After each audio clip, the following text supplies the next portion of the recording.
They didn't silence you because you were wrong. They silenced you because you were dangerous. In a world built on lies, the truth isn't rejected, it's hunted.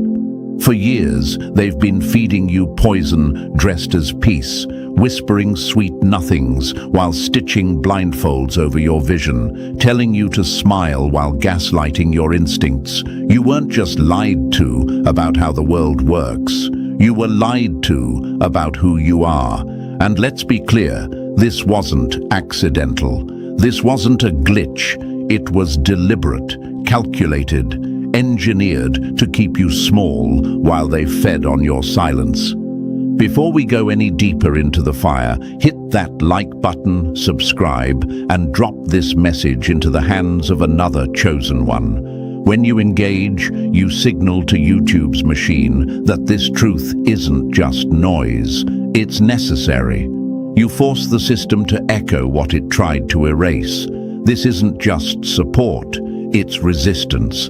Every like, every share, every comment helps wake up another one who's been doubting their own fire for far too long. Now listen, they told you that your gut feelings were just anxiety, that your warnings were fear, that your refusal to play along was rebellion, but what they were really afraid of was what you represent. Undeniable proof that not everyone bought the lie.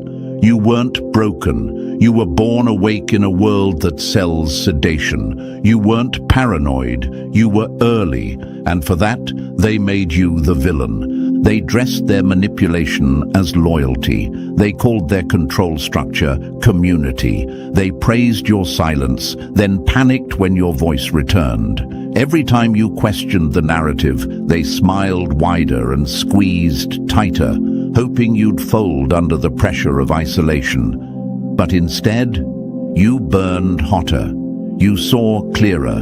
You endured.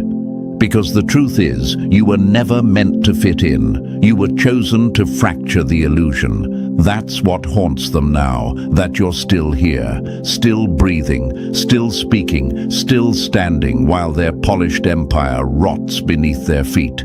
You represent something they can't replicate, discernment that wasn't taught, a fire that wasn't gifted, a knowing that wasn't downloaded, but wired into your being from the start.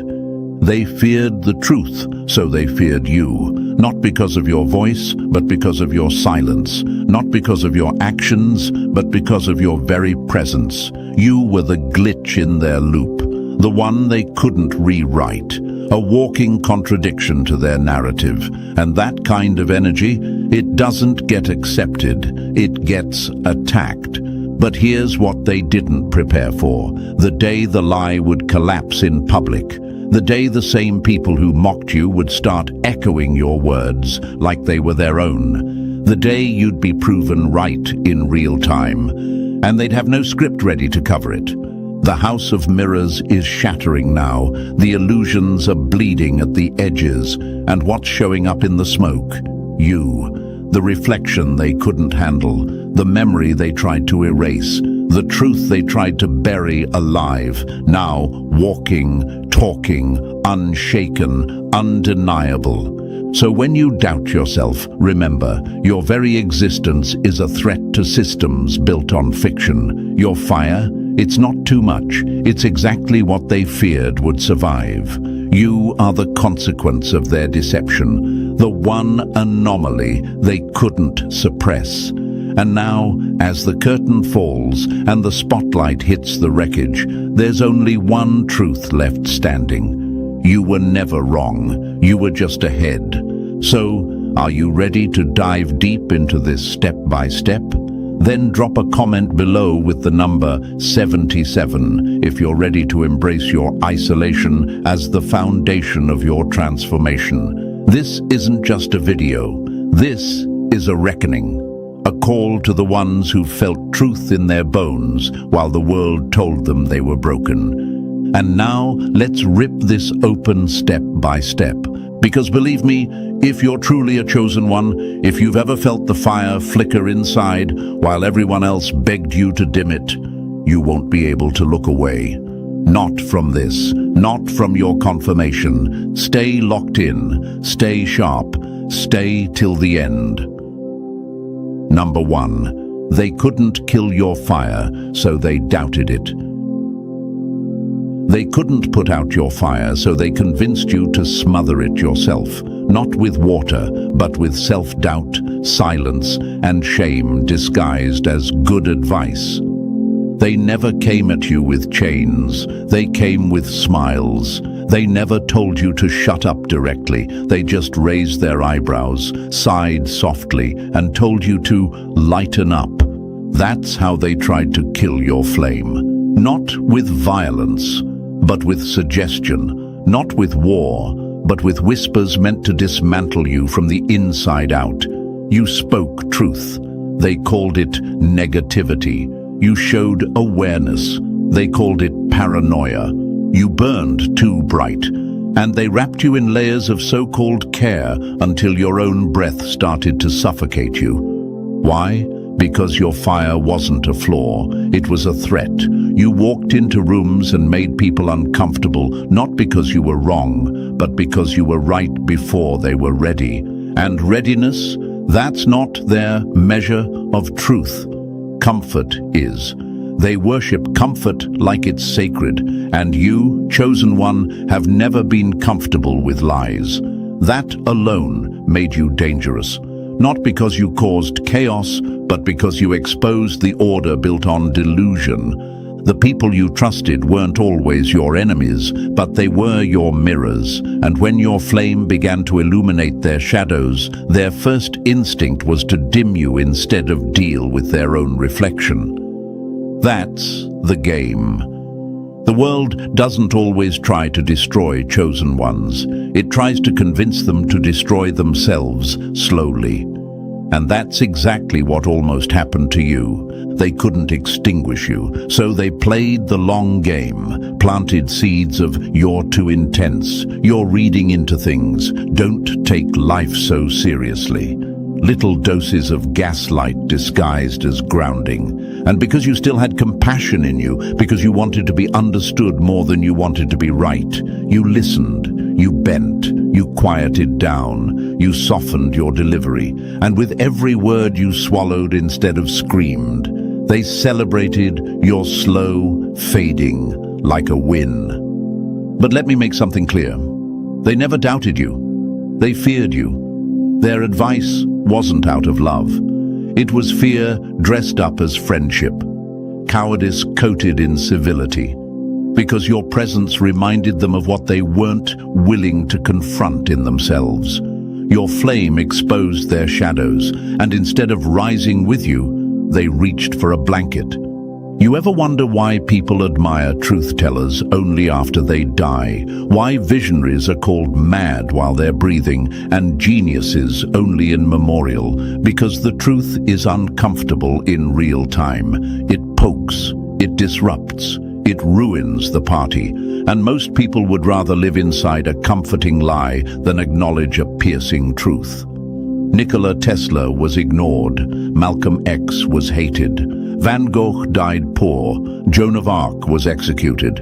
But every one of them carried a flame that couldn't be bought, copied, or killed. Sound familiar? That restlessness you've carried since childhood, that discomfort in fake spaces, that whisper that screamed when others stayed silent. You were never overreacting. You were detecting what the deadened souls around you had long stopped feeling. That's not a defect, that's a gift. You weren't weak, you were awake, and you were early. But being early has a price. Ask any pioneer, any innovator, any soul that dared to go against the grain. The world doesn't clap for chosen ones while they're in motion. The applause comes when it's too late for the lie to survive. And that's what's happening now. You're still here, after all the attempts to dim you, after all the people who loved you, but only when you played small, after every conversation where you felt your flame shrinking for the sake of peace. You didn't die, you got refined.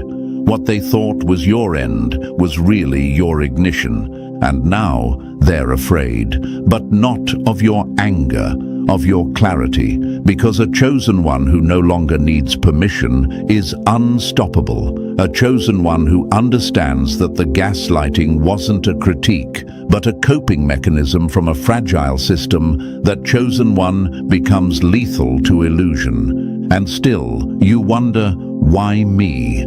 Let me tell you, because the universe doesn't choose the most convenient vessel. It chooses the one that can hold fire and still walk through the world without burning it all down too soon. It chooses those who have suffered, been mocked, isolated, misunderstood, and yet refuse to shut up, refuse to stop seeing, refuse to stop feeling. That's you.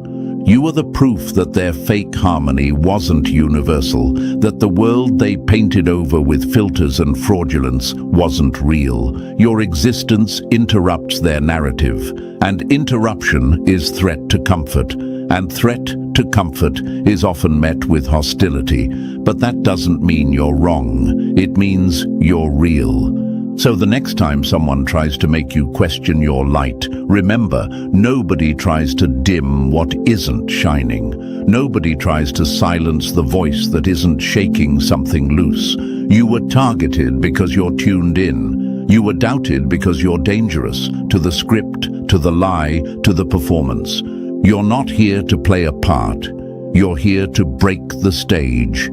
Let them call you intense. Let them call you difficult. Let them call you dramatic. They only know those words because they felt your fire and mistook heat for harm. You're not the villain in this story. You're the torchbearer. And now the path is finally catching fire. So don't turn down your flame to make others feel better about living in the dark. They had their chance to light a match. They laughed instead. And now, you burn brighter than ever. Number 2, your doubt was their goal. They needed you blind to break you. The lie was never about them believing it. It was about making sure you stopped believing you. From the very beginning, this wasn't about tricking the masses. It was about dismantling you, the chosen one, the outlier, the signal in a world of static. Understand this. They didn't need everyone to believe the lie. Just you. Because if they could fracture your confidence, the rest would fall like dominoes. You weren't just another person in the crowd. You were the threat they saw coming from a mile away. So they hit you where it would hurt most, your own mind. They couldn't touch your fire, so they aimed for your wiring. Confusion wasn't an accident, it was the strategy. They didn't just lie to your face. They fed you half-truths, manufactured contradictions, rewards for obedience, social punishments for clarity. Every time your intuition flared, they swarmed you with noise. That's not what it means. Don't be negative, you're imagining things. And slowly those signals, the ones you were born tuned into, started to feel like static. Not because they were wrong, but because they were interfered with on purpose. That's what people don't get about doubt. It's not always born from within. It's planted carefully, methodically, by systems, families, institutions, and peer groups that can't afford you seeing clearly. And once it's planted, it grows like rot in your thinking. It rewrites your memories. It makes you second-guess your instincts. It reinterprets your wins as luck and your clarity as arrogance. You weren't lost. You were reprogrammed. But here's where it all backfired for them. You still didn't break. You may have bent. You may have stayed quiet longer than you should have. You may have questioned yourself to the edge of exhaustion. But something deep inside, something ancient, something wired into your spirit, refused to die. That refusal, that's your true origin story. The chosen are not born invincible. They're born invisible to the world, but undeniable to truth. You felt things others denied. You saw through smiles that weren't real. You knew the performance, even as everyone applauded it. But instead of confirming your gift, the world pushed back. Hard. And it wasn't loud, it was subtle, quiet enough that you wondered, maybe I am wrong. That's how this manipulation works. It dresses up as common sense. It presents doubt as balance, when really it's sabotage. When someone asks you to be more reasonable, it often just means, don't make me face the thing you're making visible. They needed your vision blurred, because if it wasn't, you would start speaking. And if you spoke, others might listen. And if others listened, the whole system would crack. So they did the one thing guaranteed to slow you down. They made you unsure of yourself. It's not new. Every revolutionary has walked that same path. Every icon, every disruptor, from Galileo to Harriet Tubman to Frida Kahlo to James Baldwin, they were all called crazy, rebellious, dangerous, unstable. Not because they lacked clarity, but because their clarity exposed the foundation others were too afraid to examine. They all asked the same question you did. Is it me, or is something wrong here?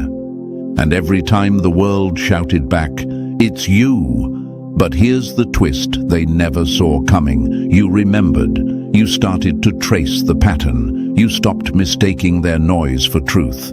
You began to see that every doubt you had about yourself wasn't yours to carry. It was injected, passed down, whispered from lips that had long since buried their own knowing. And now, you're waking up, not to new information, but to what you've always known. You're realizing that the confusion wasn't proof of being wrong. It was evidence you were being targeted. The pressure you felt, the heaviness, that wasn't your weakness. It was the weight of a world trying to fold you into its mold. And when you stopped trying to fit, it broke, not you. You didn't survive that for nothing. You didn't carry that weight just to stay silent. And you sure as hell didn't endure the psychological warfare of being made to doubt your own vision just to lay down now. You are the proof that their systems don't work forever. You're the glitch, the question mark, the living contradiction to their control. And they know it.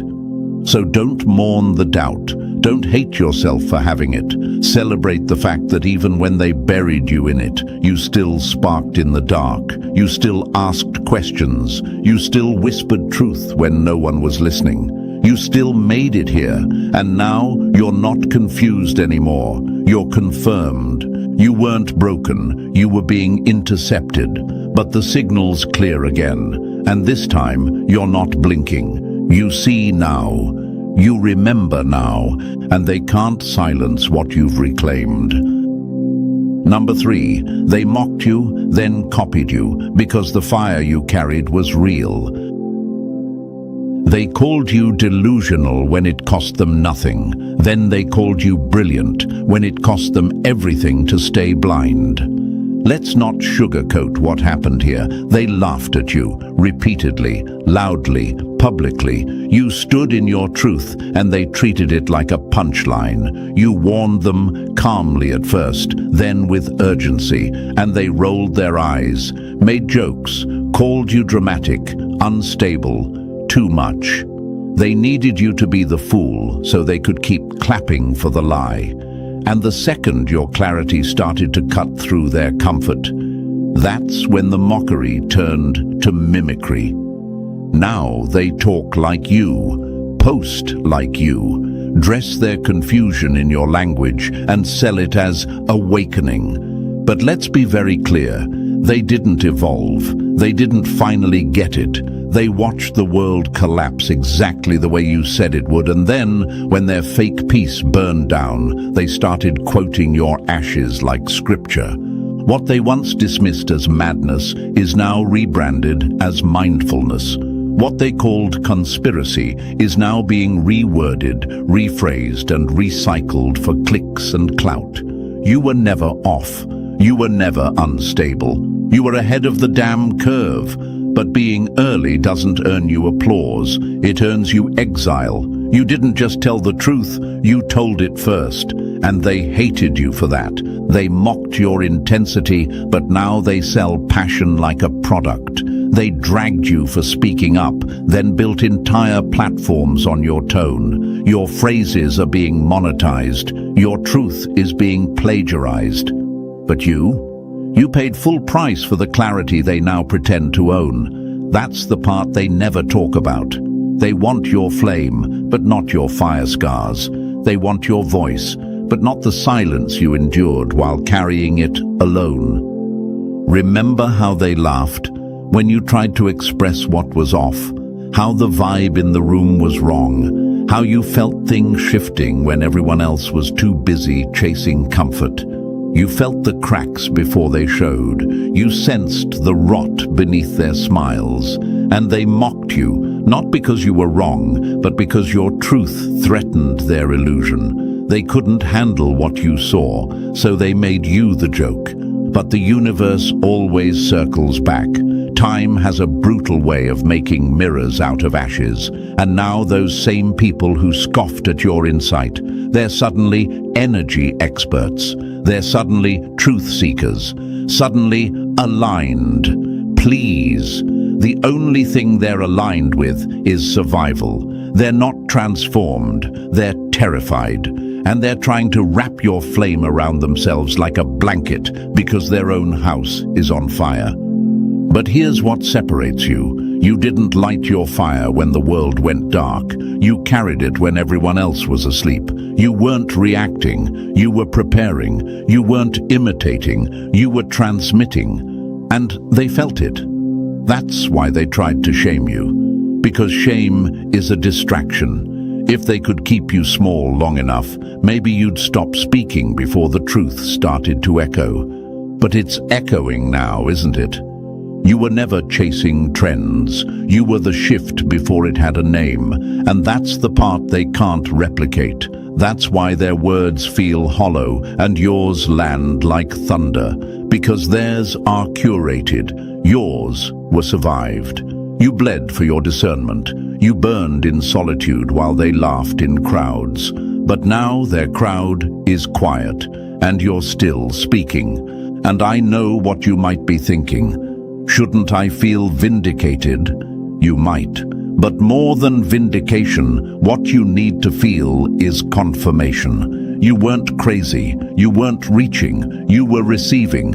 And what you carried wasn't yours to water down for their comfort. It was yours to protect, until they were finally forced to see what you saw all along. Let them copy you. Let them parrot your insight. Because no matter how well they mimic, they'll never carry the weight behind your words. The universe chose you, not because it was easy, but because you had the strength to hold the flame before it was safe. You didn't wait for validation. You were the validation. So let them act like they saw it coming. Let them rebrand your struggle as their strategy. But always remember, you weren't watching the wave. You were the tide. And long after the water recedes, long after their performance fades, your impact will still be there, etched in every truth they tried to bury, echoing in every silence they left behind. Because when the real ones speak, time listens, and time just proved you right. Number 4. They gave you a cage and called it a throne. They called it a promotion, but it came with a muzzle. They handed you a cage, painted it gold, and clapped while you shrank to fit it. This is how they do it. Not with threats, not with open chains, but with opportunity. Applause, recognition, as long as it's on their terms. They call it purpose, position, prestige. But read between the lines. The moment you tried to grow outside their blueprint, you became a problem. They never wanted your full self. They wanted a version of you they could control. When they first came to you, it looked like elevation. They told you how special you were, how talented, how necessary. But the more you tried to bring your truth into those rooms, the colder it got. You saw it, the shift, the subtle disapproval, the correction masked as guidance, the friendly advice that was really a leash. The longer you stayed, the clearer it became. You weren't chosen for your fire. You were tolerated for your usefulness. The throne they offered you wasn't meant to lift you. It was meant to trap you, to turn you into a symbol, to parade you around as proof that they were open, inclusive, evolved. But the second you moved too freely, thought too radically, or burned too brightly, that throne began to shrink into something much more familiar, a cage. And when you started to notice, when you spoke up, even slightly, they hit you with the oldest trick in the book. Be grateful. Grateful for the scraps of space they allowed you. Grateful for being allowed in the room at all. Grateful to be heard, but only if you didn't speak too loud, too real, too soon. But you were never born to sit quietly in a palace built on silence.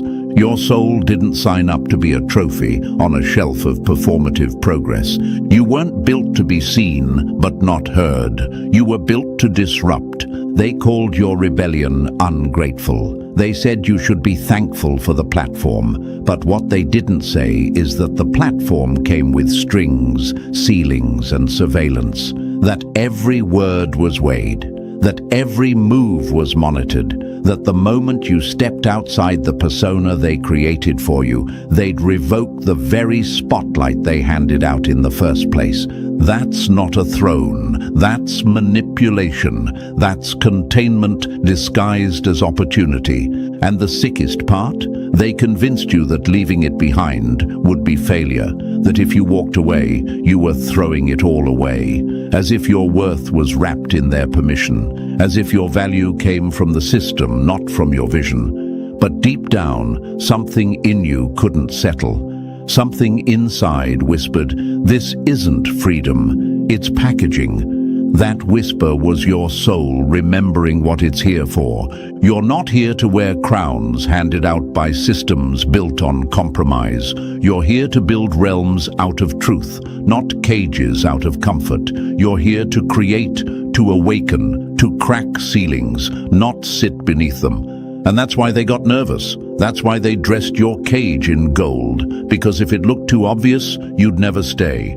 But you outgrew the mask, you outgrew the muzzle, you outgrew the room. They gave you a title, but not a voice. They gave you a seat, but not a say. And when your real power started to leak through their box, they backed away. Not because you failed, because you succeeded in remembering who the hell you are.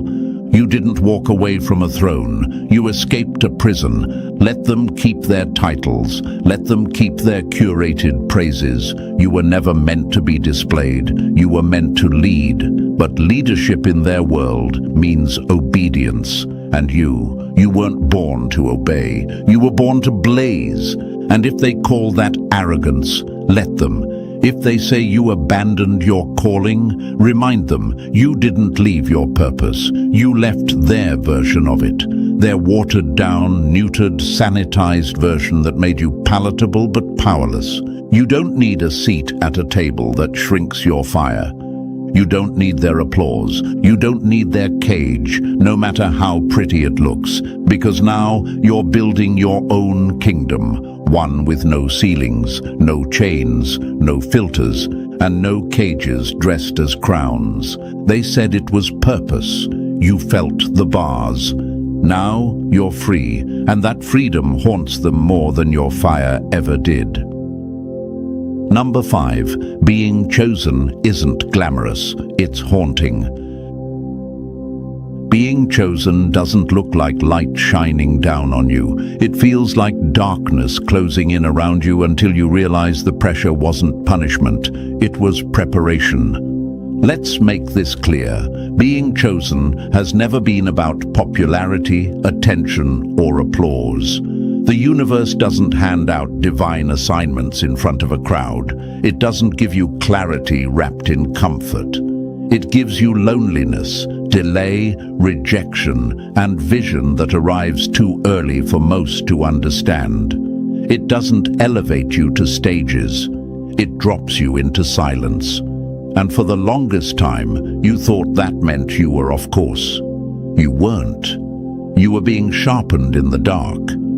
The chosen aren't born into glory. They're dragged through fire with no explanation. You knew there was something different about you early on. While others found joy in noise, you found weight in the quiet. While others celebrated surface, you noticed the cracks beneath.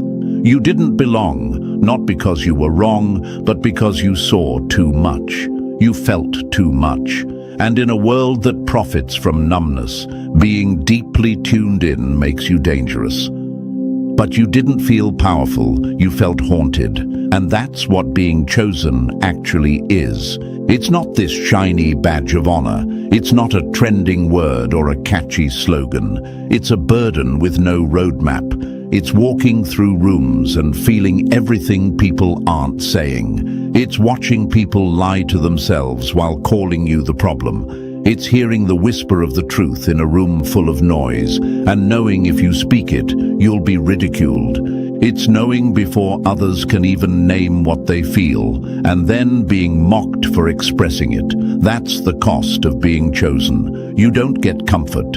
You get confirmation wrapped in conflict. And if you're not careful, the world will trick you into believing that your isolation is a curse. But you were never cursed. You were carved. Every tear, every delay, every lonely night, every room where your presence was too much, every conversation where your truth was too intense. It wasn't rejection, it was refinement. You weren't cast aside. You were set apart. And yes, it hurt like hell. It still does.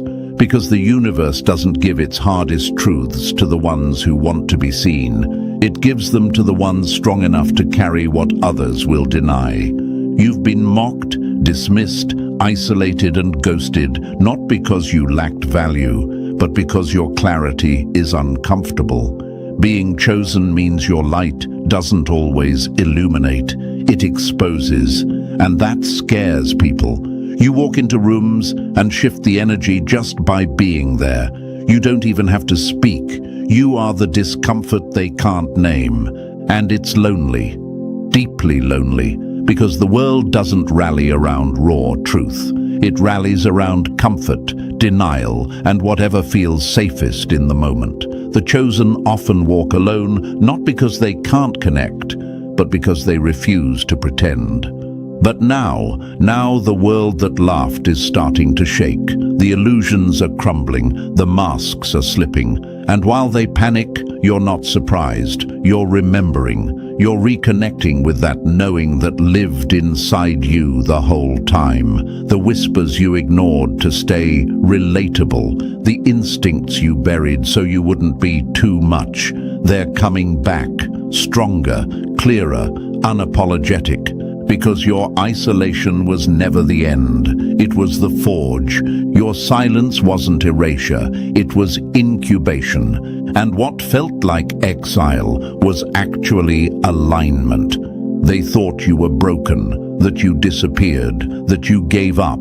But while they sought the spotlight, you were being lit from within. You didn't collapse. You were being called, and now that the chaos has arrived, they look to the ones they once ignored for guidance. Let them, because now you walk differently, not because you need to prove anything, but because you finally understand that being chosen is about responsibility, not recognition. The burden is heavy, the loneliness is real. But the clarity is unmatched. So no, being chosen isn't glamorous. It's gut-wrenching. It's isolating. It's the long road with no praise, no hand claps, no finish line. But it's also the most necessary path a soul can walk. You weren't built to be liked. You were built to be aligned. And now that the truth is cracking through the surface, you're not here for revenge. You're here for revelation. Because this isn't your comeback, it's your confirmation. The universe didn't forget you, it hid you. And now they see what silence was preparing. Now they see what isolation forged. Now they see you, chosen, unapologetic, and undeniable. Number 6. They didn't hate you, they feared what you represented. They didn't fear your voice. They feared what it revealed without you even speaking. You were the contradiction to their comfort, the evidence that their illusion was leaking light. Let's kill the lie once and for all. They didn't hate you. They feared you, not because of what you did, but because of what you were. Your presence, raw, awake, unfiltered, stood in direct opposition to the story they were trying to sell the world. A story where everything was fine, where no one questioned the script, where everyone clapped on cue and smiled for the camera. But then you walked in, and the whole room tensed. Not because you disrupted anything outwardly, but because you existed. You were a living contradiction to the lie they were trying to live in. And that terrified them. You didn't point fingers. You didn't start arguments. You just saw through things. You felt the energy shift when no one was willing to speak it. You noticed when people were clapping out of fear, not joy. You sensed the manipulation in the tone, the cracks beneath the mask, the tension behind the applause. You were the one who noticed when the smiles were fake, when the harmony was hollow. And because you noticed, you became the problem. Your very existence whispered, "This isn't real." They couldn't afford that. They weren't after truth. They were after control. And you, with your inconvenient discernment and unshakable clarity, were a direct threat to that control. You weren't playing your role. You weren't nodding when they needed you to. You weren't participating in the lie, and that made you dangerous, not because you had power in the traditional sense, but because you had awareness. In a room full of sleepwalkers, the one who's awake is always the threat. You exposed them without trying. Every time you chose honesty over harmony, integrity over approval, clarity over clout, you cracked their foundation. They didn't hate you because you were offensive. They feared you because you were authentic. And authenticity is a wrecking ball to a house built on performance. They didn't want peace. They wanted choreography, predictability, a social script where every line was known, every reaction rehearsed, and every participant too afraid to improvise. But you refused to dance. You didn't clap when the cue card said to. You didn't fake laugh to fit in. And your refusal exposed that the whole thing was a performance, not a community. So they turned on you, not with open hostility at first, but with subtle tactics, passive aggression, silence, distance. You've changed. You're difficult now. You used to be easier to talk to. Translation: you're not pretending anymore, and we don't know how to manage that. You never changed. You just stopped shrinking. And that shift? It made them panic. Because if one person stops playing the game, it forces everyone else to question why they're still in it. You were a glitch, a malfunction in the matrix, a variable they didn't plan for. And no one hates the variable. They fear it because it breaks the code.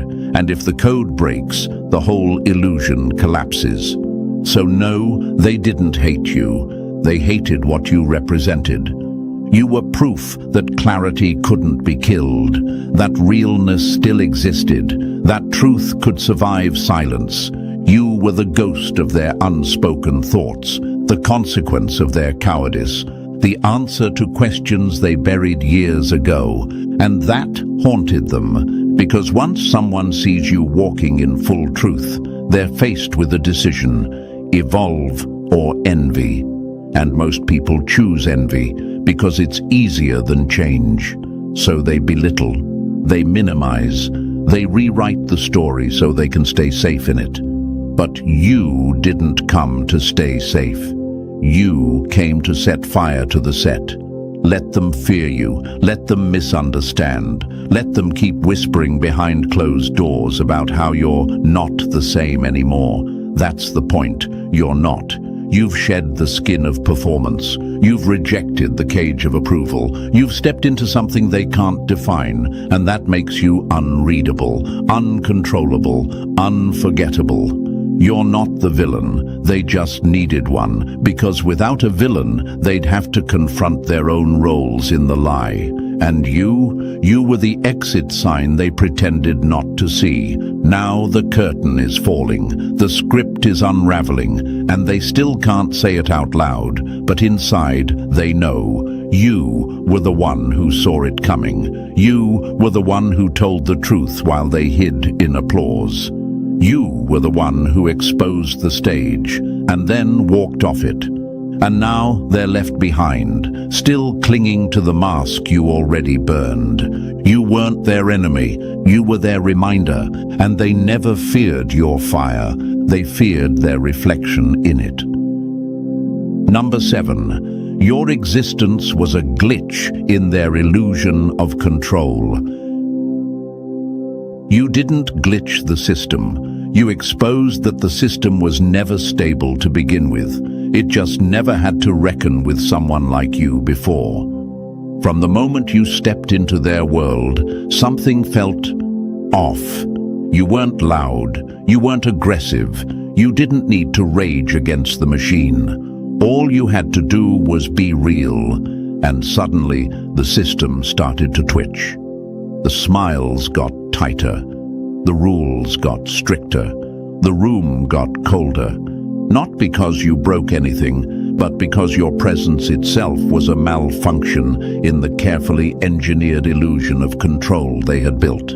You weren't the virus. You were the truth the code was never built to handle. See, systems don't mind rebellion. In fact, most of them are designed to absorb it. They have lanes for that, movements, hashtags, performative responses. They know how to handle noise. They've planned for outrage. But what they can't handle, what they have no algorithm for, is someone who simply refuses to play the game. Someone who sees the whole board, sees the setup, and calmly steps out of bounds. That's what you were. That's what you are. A glitch. A question they couldn't answer, a variable that makes the whole formula implode. They had everything under control, the hierarchy, the expectations, the rituals of performance. Say this, wear that, clap here, smile there. But you didn't respond right. You didn't bow at the right time. You didn't laugh when they wanted you to. You didn't give them the reaction that made them feel powerful, and suddenly everything they thought they understood about how to manipulate the room stopped working. You didn't even know it at first. You weren't trying to be rebellious. You weren't trying to be disruptive. You were just moving with truth, with alignment, with something that couldn't be bribed, bullied, or boxed in. And that, right there, is the ultimate threat to control. Not chaos, not anger, but someone who's ungovernable by illusion. You weren't anti-system, you were post-system. You weren't trying to tear the house down. You just refused to pretend the foundation wasn't cracked. You saw the strings, the stage lights, the script being passed around and performed like it was real life. And when you didn't play along, the entire production glitched. Because your authenticity isn't a personality trait, it's disruptive technology. You ever wonder why you make people nervous without saying a word? Why some people either attach to you obsessively or avoid you completely? It's because your very existence forces the environment to confront what it's built on. And when that foundation is fake, your presence feels like danger. You don't even have to speak. Your stillness is revolutionary. Your energy is non-compliant. They built a reality around performance, around pretending, around scripts passed down for generations. And you were born without the desire to lie to yourself. And when someone walks in with nothing to prove and nothing to fake, that's not confidence. That's clarity, and clarity shatters control. They couldn't calculate you. You didn't fit their algorithm. Their psychological manipulation didn't work. The guilt trips didn't land. The flattery didn't stick. The fear tactics bounced off you. You broke the logic of their control without lifting a finger. And so they called you names. Difficult, contrarian, cold, detached. too intense, not because you were any of those things, but because they had no framework to categorize you. You were the code breaker, the presence that made their projection unstable, and that's what haunts them. Not your rebellion, but your refusal to conform. They could have handled a fight. They were ready for debate. But what they weren't ready for was being seen by someone who didn't need their rules to navigate reality, someone who didn't crumble under peer pressure, someone who didn't blink when the script collapsed. You were the breach in their firewall, the shadow in their back door, the uninvited truth in a room designed for echoes. And once you entered, the control they once had over others began to slip, because you showed it was never real to begin with. They didn't build that system to contain truth. They built it to replace it. And you were the walking reminder that truth doesn't disappear.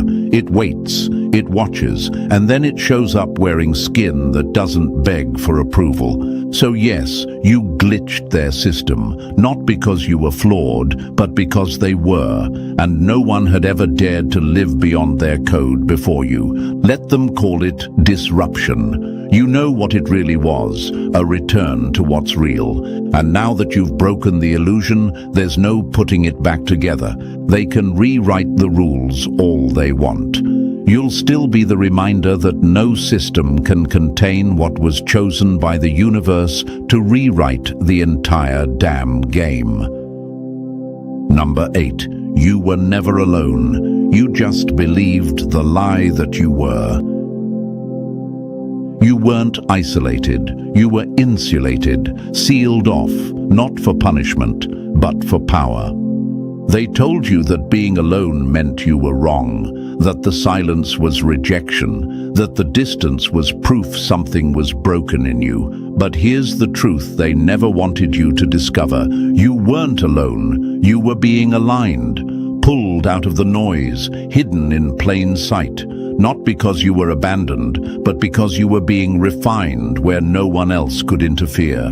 The universe doesn't crowd the room when it's crafting a warrior. It clears it. It strips away the noise, the fake friends, the easy validations, the shallow applause. It removes every crutch, every echo, every lie you were leaning on. So when you finally stand, you stand on your own clarity. You thought the silence meant failure, that no one seeing you meant you missed it. But the truth is, the chosen are not seen first. They're sharpened first. The dark wasn't a detour.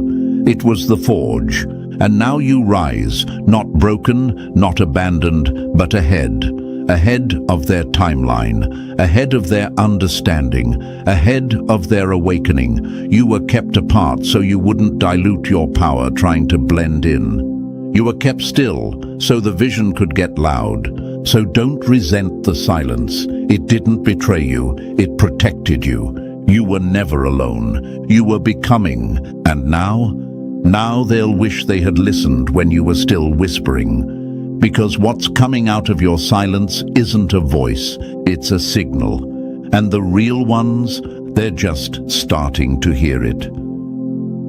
Number 9. The same people who laughed are now looking for a map. They laughed while you lit the path. Now they're crawling through the wreckage, looking for the torch they mocked you for carrying. Remember when they rolled their eyes, when they turned your warnings into punchlines, when your clarity was too intense, too deep, too much.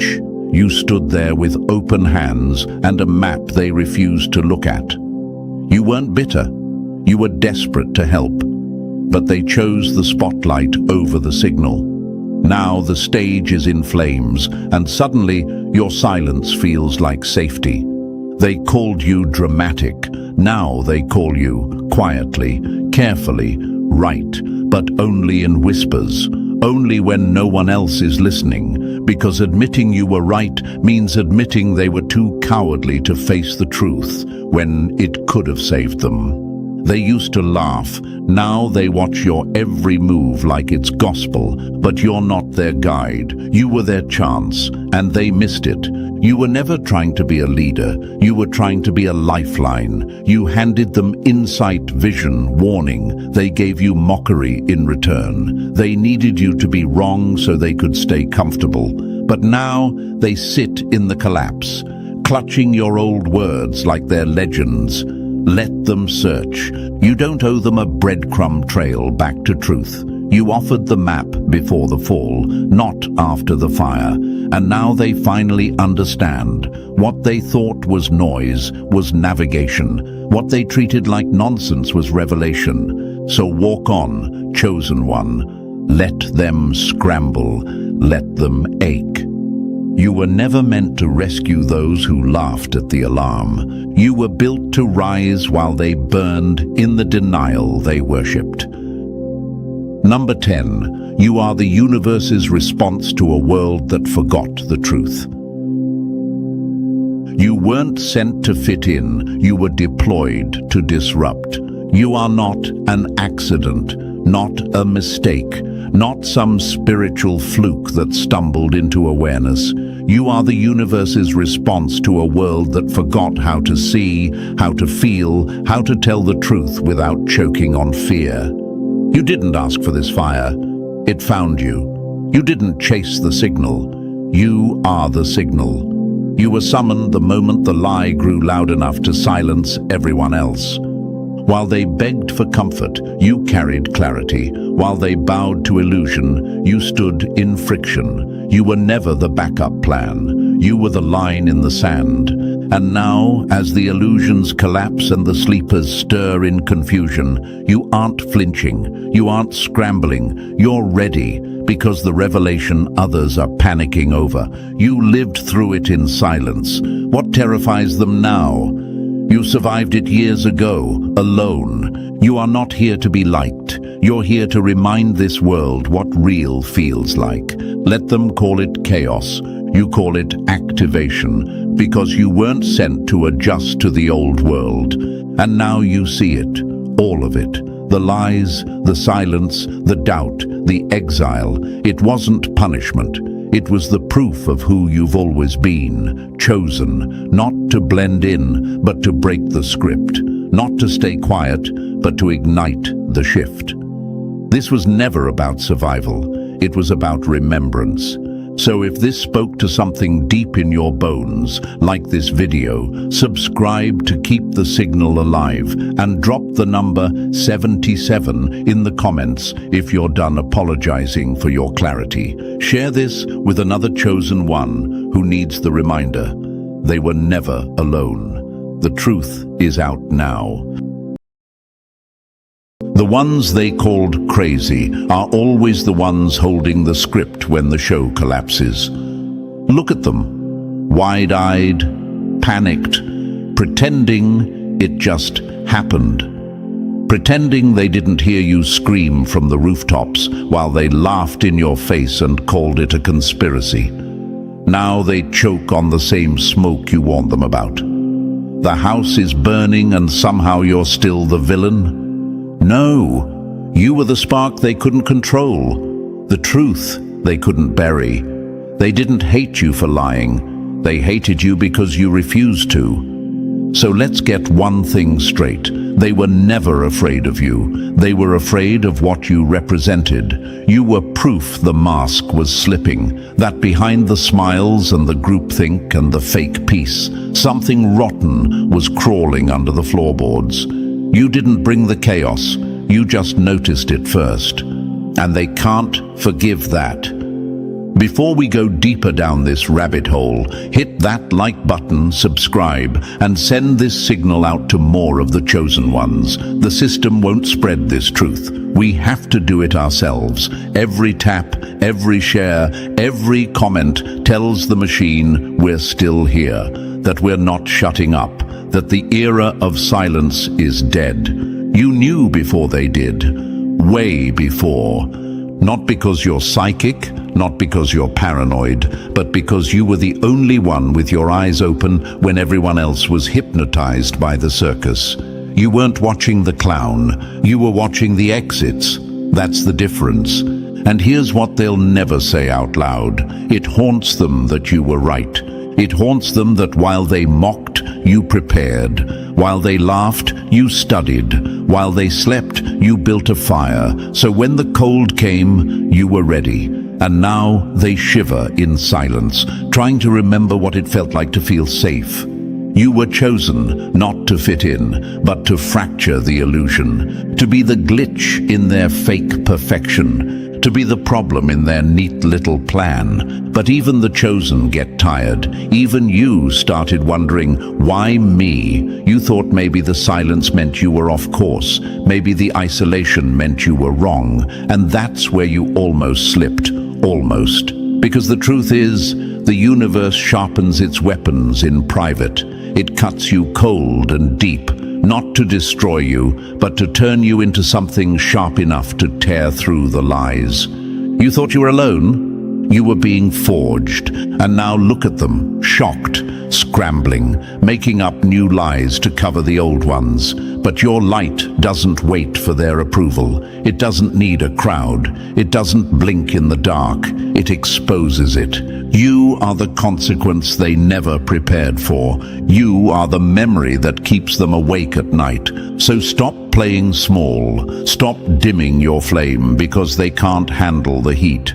You were chosen to be loud, raw, uncomfortable, to bring the fire they swore would never come. And now, they're in it. This is what happens when the chosen stop apologizing. This is what happens when the quiet ones stop whispering. You are the warning. You are the twist. You are the one they saw coming. Too late. And now the whole damn community's in shock, just like you said they'd be. So, if you've made it this far without flinching, you're not just watching, you're remembering. The chills, that's not fear, that's recognition. Drop the number 77 in the comments if the shock around you feels familiar. Because deep down you always knew this day would come. The unraveling, the exposure, the reckoning. Stay locked in. Truly chosen ones don't scroll past confirmation. They lean in, they devour it. Because every second from here on out is a mirror, and if you're bold enough to face it, you won't walk away the same. Now, let's rip this open, step by step. You ready? Let's begin. Number 1. They called you crazy. Now they're choking on the smoke while you watch the fire you warned them about. They didn't fear your madness. They feared your accuracy.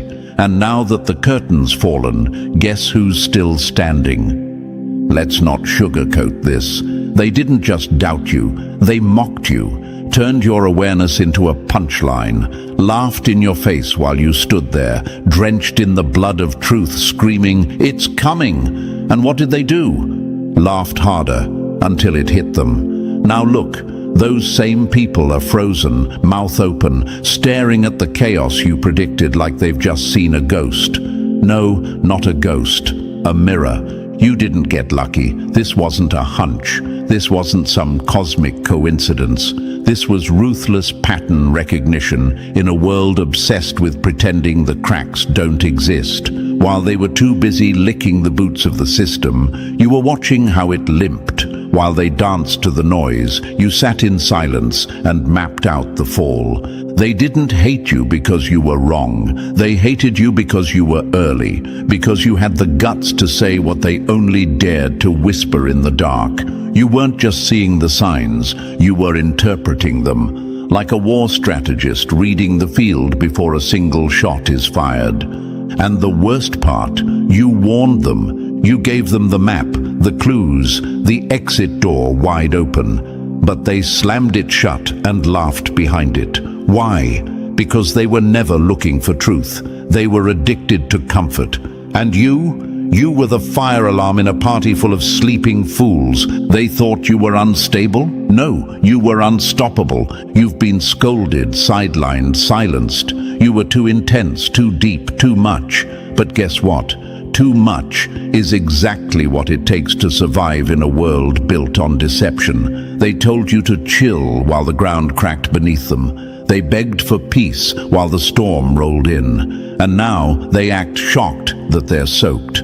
But here's what burns them more than the collapse. They know you saw it first. They know you saw the patterns, the setups, the puppet strings behind their idols. You saw the same lie repeated in different costumes. And when you tried to speak, they buried you in mockery. Now they bury their dignity. And you're still here, watching, waiting, glowing in the ruin like a lantern lit from within. Because you weren't broken by their rejection, you were refined by it. And every time you doubted your light, every moment you thought, maybe I'm wrong, the universe just watched in silence, sharpening you. Because the chosen don't get crowds, they get isolation. The chosen don't get comfort, they get clarity. Stop apologizing for being awake in a world of sleepwalkers. You weren't cursed, you were commissioned. Your sight isn't a side effect, it's the main event. You were selected not to please, but to pierce, to rip through illusion like a blade. You didn't get lucky, you got aligned. The universe didn't whisper to just anyone, it chose you. And the second you spoke, the game started glitching. That's why they came for you, not because you were loud, but because you were right. They were playing with the system, drunk on its rigged rewards, until the system turned to smoke, and you were already holding the extinguisher. They thought they were winning. You knew the game was rigged from the start. That's the difference. That's the threat you posed. So stop flinching when they look at you like you're dangerous. You are. You're the variable that broke their loop. The storm they couldn't prepare for, the glitch in their godless machine. And now that it's all falling apart, don't you dare feel guilty for surviving it. You earned this sight. You suffered for it. And it's time to wield it like the weapon it is. Because you didn't just see the storm coming, you were the storm. And now the community's in shock, but you already saw the ending. Number 2, they mocked you. Now they mimic you. Welcome to the beautiful collapse of their comfort zone. They only call you crazy until their world catches fire. Then suddenly you're a prophet. Funny how that works. Let's paint it plain and brutal. You weren't just ahead of them. You were alone in the storm before they even noticed a breeze. And while they were laughing at the thunder, pretending it was nothing but background noise, you were building the damn ark. You were calculating the fallout, tracking every shift, every fake smile, every nervous twitch when truth came too close to their carefully staged lies. And what did they do? They laughed, not because you were wrong, but because they were terrified you were right. They made you the punchline, the too deep one, the buzzkill, the problem. You'd speak up and the room would shift, not because what you said was wild, but because it cracked their illusion. You'd point out the fault lines, and they'd tell you to stop being dramatic. You saw the rot behind the walls, and they told you, just enjoy the party. The problem wasn't your vision, it was their cowardice. You weren't creating drama, you were breaking the script. And that scared the hell out of them. Because here's the real crime. Not that you saw it, but that you dared to say it. You had the nerve to speak while everyone else was clapping for the circus. You knew the performance was fake, and worse, you said it out loud. That's when the laughter got louder. That's when they tried to bury you in their denial, smother your voice in mockery, wrap their fear in fake concern. You're overthinking. You're too intense. Don't be so negative. But let's talk facts. If you hadn't been mocked, you wouldn't be chosen. Because the chosen aren't validated in real time. They're crucified first. They're dragged through isolation, discredited, shamed, pushed out of the circle, until the exact thing they warned about slaps everyone else in the face. And then Suddenly, your name gets brought up in hushed tones. Wait, didn't they say this would happen?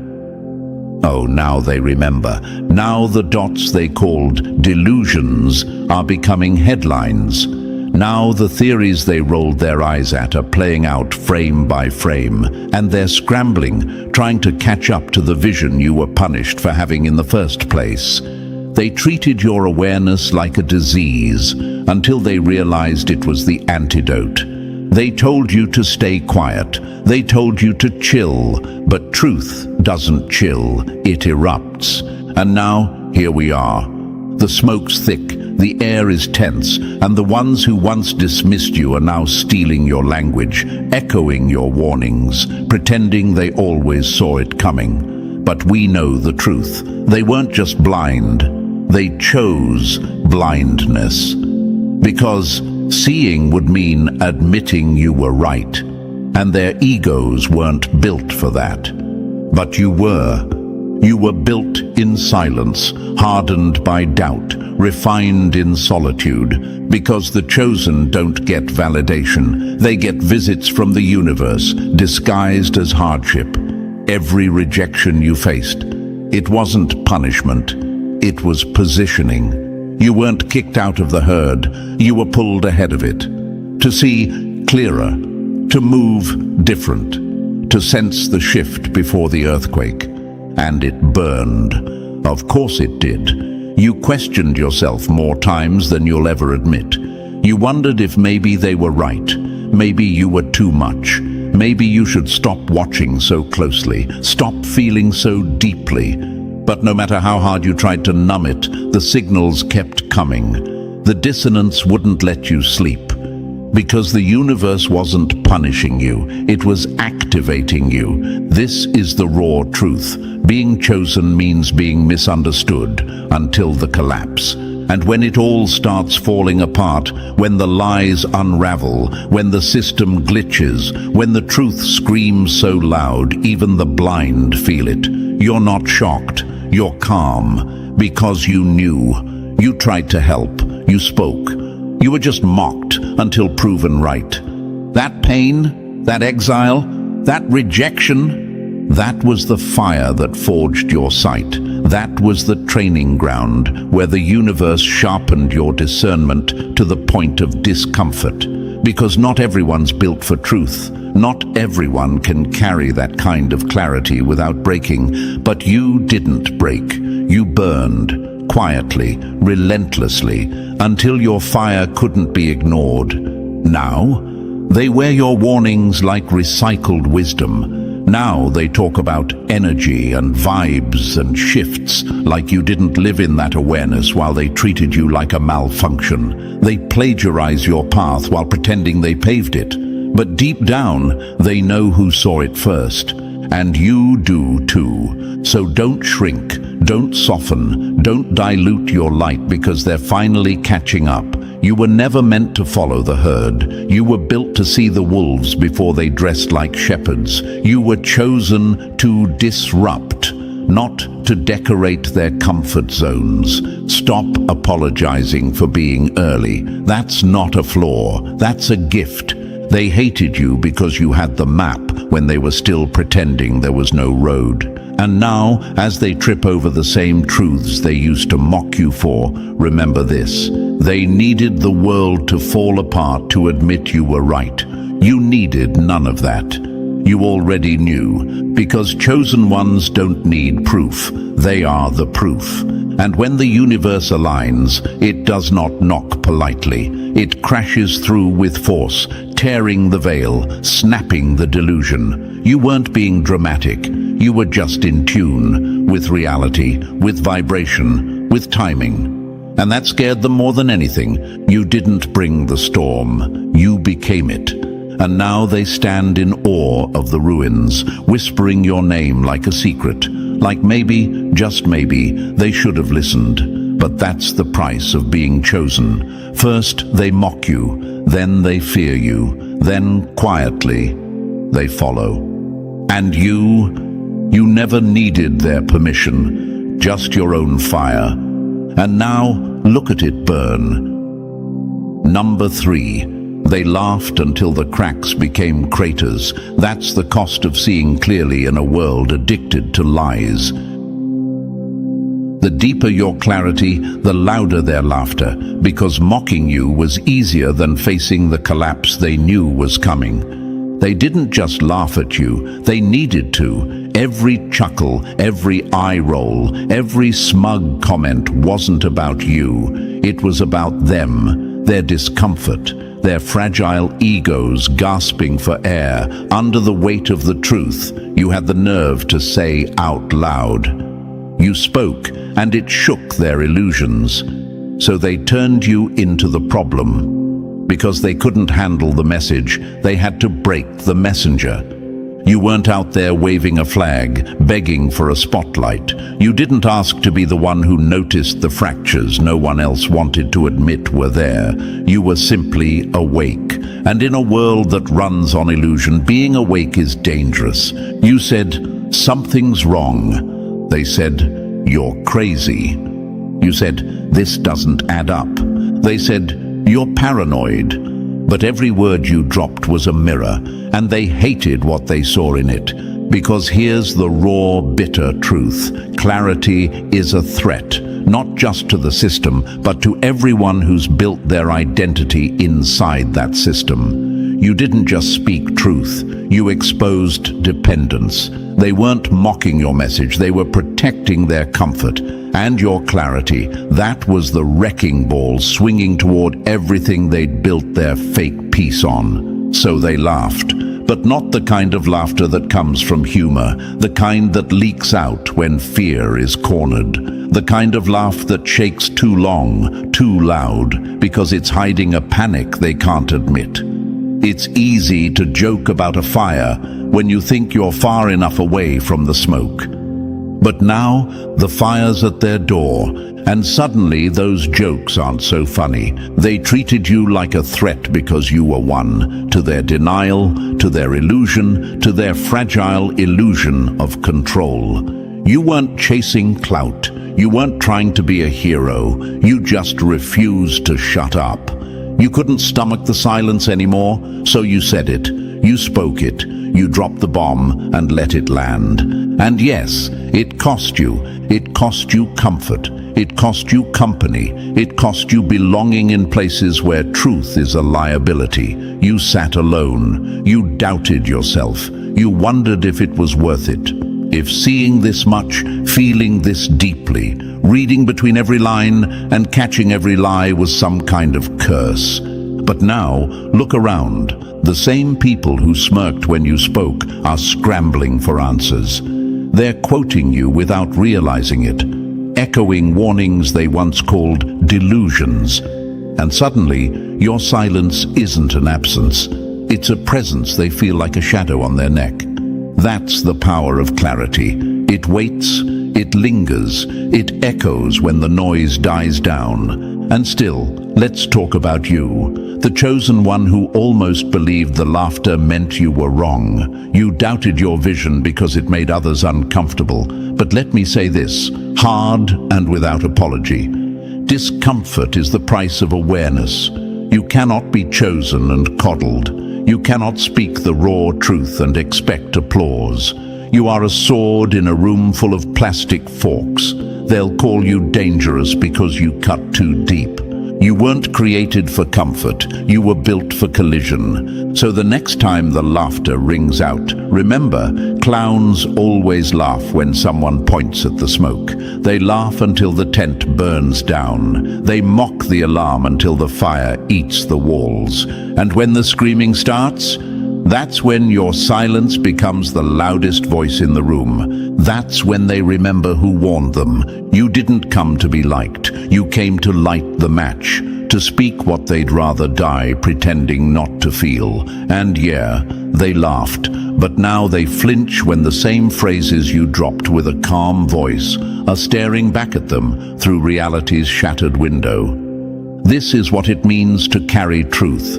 It means being mocked until the mirror you hold becomes unavoidable. It means standing in the storm, stripped of approval, wearing nothing but your own conviction. And now, Now it's their turn to feel naked. They laughed because it was easier than listening. They mocked because facing you meant facing everything they buried. They targeted you because you dared to be real in a world that rewards pretending. But guess who's still standing? Guess who's not surprised? You, because you never needed their laughs. You needed the collapse. And now that it's here, they see what you saw. Too late, too loud, too real. And you're still clear. Clearer than ever. Number 4, you let them laugh. Now let them drown in the silence you left behind. The loudest revenge is saying nothing, while reality screams everything you tried to warn them about. You went quiet, but don't mistake that for surrender. That silence, that was strategy. That was precision. That was you stepping back not because you were wrong, but because you were done trying to convince people, determined to stay blind. They laughed loudly, publicly. They mocked your warnings, your tone, your intensity. You became the group's cautionary tale, the dramatic one, the always so serious one. But here's the part they never saw coming. The silence you gave them wasn't defeat. It was a countdown. And now the clock has hit 0. They stopped joking. Have you noticed? No more sarcastic smirks. No more, you think too much. Because now they're living in the very collapse they once turned into a joke. They don't apologize, of course not. Apologies require accountability. What they do instead is shrink. They lower their voices. They avoid eye contact. They sit quietly in the ruins of their own arrogance, pretending they didn't hear you screaming from the rooftop when the first cracks formed. But you remember. You remember every smirk, every dismissive wave, every time they cut you off mid-sentence with a forced laugh. They couldn't see what you saw. No, let's be honest, they refused to, because seeing what you saw meant facing things they weren't strong enough to confront. And rather than admit their own fear, they turned you into the threat. But you didn't cave. You didn't go quiet because you gave up. You went quiet because you realized the truth doesn't need constant defending. It needs space to land. So you let time carry your message where mouths couldn't. And now, time is screaming it into their bones. You never wanted chaos. You didn't crave disaster. You weren't hoping to be right. What you wanted was clarity, sanity, truth. You wanted someone to see it with you, to say, yes, this doesn't add up. But when no one else did, you chose solitude over safety. You chose to walk alone rather than follow the blind. That's what being chosen costs. It costs company, it costs comfort, but in return, it gives you sight. The kind of sight that rattles people, the kind that exposes more in your silence than their entire vocabulary ever could. And when the storm finally hit, when the illusion finally cracked, they didn't run to save you. They ran to remember what you said. Because now your silence isn't absence. It's a presence that haunts them. It's the echo of everything you refuse to unsee. They walk through the wreckage, and every step sounds like your voice in their head. The things you said months ago, maybe years ago, now play back with surgical clarity. And here's the brutal truth. Silence cuts deeper than screaming ever could. You don't need to say, "I told you so." They hear it every time their fake peace trembles. You don't need revenge. The universe already handled that. Their illusion imploded on schedule, right on cue, and they know. You were never the enemy. You were the warning sign they painted over. Now they stare at you in awkward awe. Some pretend they always agreed. Some fumble for new words that sound a lot like your old ones. Some simply stay quiet, ashamed by the memory of their mockery. But all of them feel it. That shift, that weight, that silence they helped build, now pressing down on them like truth finally getting its revenge. And You're still standing, not bitter, not broken, just clearer, stronger, sharper. You let them ignore you, you let them mock you, and then you let them walk into the storm without you, because they were never following truth, they were following comfort. And comfort doesn't last, but clarity does. It lingers, it radiates, it haunts. You didn't go silent because you were wrong. You went silent because you were done repeating yourself to people committed to misunderstanding you. That silence was your final gift to them, and it was the loudest thing you ever said. Now look around. The jokes have stopped. The air is different. The ones who rolled their eyes now lower them when you walk in, and you don't need to speak, because your presence is the proof.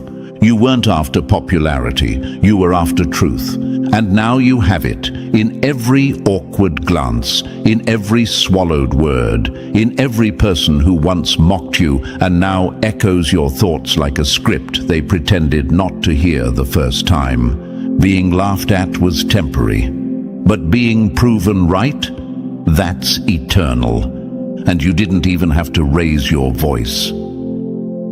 Number 5. You didn't need evidence, you felt the rot in the room before it spoke. Energy tells the truth that words choke on, and while they were busy talking, you were listening to the silence between their smiles. They all thought the fall came suddenly, like chaos just happened overnight, like collapse is ever random. But you knew better. You felt it, long before anything snapped. Before any scandals, before any cracks showed on the surface. You felt the energy turn. The air in the room shifted. The warmth drained. The buzz got cold. You felt the lights go dim even when the switch was still flipped on. They told you not to overthink it. But you weren't thinking. You were reading. Energy, vibe, atmosphere, the kind of signals that never lie, even when every mouth in the room does. It wasn't one big moment. It was the slow, creeping rot beneath all the polished performances. The laughter sounded scripted. The compliments landed heavy. The eye contact was off by just a second too long. You knew it before the fall. Not because anyone warned you, but because the truth doesn't need a megaphone to scream. It radiates, it pulses, it gets under your skin and won't let go. And you were built to feel it. The praise that once uplifted started to feel transactional. The smiles that used to comfort now looked like masks being held a little too tightly. The energy in the room wasn't electric, it was stale. Something was dying, and no one had the guts to call it out. They all kept dancing like the song wasn't skipping. But you heard every glitch. That's what makes you different. That's what makes you chosen. Because the chosen don't wait for announcements. They move with the unseen. You don't need proof to believe what your soul already confirmed. While they were hypnotized by charisma and noise, you were feeling the vibrations shift. Vibrations don't lie. You knew the engine was dying even while they revved it harder, and every time you tried to say it, they brushed it off like static. You're overreacting. It's all in your head. But what they didn't know is you'd already grieved it. You'd already mourned the fall before it happened. That's why when it finally did, you didn't flinch. You were calm in the chaos, because the collapse didn't surprise you. It confirmed you. They thought you were cold, distant, disconnected, but you weren't disconnected. You were done. Done pretending not to feel what was screaming in the energy around you. Done faking it for people addicted to illusion. You weren't negative. You were just unwilling to lie to yourself. And that makes people nervous, because most of them would rather drown in denial than sit in truth. But not you. You were never afraid of the shift. You are the shift.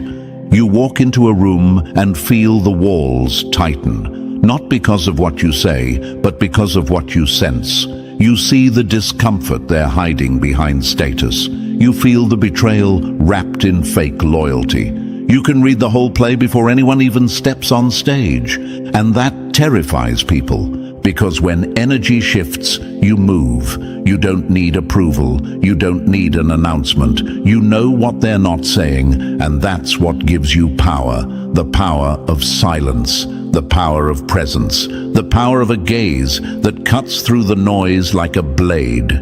You knew the fall was coming, not because you saw it, but because you felt it. And when it came, you didn't get loud. You didn't shout, "I told you so." You just stood still while everyone else scattered. You watched them panic in real time, and inside, all you felt was peace. Because your soul had already made peace with it long before the world caught up. This is what it means to be chosen. It's not about always knowing what will happen. It's about knowing when something's off, even when everyone else is calling it perfect. You can't fake alignment. You can't perform frequency. Energy never lies. And you've been speaking that language in a world that only listens to volume. So they called you distant, cynical, cold.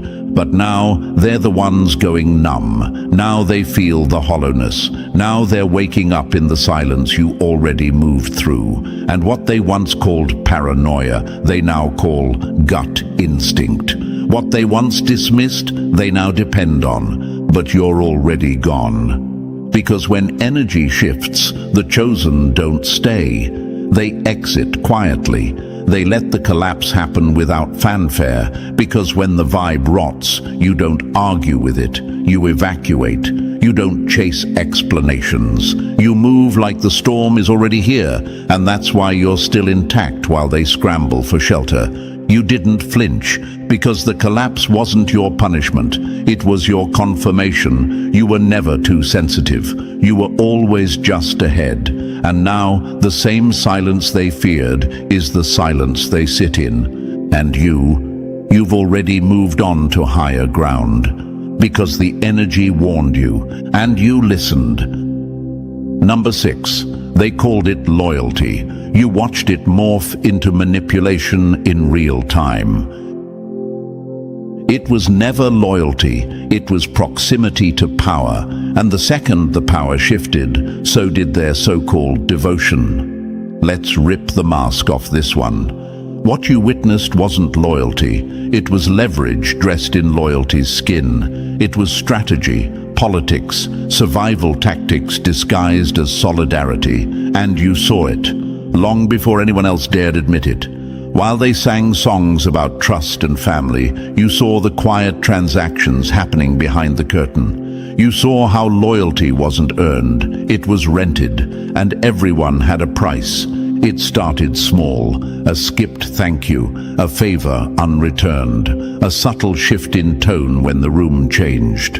You noticed the difference between who they were with you in private and who they pretended to be when someone with status walked in. You noticed the way brotherhood dissolved the second opportunity knocked elsewhere.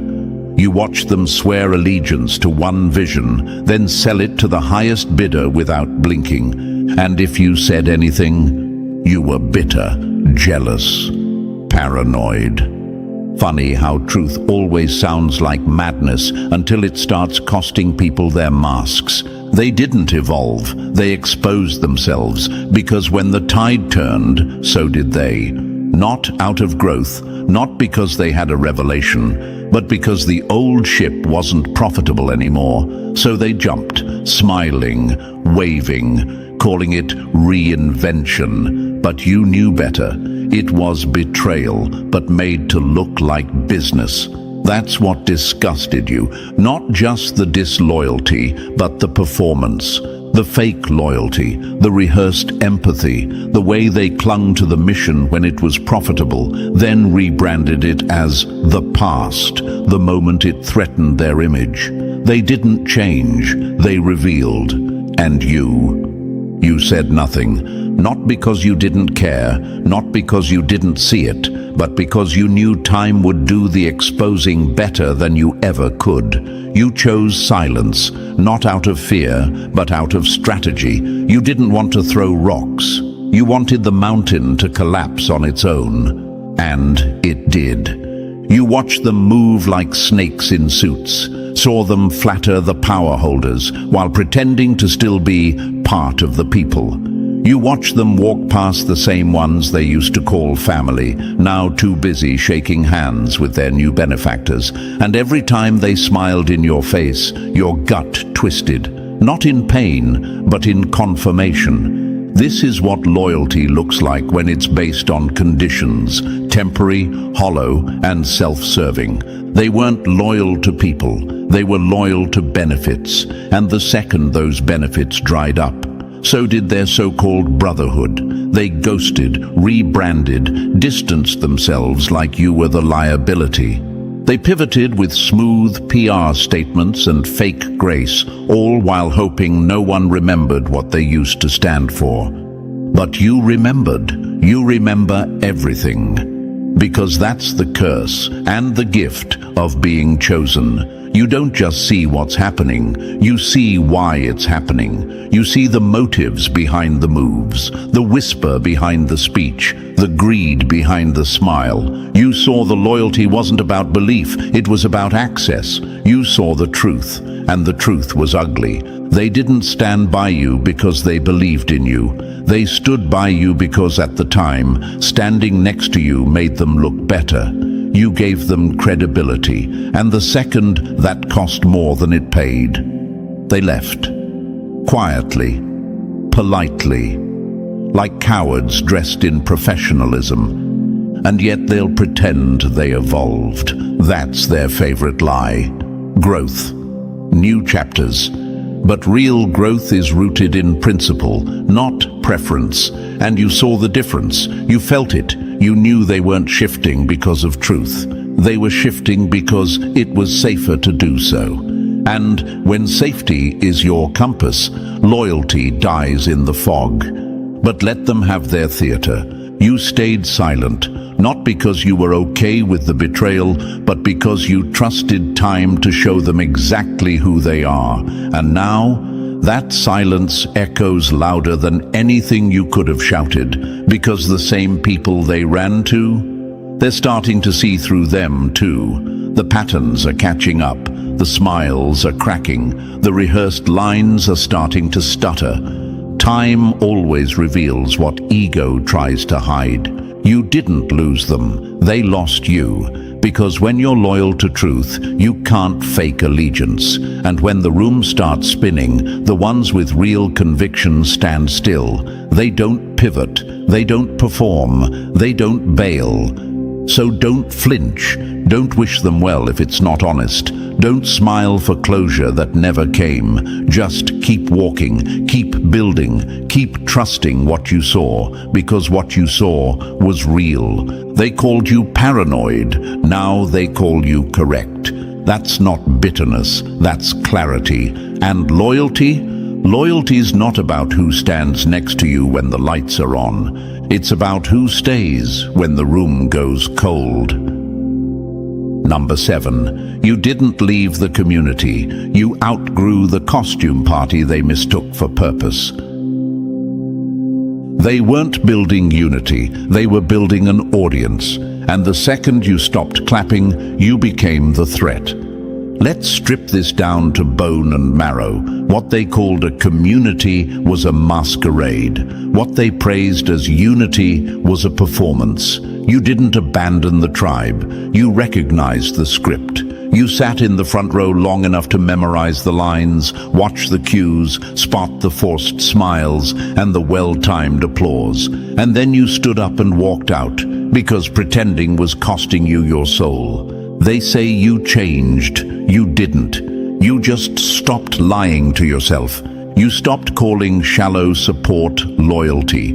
You stopped mistaking hollow collaboration for connection. You stopped clapping for people who only reached out when the cameras were on. What they called love was leverage. What they called community was commerce. Everything felt like an ad campaign, clean, polished, and completely empty. You saw it. The glitter wasn't gold, it was camouflage. The tribe wasn't a family, it was a fan base. The vibe wasn't unity, it was audition energy. People didn't show up for each other, they showed up for optics. Every word said into a mic was rehearsed in front of a mirror. Every smile came with a calculation, and still you stayed silent. For a while, you kept giving them the benefit of the doubt, hoping someone else would say what you felt, hoping maybe, just maybe, you were wrong. But with every "let's collab," every staged support post, every moment of fake alignment, it became clearer. This wasn't real. It was production. And the worst part, they wanted you to play along, to stay in line, to keep dancing in sync, even though your rhythm died a long time ago. But you couldn't, not because you wanted to rebel, but because your soul was suffocating. Truth doesn't dance on cue. It doesn't smile when it doesn't mean it. It doesn't sit at the table when the food is poisoned with ego. So you stood up. You stopped responding to the check-in messages that were just dressed-up status updates. You stopped reposting fake support from people who wouldn't answer your call if there was no audience to witness it. You started sitting in rooms that didn't require performance, and that made you dangerous. Because you weren't just breaking the illusion, you were proof it wasn't needed, and that shattered them. You want to know why they got quiet when you left, why the energy shifted, because you were the mirror, and once the mirror walks away, they can't pretend to look good anymore. You were the soul in the show, the one who actually meant what you said, the one who stayed long after the clout disappeared, and when you left, the whole thing started to feel plastic, because it was. They didn't build something real. They built a stage and then mistook the spotlight for love. But you knew better. You didn't leave because you hated them. You left because you loved truth more. You chose authenticity over applause. You chose silence over being part of a noise machine. You chose stillness over staged unity. And now they call you bitter, confused, distant. But what you really are is clear. Clear enough to see the difference between unity and uniformity, between real connection and curated proximity. You didn't change, you just stopped shrinking to fit in. You realized you were never part of a tribe. You were part of a production, and once the curtain dropped, the love disappeared. But real ones don't vanish when the show ends. Real ones are there in the dark, in the backstage silence, in the moments that never get posted. And they weren't. So stop mourning the loss. Stop questioning your clarity. You didn't lose a family. You left a fantasy. You outgrew the illusion. And they'll call you everything but right, because that truth tastes like betrayal to people who never showed up without a camera. You're not lost. You're free.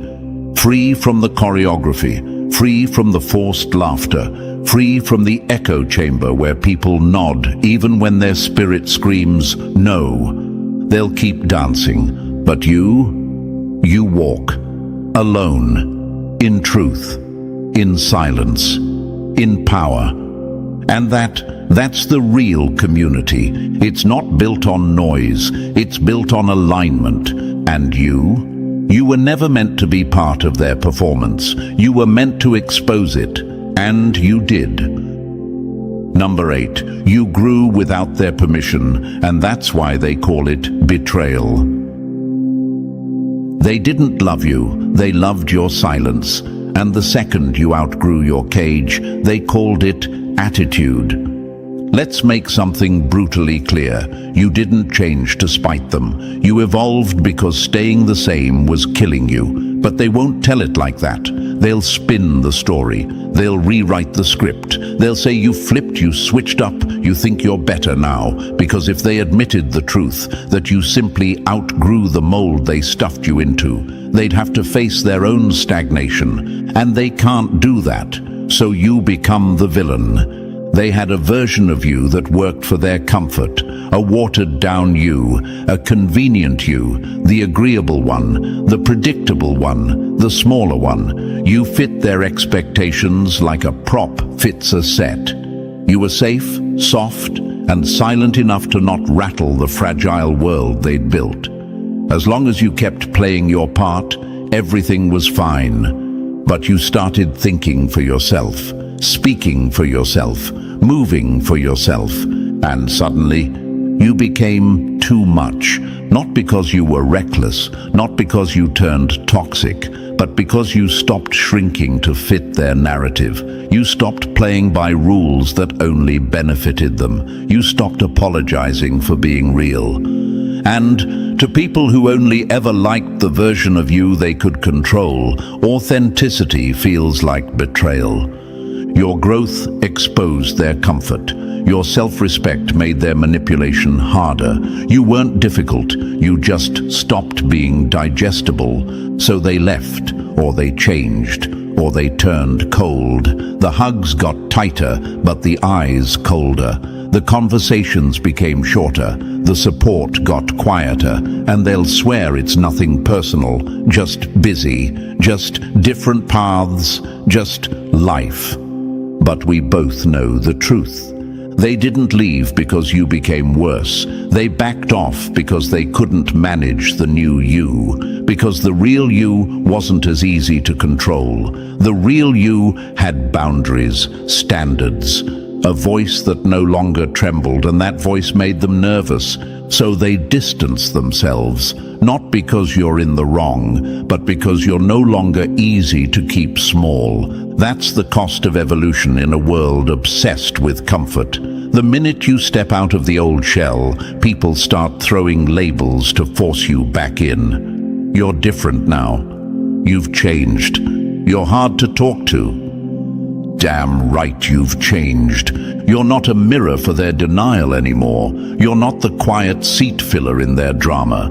You're not the background character in their fake self-love campaign. You are your own damn story now, and that terrifies them. They never loved you. They loved who you were when you were still cutting yourself into pieces to keep the peace. They loved the performance, the compliance, the easy-to-handle version. But the moment your soul stopped bending for applause, you became too intense. Let them call it whatever they want. Call it rebellion, call it ego, call it disloyalty.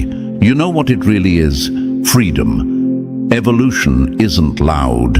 It doesn't need to kick doors down. It's subtle, internal, surgical, but it shakes the foundation of any relationship built on imbalance. Because the second you step into your fullness, everyone who benefited from your smallness has to either grow up or walk out.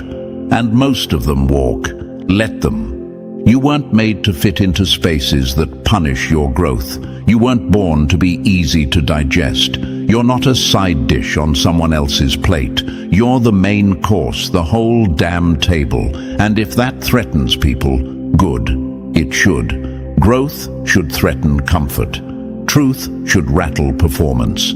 So don't edit yourself for their peace. Don't shrink to be palatable. You didn't survive everything you've been through just to become manageable. You're not rebellious. You're reborn. And evolution doesn't ask for permission. It demands space. So make it. Even if that means walking alone. Because walking in your truth, unfiltered, unedited, unapologetically whole, is worth more than all the fake loyalty you had to beg for when you were broken. You didn't change for them, you changed for you, and they'll never forgive that. But you'll never regret it. And now, as the smoke clears and the masks lay shattered, one truth remains. You were never wrong for seeing what others refused to face. You were simply ahead. This wasn't rebellion. This was revelation. And the world is finally catching up to the warnings you carried alone. If this message hit something deep, like and subscribe to keep this energy alive. Drop the number 77 in the comments if you're done shrinking, done pretending, done playing small. Share this with another chosen one who's been doubting their clarity. The storm didn't break you. It revealed who you've always been. The moment they fear your voice more than your silence, you've already won the war they tried to hide from you. They tried to smear your name in rooms you've never stepped foot in. They formed circles, whispered curses, threw shade disguised as concern. But what they didn't understand is, the universe doesn't waste its power. And it damn sure doesn't choose lightly. So when they moved against you, they weren't just attacking a person. They picked a fight with momentum, with alignment, with fate itself. That's a losing battle. You didn't show up to play their game. You showed up to flip the whole board. Before we go deeper, hit that like button and subscribe. That's not just for numbers. It signals YouTube that this isn't noise. It's a message. It pushes this truth to more chosen ones like you. It tells the algorithm that something rare is happening here and that it needs to be heard. Now, let's begin. Welcome, chosen ones. The moment a Secret Service agent looked at you and said they should run for office, everything shifted. That's not a casual compliment. These are the people trained to read threats in body language, decode lies before they're spoken, sense power before it's announced. And what did they see when they looked at you? Leadership, potential, command. They didn't just see someone who survives the chaos, they saw someone who could lead others through it. See, you're not just liked, you're not just different, you are disruptive. Your presence disturbs what's fake, threatens what's weak, and exposes what's been hidden. The label, chosen, isn't cute, it's dangerous. It haunts those who've built thrones out of manipulation. And when your name starts echoing in circles of influence and intelligence, know this: the universe is moving pieces in your favor. And your enemies. They're not confused. They're scared. Because the truth is, you weren't chosen to sit quietly. You were chosen because your silence was already causing waves. You were chosen because even when they buried you under doubt, you glowed. You were chosen because the light in you, the one you keep trying to dim just to make others comfortable, wasn't meant to blend in. It was meant to expose. So let's be real.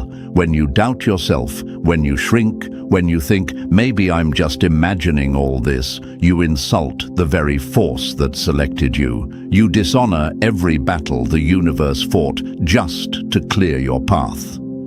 You think you're alone, but it's not you they fear. It's the storm that walks beside you. You were endorsed not by trend, not by popularity, but by trained vision. People who are taught to see what's hidden looked straight at you and said, "That one, that's the one who should lead." That's not an accident. That's the universe getting loud. Don't let fear talk you out of your own glow. Don't let small minds trick you into thinking your calling is too big. You're not too much. You're just enough to change everything. The power of being chosen is that it doesn't need permission. It doesn't need approval. It is. So when they raise their voices against you, when they roll their eyes, when they question why someone like you would ever consider leadership, just smile. Because deep down they know, once the universe picks its soldier, there's nothing they can do but watch. Chosen one, your time isn't coming. It's already here. So now the question is, are you ready to face what this really means?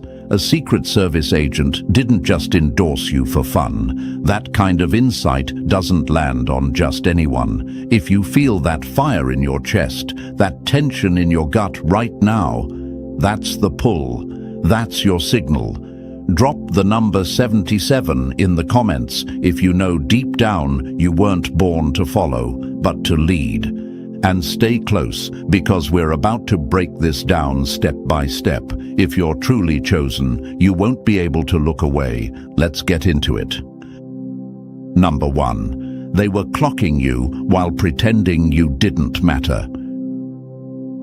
They laughed at your silence, but it was your stillness that shook the room. Now they're terrified of the same presence they tried to ignore.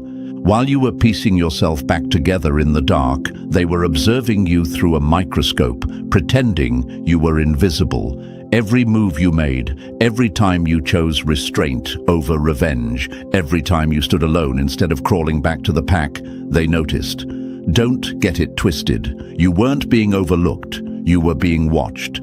Quietly, closely, obsessively. The same people trained to detect lies in a heartbeat and sniff out threats before they even blink.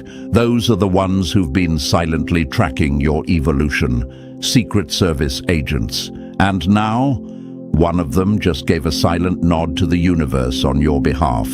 They endorsed you, not for a social media award, not for some petty applause, but for office, leadership, command, influence, power.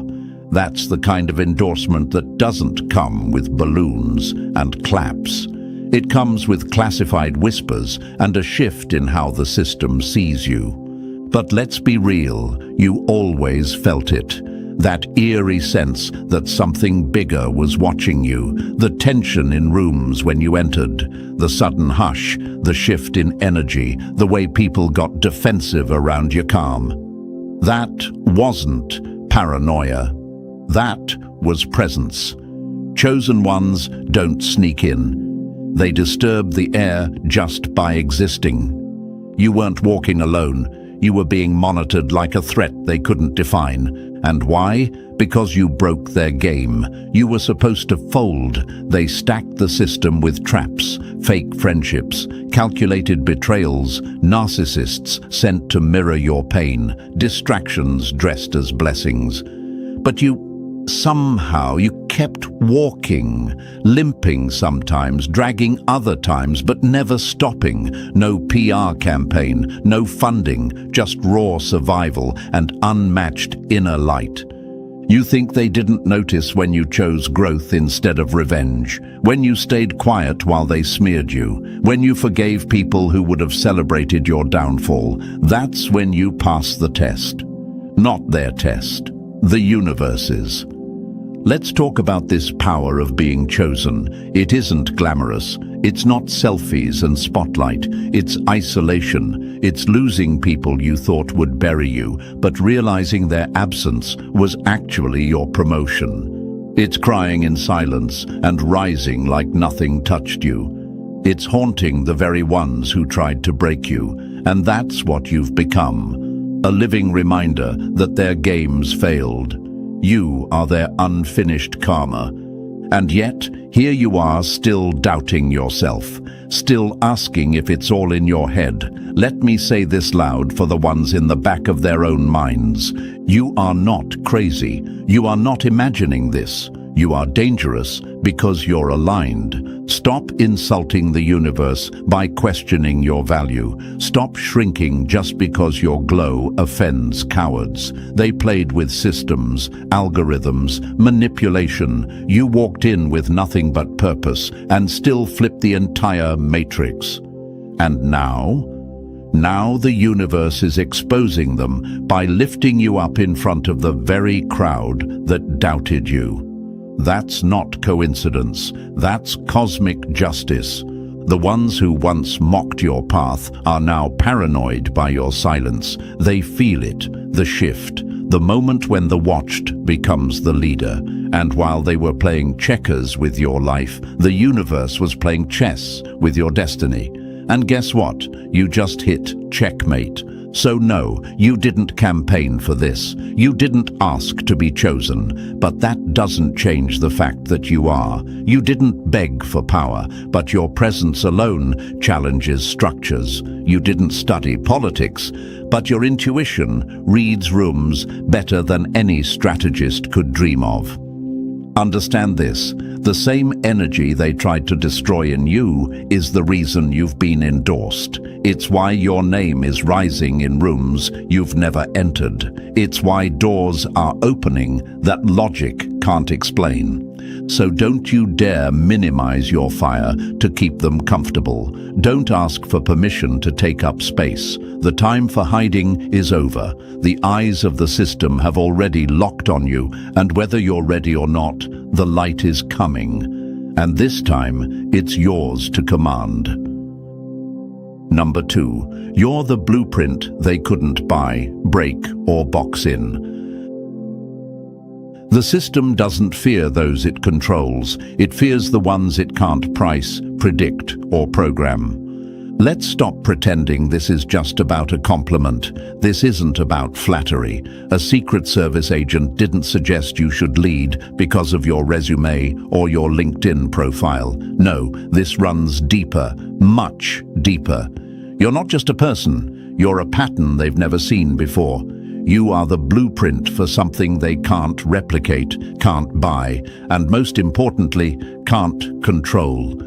You ever wonder why you've been watched so closely, yet left out so deliberately? Why you've been underestimated but constantly monitored? They weren't watching you to shut you down. They were trying to figure you out.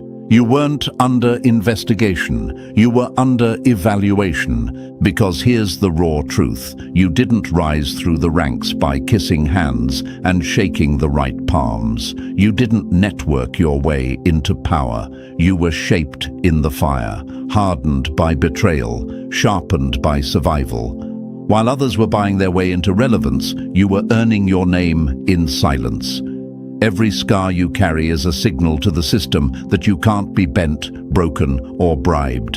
And that's terrifying to them. They study people like you the same way scientists study anomalies, carefully, obsessively, because what they saw in you wasn't just resilience. It was something uncoachable, unteachable, leadership born from chaos, command that doesn't need confirmation, integrity that can't be bought, the kind of presence that rewrites rooms without needing a microphone. They saw it, and they knew it couldn't be manufactured. You were the experiment they never expected to succeed, a leader forged without their blueprint, a soul that could have been corrupted 1,000 times, but somehow walked out cleaner. They watched you when you had nothing, not because you were irrelevant, but because you were dangerous even then. They watched you lose friends, be betrayed, be lied on, abandoned, and still walk like royalty.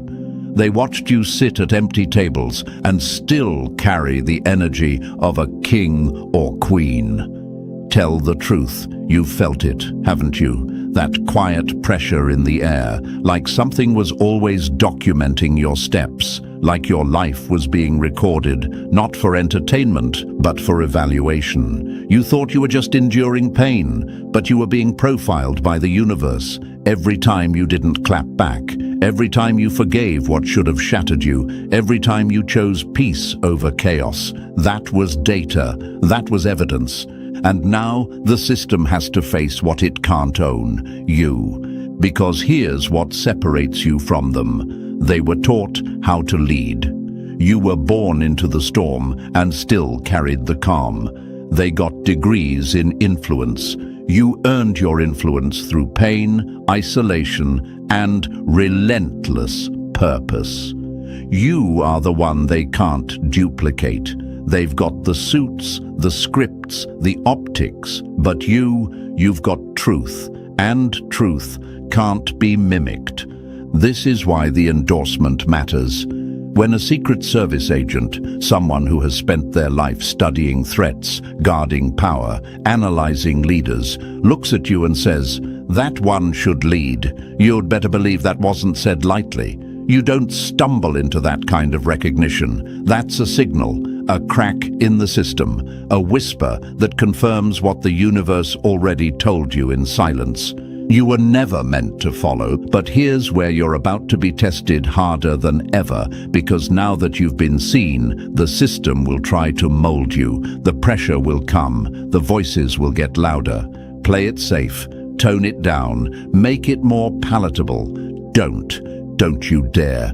You weren't chosen to be digestible. You weren't designed to fit into their old mold. You're not here to continue the pattern. You're here to replace it. The world is starved for realness, and you are the threat they never prepared for. Authenticity with power. So yes, you've been watched.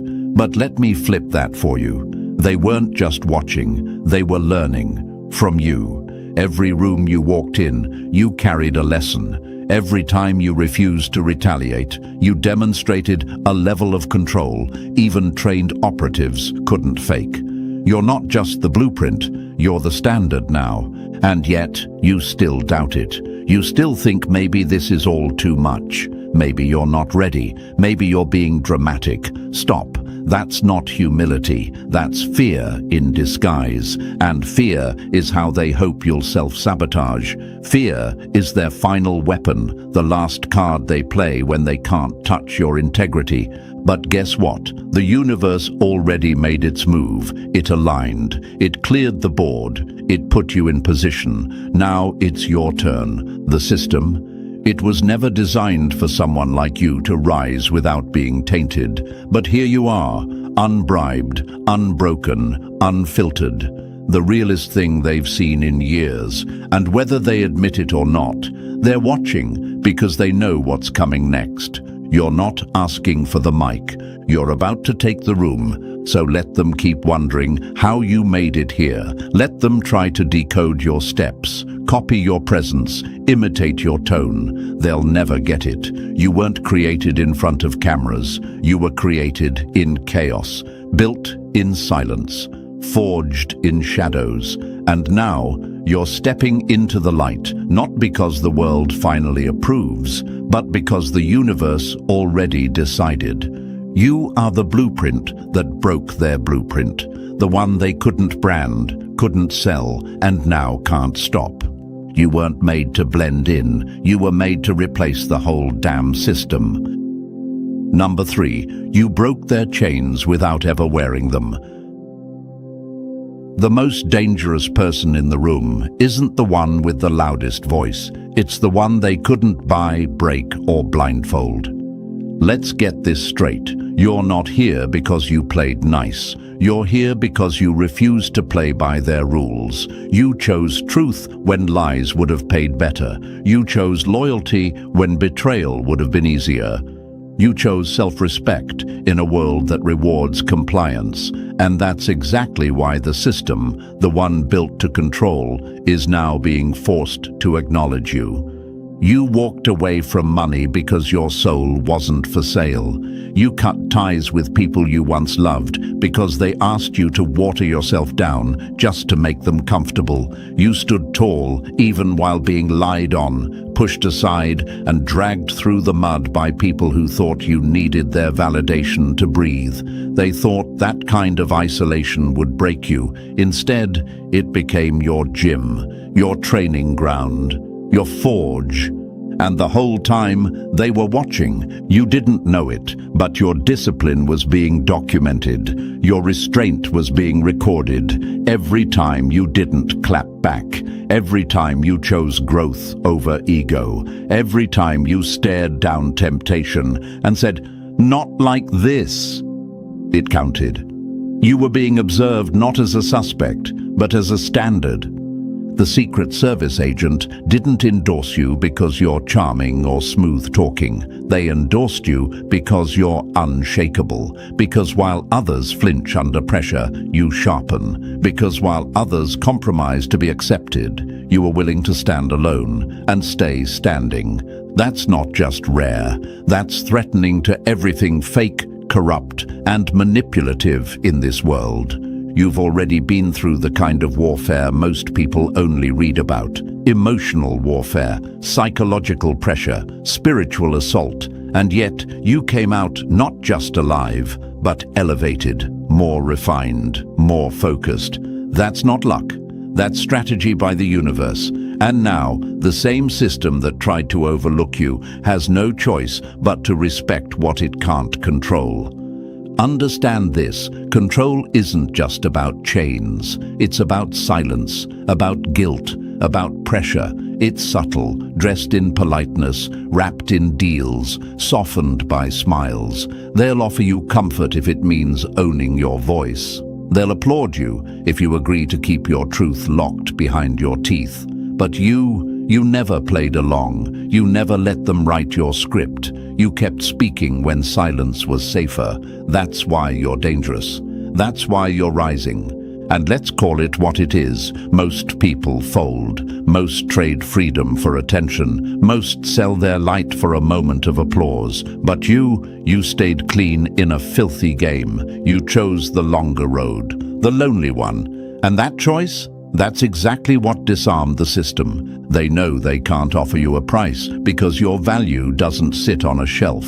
They can't hold leverage over your head because you already walked away from the very things they use to trap others. Status, attention, approval. You left it all to keep your integrity intact.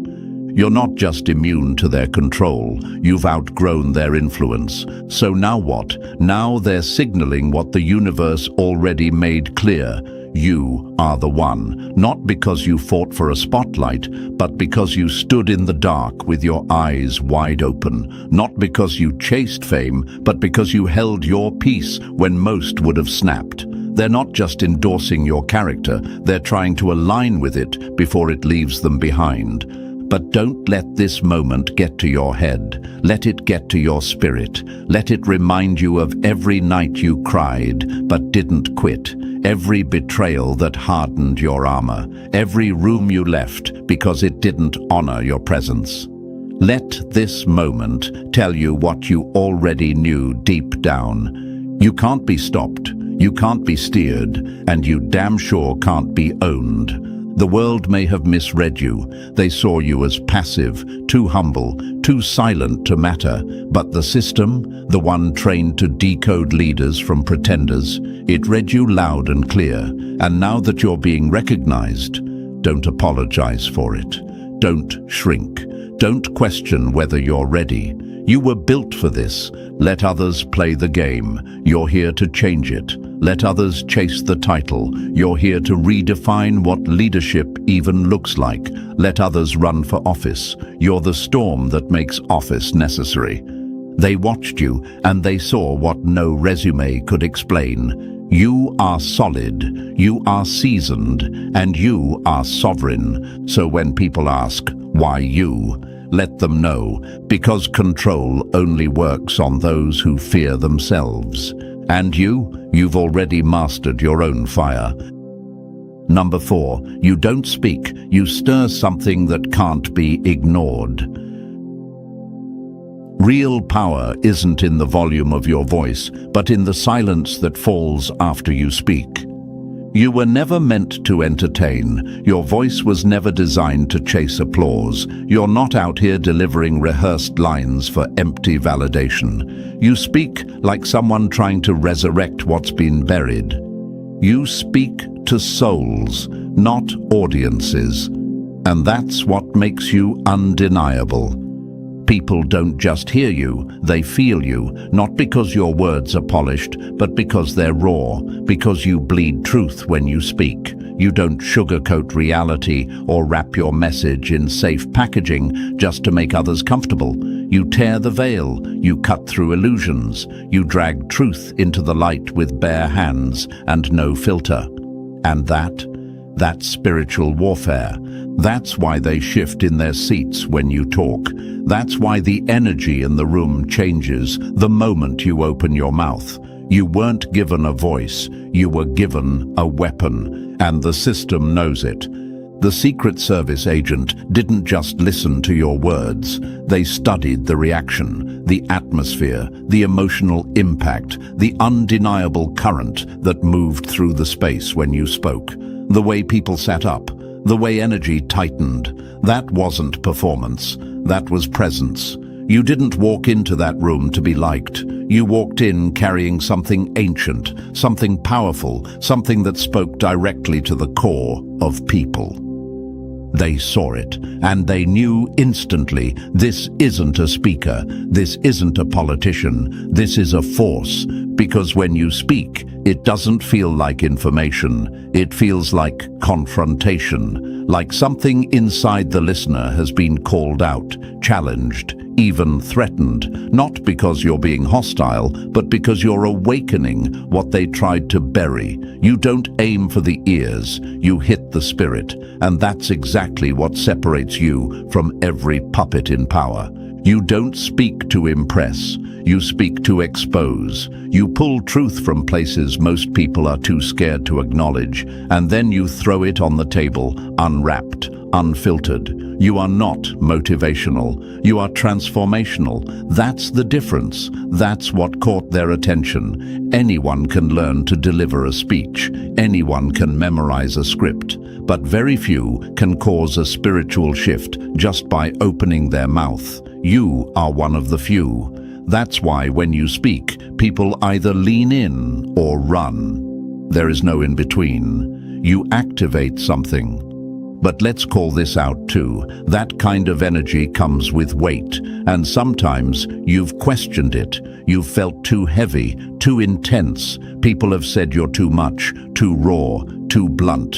And because of that, you've tried, at times, to water it down, to be softer, to speak lighter, to not offend. Let me stop you right there. That's not your lane. You weren't built to whisper truth. You were built to deliver it with fire. You were built to walk into rooms and make comfortable lies shake. And every time you tone it down to make people feel safe in their delusions, you betray the very power that was placed inside you. You don't belong to the crowd. You were never meant to blend in with performers. You're a disruptor. Your throat is an instrument of correction. Your tone is calibrated for awakening, and your message was never meant to be palatable. It was meant to be unforgettable. So when a Secret Service agent recognizes that, when someone trained to detect threats sees your voice as leadership, understand what that means. It means you're not just impactful, you're inevitable. The kind of influence that doesn't need a platform because your essence already commands space. The crowd may never fully get it. They'll call you intense, too real, too raw, but the people who need you, the soul's still asleep, the mind's still bound. They hear you like a fire alarm in the fog. They feel something in their chest they can't explain. That's your assignment. That's your edge. You are not a performer. You are a trigger for awakening. A voice built for revolutions, not retweets. And no matter how hard they try to fit you into a box, your presence keeps breaking it open. This isn't charisma. This is impact. And that impact isn't something you learned. It's who you are. That's why you don't need fancy words. You don't need perfect delivery. Your authenticity is louder than any podium. Your truth shakes more ground than any campaign. You were never meant to speak to people. You were meant to speak through them. So stop questioning if your voice is too much. It's not too much. It's too real for the fake to handle. And that's exactly why the system is turning its head, paying attention, and for once, not trying to silence you, but trying to figure out how to keep up with you. You don't speak to entertain. You speak to awaken, and the world is finally starting to feel it. Number 5, they can trust you with power because you never thirsted for it. The only ones truly fit to lead are those who never needed a crown to know they were royalty. Let's get this one thing clear. You didn't chase power. Power chased you. While others sold their souls for influence, begged for followers, and clawed their way into rooms just to be seen, you were somewhere in the background, cleaning generational wounds no one applauded you for. You were fighting demons in silence, breaking patterns so your bloodline could breathe, standing in truth even when it cost you love, comfort, and connection. You didn't want a throne, you wanted peace. And that's why you were chosen. That's why the Secret Service, the people trained to recognize not just potential, but danger, saw you and said, that one should lead. Because you don't crave power, you respect it. You fear what it can do in the wrong hands, and that alone is what makes you the safest to hold it. You didn't come up trying to impress crowds. You weren't in boardrooms pushing for clout. You were in the trenches doing shadow work, inner work, the stuff no one posts about. You didn't post your healing journey like a trend. You lived it, quietly, authentically, privately. While everyone else was building brands, you were building character. And let me tell you something the world often forgets. Character is the only currency that lasts when power shows up. You didn't stand out because of polish. You stood out because of purity. And no, not some fake, performative morality. Real purity, the kind that comes from refusing to take shortcuts, even when it hurt. The kind that turns down easy success because it doesn't feel right. The kind that looks at corruption and says, "Not with me. Not through me."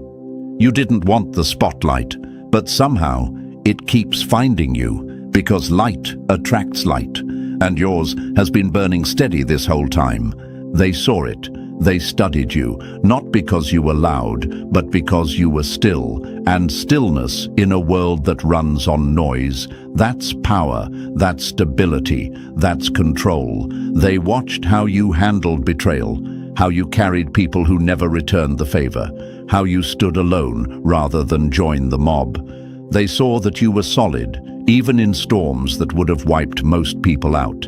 And here's what most don't realize. Leadership isn't about speeches. It's about sacrifices. It's about who you are when no one's clapping, when no one's watching, when no one is giving you a title. And you already carried the weight without needing the badge. You already protected people, emotionally, spiritually, even energetically, who never even said thank you. You were the covering in chaos, the calm in conflict, the grounding force when everything else was spinning. And you never once asked to be crowned. That's what terrifies the system, because most people want power so they can feel important. You walked away from anything that compromised your alignment. You said no to clout that didn't feel right. You turned your back on stages that asked you to trade truth for trend. So now that they're watching, now that someone on the inside is signaling you as a leader, don't flinch, don't shrink, don't let imposter syndrome talk you out of what you earned in silence. You didn't get here because you campaigned for it. You got here because you carried it when no one noticed, because you handled invisible burdens with grace, because you made hard decisions without witnesses. And now, the universe, and yes, the system, is ready to give you a platform, not because you asked for one, but because you're the only one who won't abuse it. Understand the paradox. The ones who seek power the hardest are often the least equipped to hold it. But those who are called, the reluctant leaders, the quiet warriors, the ones who just wanted to heal, they're the ones who lead revolutions. They're the ones history writes about, not because they wanted power, but because they embodied it. So hear this clearly, you are not just capable, you are trusted. Trusted by the universe, trusted by observers who see behind the veil, trusted to speak truth where others sell silence, trusted to carry what would break most, not because you're perfect, but because you're honest, not because you're popular, but because you're consistent, not because you're polished, but because you're pure in purpose. You never chased the crown, and that's why it's coming for you. So now, when they hand you the mic, the room, the moment, take it, not for ego, not for fame, but because integrity needs a face again, because power in the right hands can become protection, restoration, correction. And your hands, they're clean, battle-worn, but clean. You never wanted power. And that's exactly why you're finally ready to hold it. Number 6, you didn't just survive the fire, you learned how to speak its language. The system fears the wounded who kept their soul intact because pain made them powerful and power didn't corrupt them. Let's rip the cover off this lie once and for all. You didn't stumble into this moment. You bled into it. You weren't handed insight. You earned it through betrayal, silence, abandonment, and pain so personal it left marks no one but you can trace. While others talked theory and posted quotes about injustice from safe spaces, you lived it in real time, with real consequences, with real scars. They think you're just passionate. Nah, you're seasoned, hardened, refined, the kind of voice that comes not from books or speeches, but from long nights alone, crying out to a universe that seemed like it had forgotten you, only to realize later it was training you the whole time. And here's the wildest part. You were never invisible. You were targeted, not because you were wrong, but because you were right. Too early, too real, too raw. You saw the cracks in systems while others were still clapping for the illusion. You questioned the status quo while everyone else was playing along. And they didn't like that. Because the truth is, the world doesn't crucify the loudest. It crucifies the clearest. You had every reason to become a monster, every reason to give up, to fight dirty, to mirror the chaos that surrounded you, but you didn't. You held your line. You stayed rooted in your soul. That's why you're dangerous. Because you walked through hell and came out clean, not perfect, not untouched, but uncompromised. The trauma they thought would silence you, it taught you instead. It turned you into someone who doesn't just recognize injustice, you embody the antidote to it. You've felt what oppression does on the inside. You've lived what gaslighting sounds like in your own bloodline. You've tasted what it's like to be punished for telling the truth. And still, you didn't fold. That's why the system is shifting. That's why the whispers are getting louder. That's why someone with clearance, someone trained to detect deception and measure integrity, looked at you and said, "That one. That's the one who should lead." Because you're not leading from ego, you're leading from experience. You're not faking empathy. You are empathy. You don't throw around justice like a slogan. You embody it like a birthright. And justice, coming from the mouth of someone who's lived without it, that's the kind of power that shakes foundations. Let me talk to the part of you that still wonders, why me? Why you? Because you didn't just get up, you grew up in the fire. Because you didn't become cold, even when the world gave you every reason to. Because you didn't get bitter, you got clear. You know exactly how this world breaks people because you watched it try to break you. And now that you're standing again, now that you've got vision, voice, and victory under your feet, the system has no choice but to take notice. Understand something deeper. The universe didn't choose you despite your trauma. It chose you because of it. Because you proved, through every sleepless night and every fake smile, that you could hold power and not turn into the very thing you had to survive. That's rare. That's leadership. That's what books can't teach, degrees can't certify, and politics can't package. You are the living proof that pain doesn't have to turn into poison, that trauma can either be a cage or it can be a curriculum. And you, chosen one, you graduated from that school with scars as your stripes. You walked through the kind of fire that burns most people into ashes, and somehow, you became the flame instead. So when they endorse you, don't downplay it, don't shrug it off, don't wonder if you're too damaged or too emotional. You're not broken, you're equipped. The very battles that tried to destroy you made you immune to the kinds of temptations and manipulations that corrupt the powerful. That's why they trust you with this level of responsibility. That's why your name is being whispered in rooms you've never stepped foot in. Because you've proven that power in your hands won't become a weapon. It'll become healing.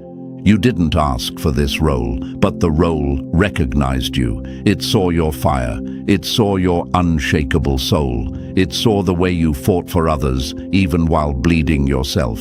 And now it's your time, not to get revenge, but to bring real justice. Not the kind that makes headlines, but the kind that changes lives.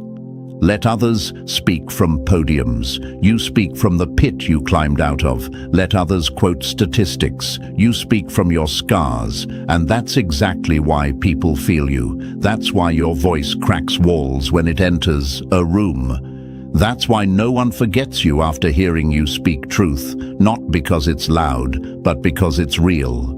Your trauma was never a curse, it was the classroom. And now the world has no choice but to call the one who didn't just read about justice, but became it.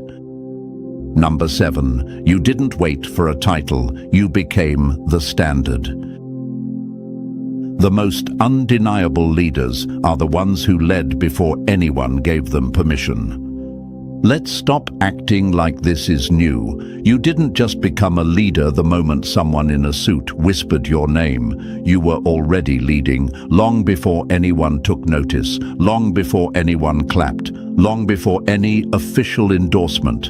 And that's what makes you powerful, not just powerful, dangerous to the old way of doing things. You led without a podium. You led without a platform. You led without applause, support, or the safety net others demand before they take a stand. You didn't wait for permission to act like the light you are. You carried the weight like someone born for it, not because it was comfortable, but because truth demands leadership, with or without a nameplate on your door. You didn't lead with slogans, you led by being. You walked into spaces and the energy shifted. You didn't force it, you didn't demand attention. You simply showed up with a presence that couldn't be denied. While others played roles, you embodied realness. While they read scripts, you lived the message. And that's what the system couldn't fake. That's what couldn't be taught, bought, or manufactured. They saw it, they felt it. They've been watching you shift rooms, command silence, ignite change, without backing, without title, without power structures behind you. And now they're realizing what the universe already knew. You were never waiting for a seat at the table. You are the damn table.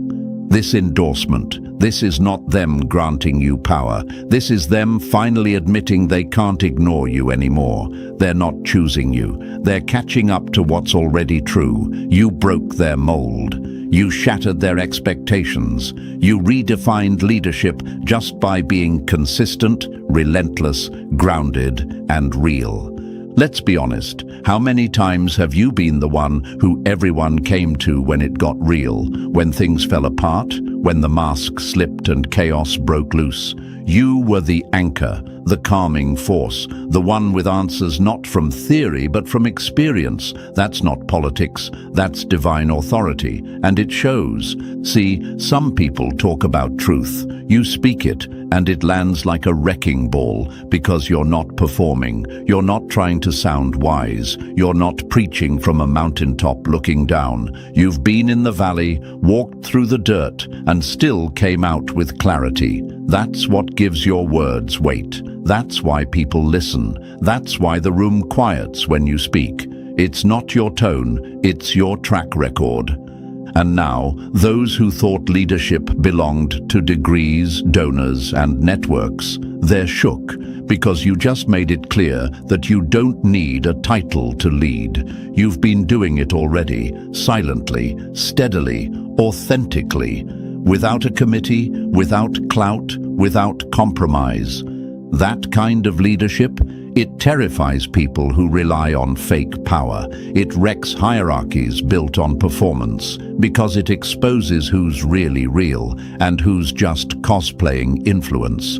So when they put the mic in your hand, don't treat it like they're giving you something. They're not giving you power. They're just finally acknowledging that you've been carrying it this whole time. They're trying to label something they didn't create, trying to package what they can't control. You led before you were accepted. You led before you were acknowledged. You led when your voice shook, when your hands were tired, when your heart was broken. You still led. And that's the truest form of leadership there is. You don't need the title to validate the impact. The impact already happened. The title is just a late recognition of what the universe already appointed you to do. This isn't the beginning of your leadership. This is the world catching up to your shadow. So no more downplaying it. No more acting like this is accidental. You didn't luck into this moment. You earned it. With your silence, with your survival, with your stubborn refusal to compromise your voice, even when it would have been easier to just blend in. You're not next up. You've been the one. They're just now brave enough to admit it. Number 8. You don't fit the game. You break it. The system doesn't fear who you are. It fears what you awaken. Let's not sugarcoat it. You terrify them, and you're supposed to. You don't walk in like a threat. You are the threat, not because you're loud, not because you're hostile, but because you're clear, because you can't be bought, distracted, baited, or broken. You don't want their crown, their fame, or their crumbs of validation. You want truth. And nothing scares a system built on illusion more than someone who refuses to play along. You're the wild card in a rigged game, and they don't have a strategy for that. See, they know how to control puppets. They know how to promote those addicted to approval. But you're not here to climb their ladder. You're here to kick the whole damn thing down. They don't fear your ambition. They fear your absence of it. You're not hunting power. You're here to unplug it from the liars who've abused it. You don't just see through the smoke. You walk in with wind and blow the entire illusion away. You don't just read between the lines. You rip the pages out and call the whole story a lie. That's why your presence rattles cages. That's why powerful people get nervous when you speak calmly. That's why people with polished masks can't look you in the eye, because something in you exposes something in them.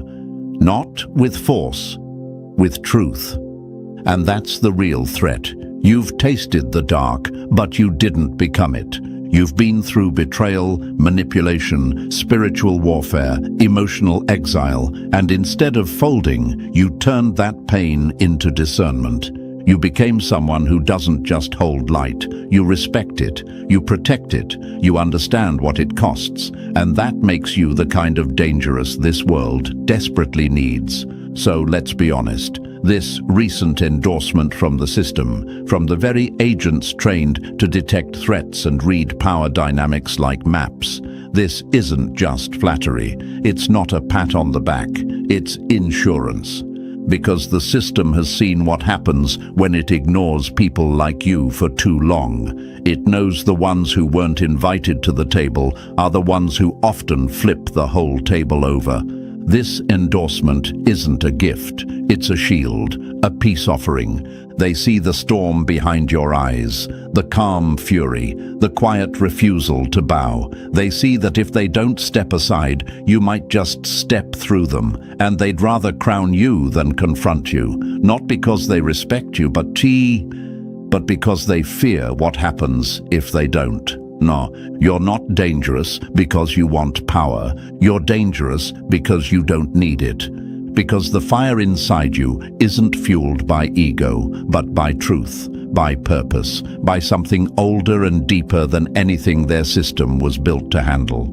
They see that now. They see how your words cut through manipulation, how your energy can't be staged, how your silence speaks louder than their propaganda. They've tried to label you, predict you, dilute you, and failed every time. Because you weren't born to be explained. You were born to be felt, and the moment they felt you, they understood. This isn't a candidate. This is a reckoning. So yes, you terrify them, but don't ever apologize for that. That fear, that unease, that tightening in the air when you walk into a room, that's confirmation. That's the system recognizing the end of its illusion and the beginning of something real.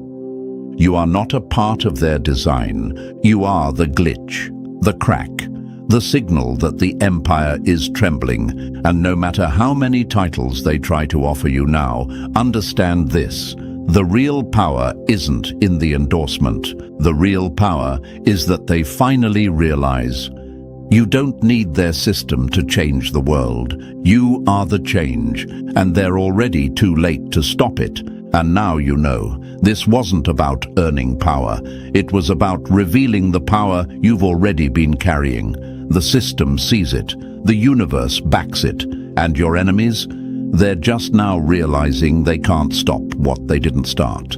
You're not rising, you've already risen. If this message hit your soul, like the video, subscribe to stay locked in with this movement, and drop the number 77 in the comments if you know you've been chosen for more.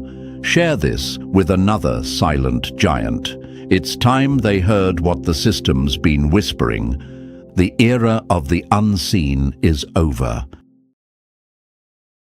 They thought they buried you, but they didn't know you were a seed the universe chose to grow in darkness. They came for you with loud mouths and weak hands. They threw shadows, lies, and jealousy, hoping to break what they didn't build. But here's the truth. They weren't fighting you.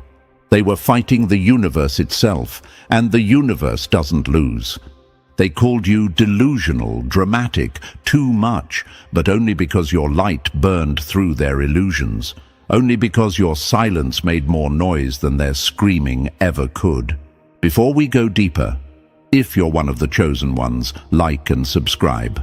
Not for vanity, but because every click helps spread this message to another one of us who's still stuck in the confusion, wondering why they feel different.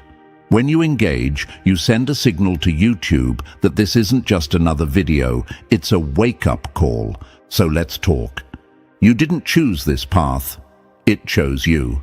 The power you carry wasn't something you picked up. It was planted in you before you even knew your own name. And now it's blooming, loud, wild, undeniable. That's why they panic. That's why they whisper. That's why they lie. Because they feel the shift every time you walk in a room. Because you make the air feel heavier for those who never face their truth. There's something terrifying about a person who knows they were built for more. The moment you stopped apologizing for who you are, the blessings started pouring in. That's no coincidence. That's alignment. You became a mirror, and when people looked at you, they saw everything they were too scared to become. Your wins feel like a tax to them, because they can't understand that being chosen isn't about being better. It's about being different. It's about surviving storms they never even knew existed, and still showing up with fire in your eyes. And don't think for a second you've been alone. The universe never sends its strongest without backup. What you felt as abandonment was just isolation for recalibration. They had to move out of your frequency. Not because you're hard to love, but because you're hard to manipulate. You're not broken, you're rare. So stop doubting your light just because it blinds the ones still sitting in the dark. Stop shrinking to fit spaces that were never meant to hold your power. You are not here to be understood. You're here to be felt. Remember, when you're chosen, your mere existence offends those still hiding behind masks. You haunt them without trying. Your growth exposes their stagnation. Your peace disrupts their chaos. This is the season where the universe puts its stamp on you in front of everyone who doubted. And it won't be quiet. It won't be small. It's loud. It's disruptive. It's legendary. You were never just someone. You were always the one. So when the blessings come, don't flinch. You earned every single one through the hell they didn't see, through the tears they mocked, through the nights you held yourself together when no one else would. You are chosen. You are the storm that doesn't break. You build in the chaos. And now, the same people who tried to erase you, they'll be forced to watch you rise. This is your era. Let them talk. Let them wonder. Let them spiral. You're not here to explain. You're here to exist, loudly, fully, and unapologetically. So tell me, what did you do, chosen one? Because people can't stop talking. The energy around you is too loud to ignore. If you're really who the whispers say you are, you won't just scroll past this. Stay with me. This isn't just a video, it's a mirror. Drop the number 77 in the comments if you're done hiding and ready to own the fact that you're not like the rest. The spotlight isn't a mistake. You're being called out because you're being called up. And now, let's break it down, step by step.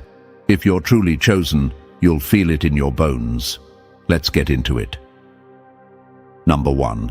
They tried to bury you. Now they're choking on your roots. They tried to dim your light, not knowing it would burn through the seams of their false realities. And now they're forced to squint just to survive in your presence. They talk, loudly, desperately, as if their voices could drown the fact that you're rising anyway. What they didn't understand, what they still don't understand, is that you weren't just walking through life. You were walking with the universe behind you. Every step you took rattled a system that was built to keep you small. And now that it's all falling apart, they're blaming you. Good, let them. You didn't ask to become the story, but they couldn't stop writing about you, couldn't stop watching, couldn't stop whispering. All the while, you were just surviving, just healing, just trying to understand why your very existence sparked so much noise. But let's be clear, this isn't about being misunderstood. This is about being too real in a world full of fakes. You didn't just walk differently, you walked in truth. And that truth slapped the delusion right out of their comfort zones. That's why you live rent-free in their minds. You don't even have to show up. Your name alone changes the weather in the room. They hate how their lies never stick to you. How no matter what they try to smear, the universe keeps handing you the keys. That's the curse of messing with the chosen. They weren't fighting you, they were fighting the system that chose you. And that system? That's the universe. They were swinging at something they could never touch. And now they're paying the price in silence, watching you shine while choking on their own disbelief. You ever wonder why people swear you've got some secret? Like you've made a deal with something invisible. They call it luck, they call it magic, they call it anything except what it actually is: alignment, divine timing, cosmic justice. They don't see the nights you broke down alone, the mornings you still got up, face tight, heart heavy, but moving anyway. They never watched you fight demons they don't believe in. They just saw the glow afterward and decided it had to be something unnatural. And the worst part? Some of you started believing them. You started questioning your own light, thinking maybe they're right, maybe you're not ready, maybe you're just lucky. Let me say this loud. You were chosen long before the world had anything to say about it. You don't need their approval. You need your focus back. Don't forget what you've walked through. You were handpicked to shift energy, not to blend in with it. Your presence makes the unhealed uncomfortable. That's not your fault. That's your gift. When the universe aligns to support someone, everything starts bending around them. Time stretches, people get removed, opportunities open like automatic doors. You're not imagining it. It's real. They don't understand it because they weren't built for it. They're mad because the laws that apply to them don't seem to apply to you. But that's what happens when you're chosen. The universe moves differently around you. You're not living by the same code. They tried to apply human rules to a cosmic game, and now they're losing miserably. So stop apologizing, stop dimming, stop letting their fear of your power trick you into questioning your purpose. You were never meant to be palatable. You were meant to be a wildfire, something that clears out the dead so the real can rise. They said you were too much? Good. Be more.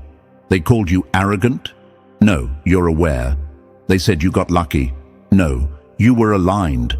And now that the universe is repaying you in public for everything you suffered in private, they want to make it about them. Nah. They had their moment. It passed.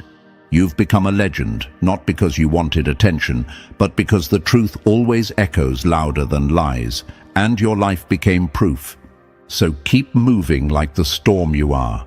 Let them spin their stories. Let them build their myths. You just keep collecting blessings and breaking cycles.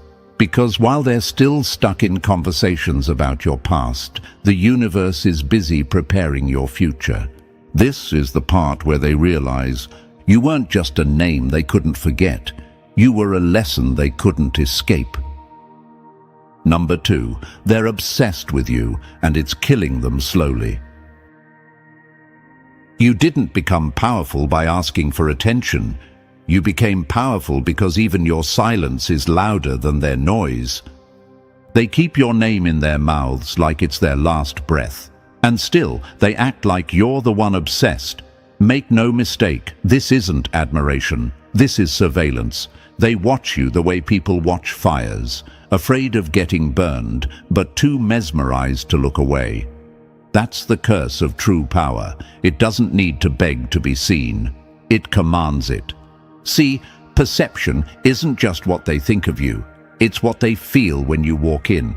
You don't speak first, but suddenly the room shifts. Conversations stall, eyes shift. That's not charisma, that's energy. You didn't craft a persona. You lived through hell and walked out with a presence that makes people rethink themselves. That's not something you can fake, copy, or buy. That's the signature of someone who's been chosen, and they hate how naturally it drips off you. They say, you think you're special. No, you know you're different. You know you weren't built like the rest of them. They break when pressure hits. You bend, adapt, and come back sharper. They fall into gossip, you fall into purpose, and now they're drowning in questions they'll never ask you directly. Why do people trust you so quickly? Why does your name open doors? Why do things align for you so perfectly when we're still trying to figure it out? Here's why. The universe doesn't invest in the fake. It backs the real, the raw, the refined by fire type. You didn't audition for this. You were forged for it. That's why people can't help but assign myth to your name. You don't live like them, and it terrifies them. You don't seek validation, yet you're constantly validated by forces beyond their comprehension. That's not luck. That's alignment. Perception shapes reality. But yours didn't start with theirs. It started with how you saw yourself when nobody else did. When you were crying behind closed doors, still choosing to believe that maybe, just maybe, it was all for something. When you walked into rooms knowing they were doubting you, but you still showed up like you belonged. That's the part they don't see. They see the results, not the resolve. The glory, not the grind. They whisper your name in circles you've never walked in, yet somehow your presence is felt. You're being honored in rooms you haven't even stepped into yet. And that's when it clicks. Perception is no longer just an opinion, it's a force, and you are the source of it. Let them think you're too much. Let them roll their eyes and downplay your name. It won't change the fact that the opportunities keep arriving unannounced. The respect keeps pouring in quietly. That your presence continues to ripple long after you've left the room. You don't need the world to know who you are. The universe already confirmed it. And that's why everything keeps shifting around you. But here's the dark truth they won't admit. They want to be you. They won't say it, but they study you. Your walk, your tone, your decisions. They replay your words in their head like a song they hate but can't stop listening to. Not because they understand you, but because they want a piece of whatever this force is that seems to orbit around you. You've become the blueprint while they were busy mocking the foundation. And what about the chosen ones who are watching this, still questioning their power, still letting doubt creep in when they see all eyes on them? Listen to me clearly. Do not shrink just because they can't expand. Stop looking at their confusion as your cue to become small. You are not responsible for making yourself digestible to those who haven't evolved enough to taste truth. Every chosen one is watched. That's the cost. Your energy feels like exposure to those hiding behind masks.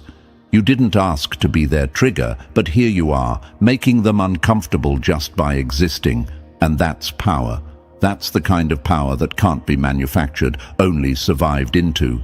You survived enough to become someone they can't ignore, and now they're trying to label it as anything but earned.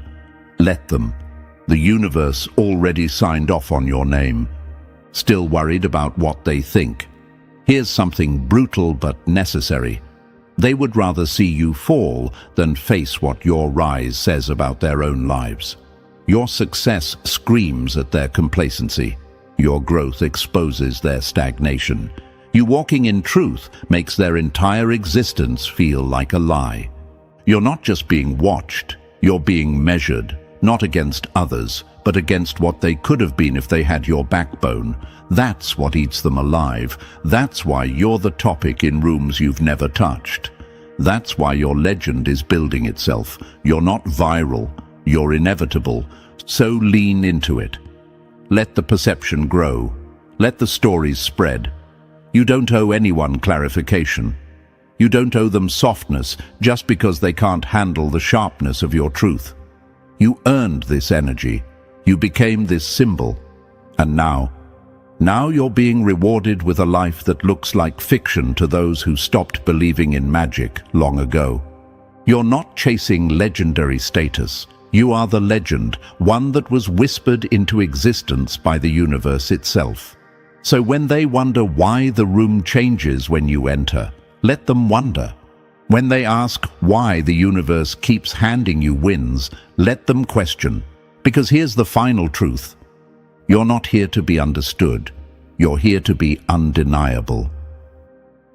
Number 3, they made you a myth, now they can't control the story. They tried to mock you, now they quote you. They tried to erase you, now they echo your name to feel relevant. They've made you a character in a story they can't stop telling. You didn't sign up for fame, didn't audition for myth status, but here you are, wrapped in legends, walking through life while strangers attach entire narratives to your shadow. Some of them have never even met you, but they swear they know how you think, what you want, what you're planning. They speak on you like scholars dissecting scripture. You're no longer just a person in their eyes. You're a phenomenon. And the worst part for them, you never asked for it. You became the myth that outgrew its makers.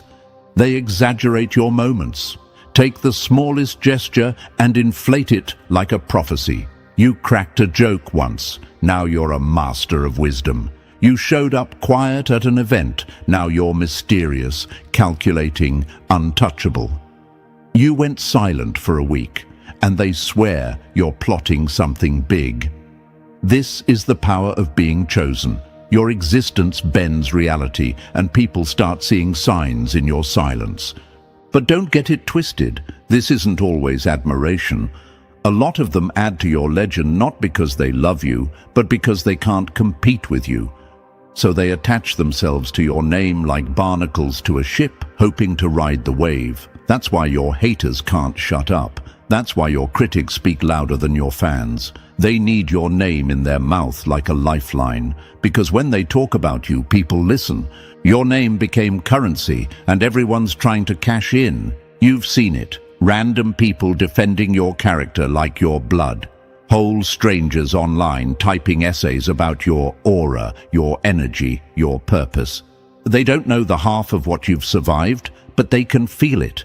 That's what happens when the universe marks you. You vibrate on a frequency that people don't understand, but they know it's real. They see the effects and start filling in the blanks. And it's not just fans or haters, it's opportunists, it's storytellers. It's people who once ignored you, now quoting you like they always believed. They'll say, "I always knew there was something about them." No, they didn't.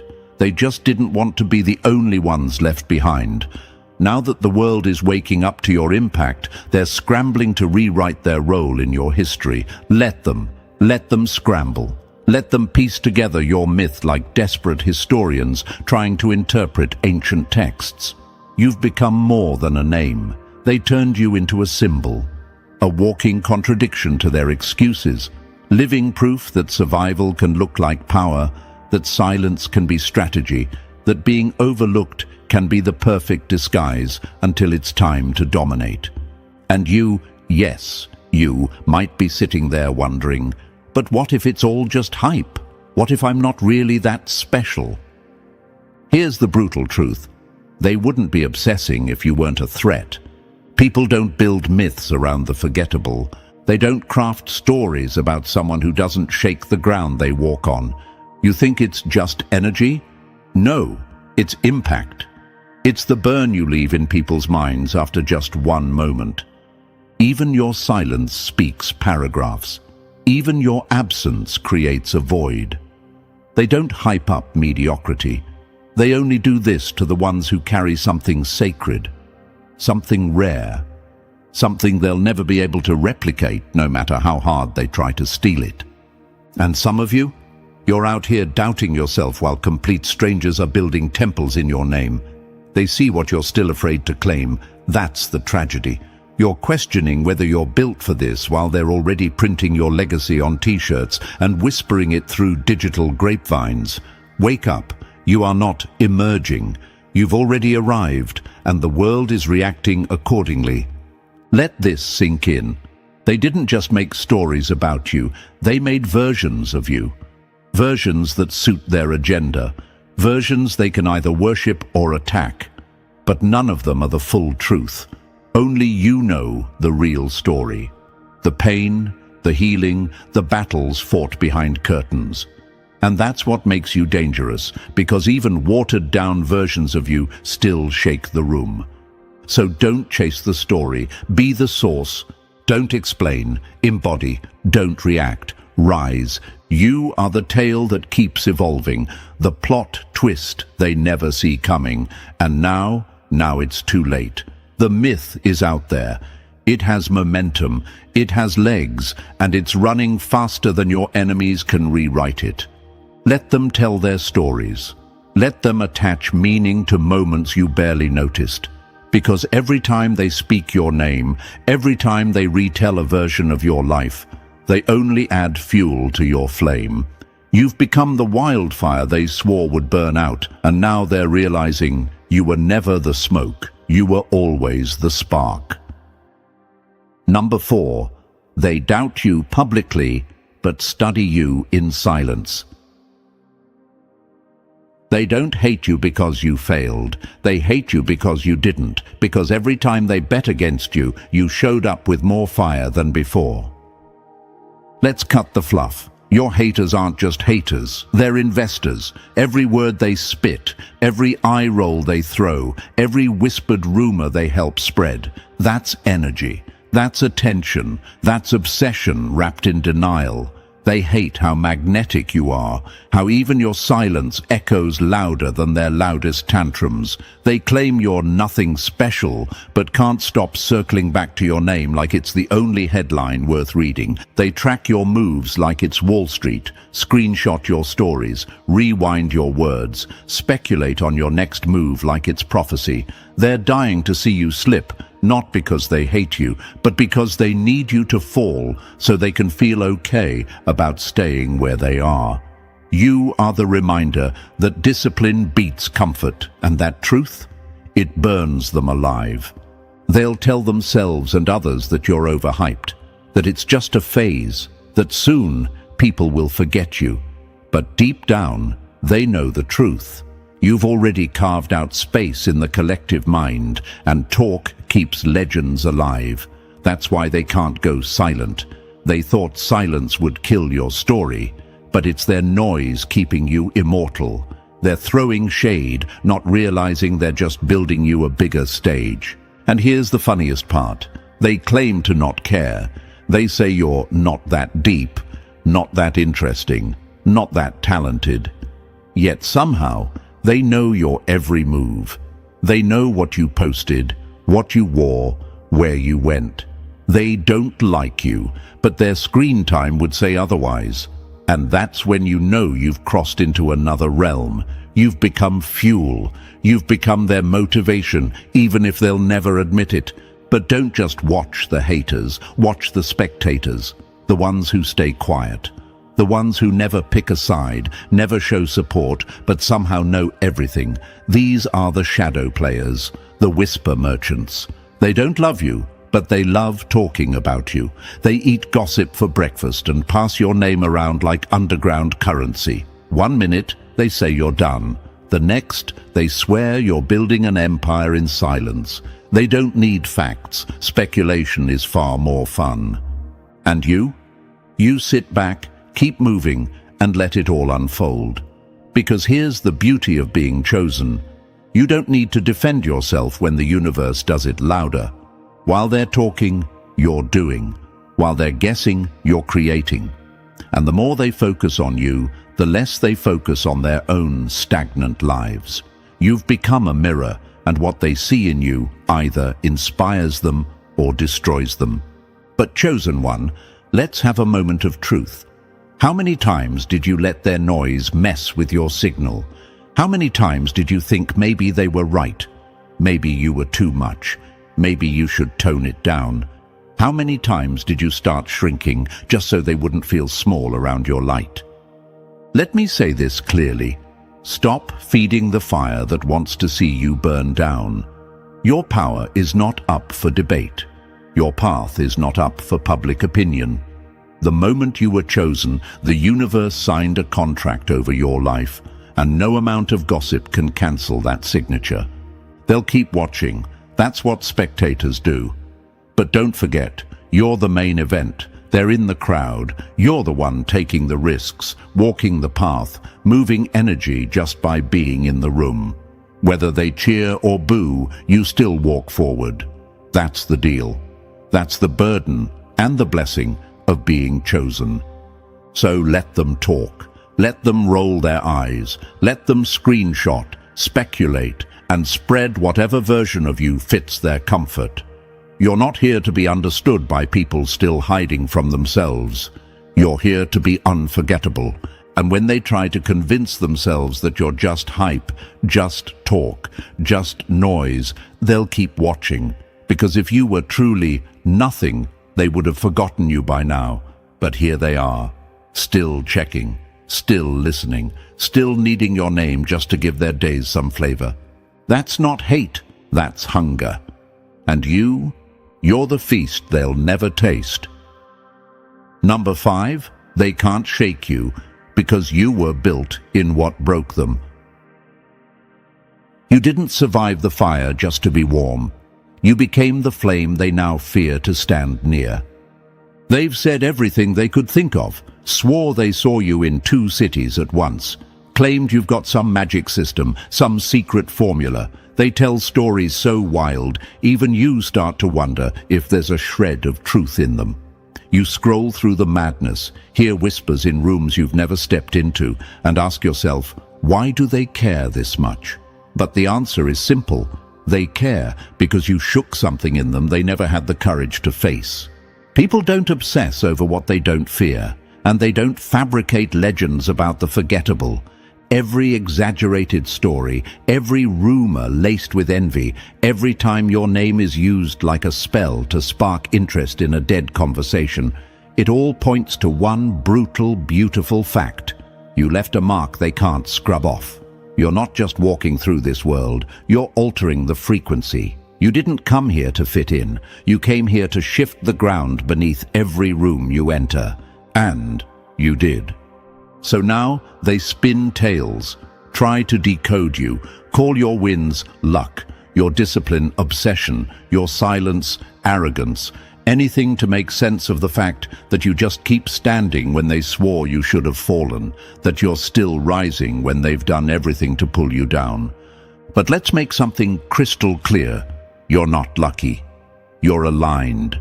You're not favored because life gave you a break. You're favored because the universe doesn't play when it comes to the chosen. When it picks someone, it protects them in silence and promotes them in chaos. You earned your spot, scar by scar. You weren't handed anything. You clawed your way through realities they couldn't even survive in their dreams. And when they say, It just always works out for them. Know that what they're really saying is, we can't understand how they're still standing after everything that should have broken them. They want to believe you had it easier, that something outside of them made you who you are. Because to admit the truth, that you fought battles behind closed doors, cried behind strength, kept walking when your legs were giving out, that truth. It would force them to face their own excuses, and they'd rather worship a myth than face a mirror. You were forged in what they run from.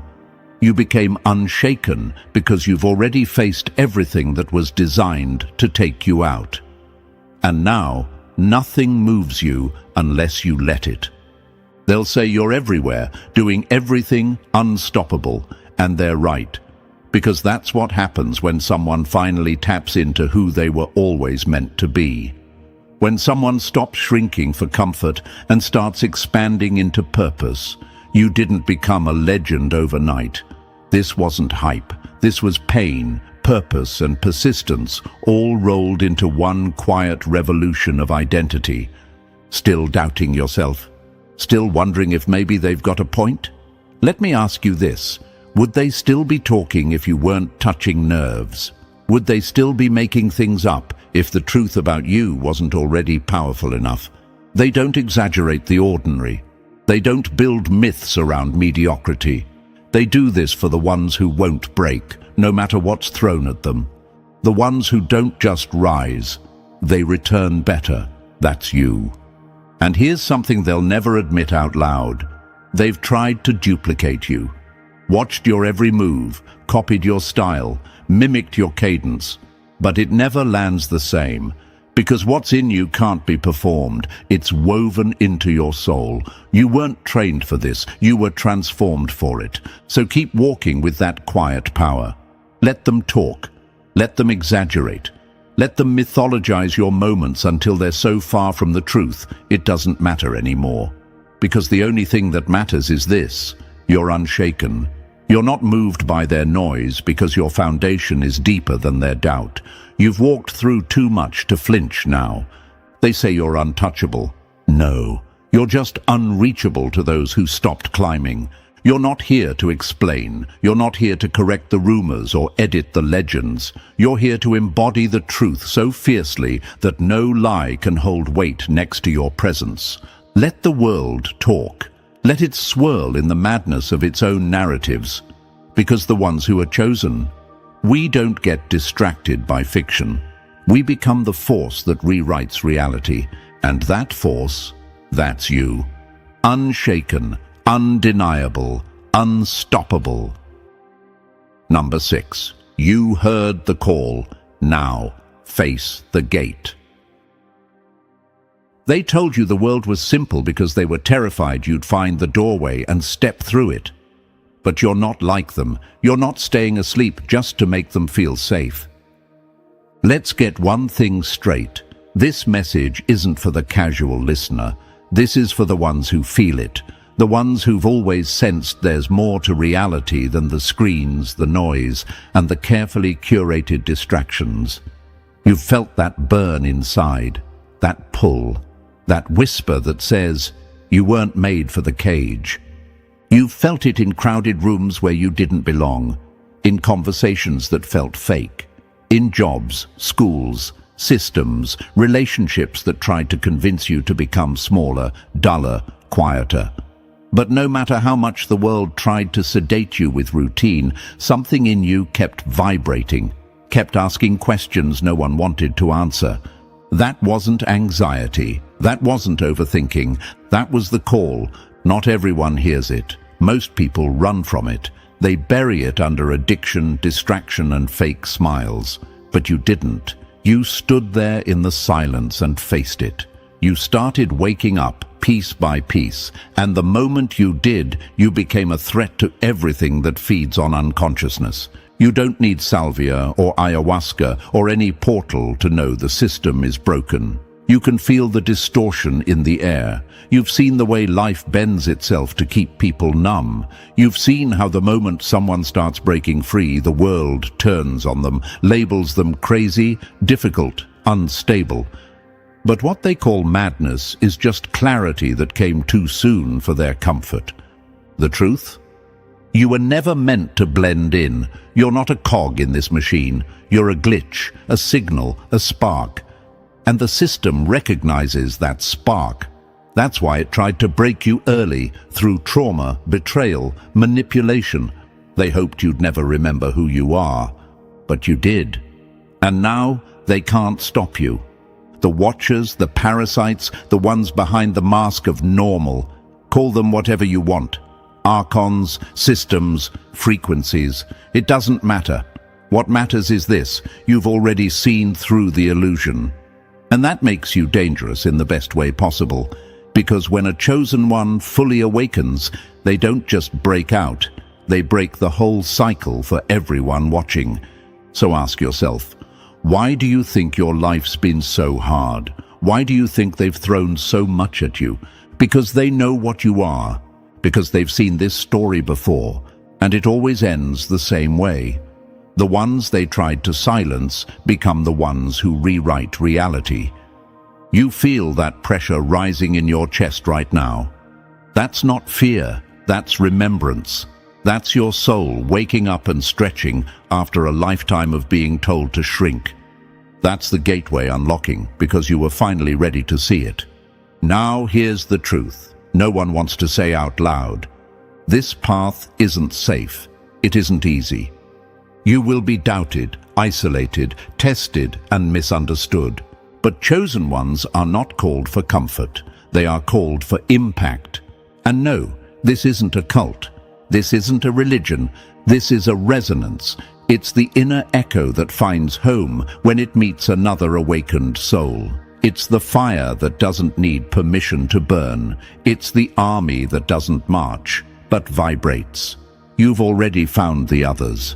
We're here, some silent, some loud, all powerful.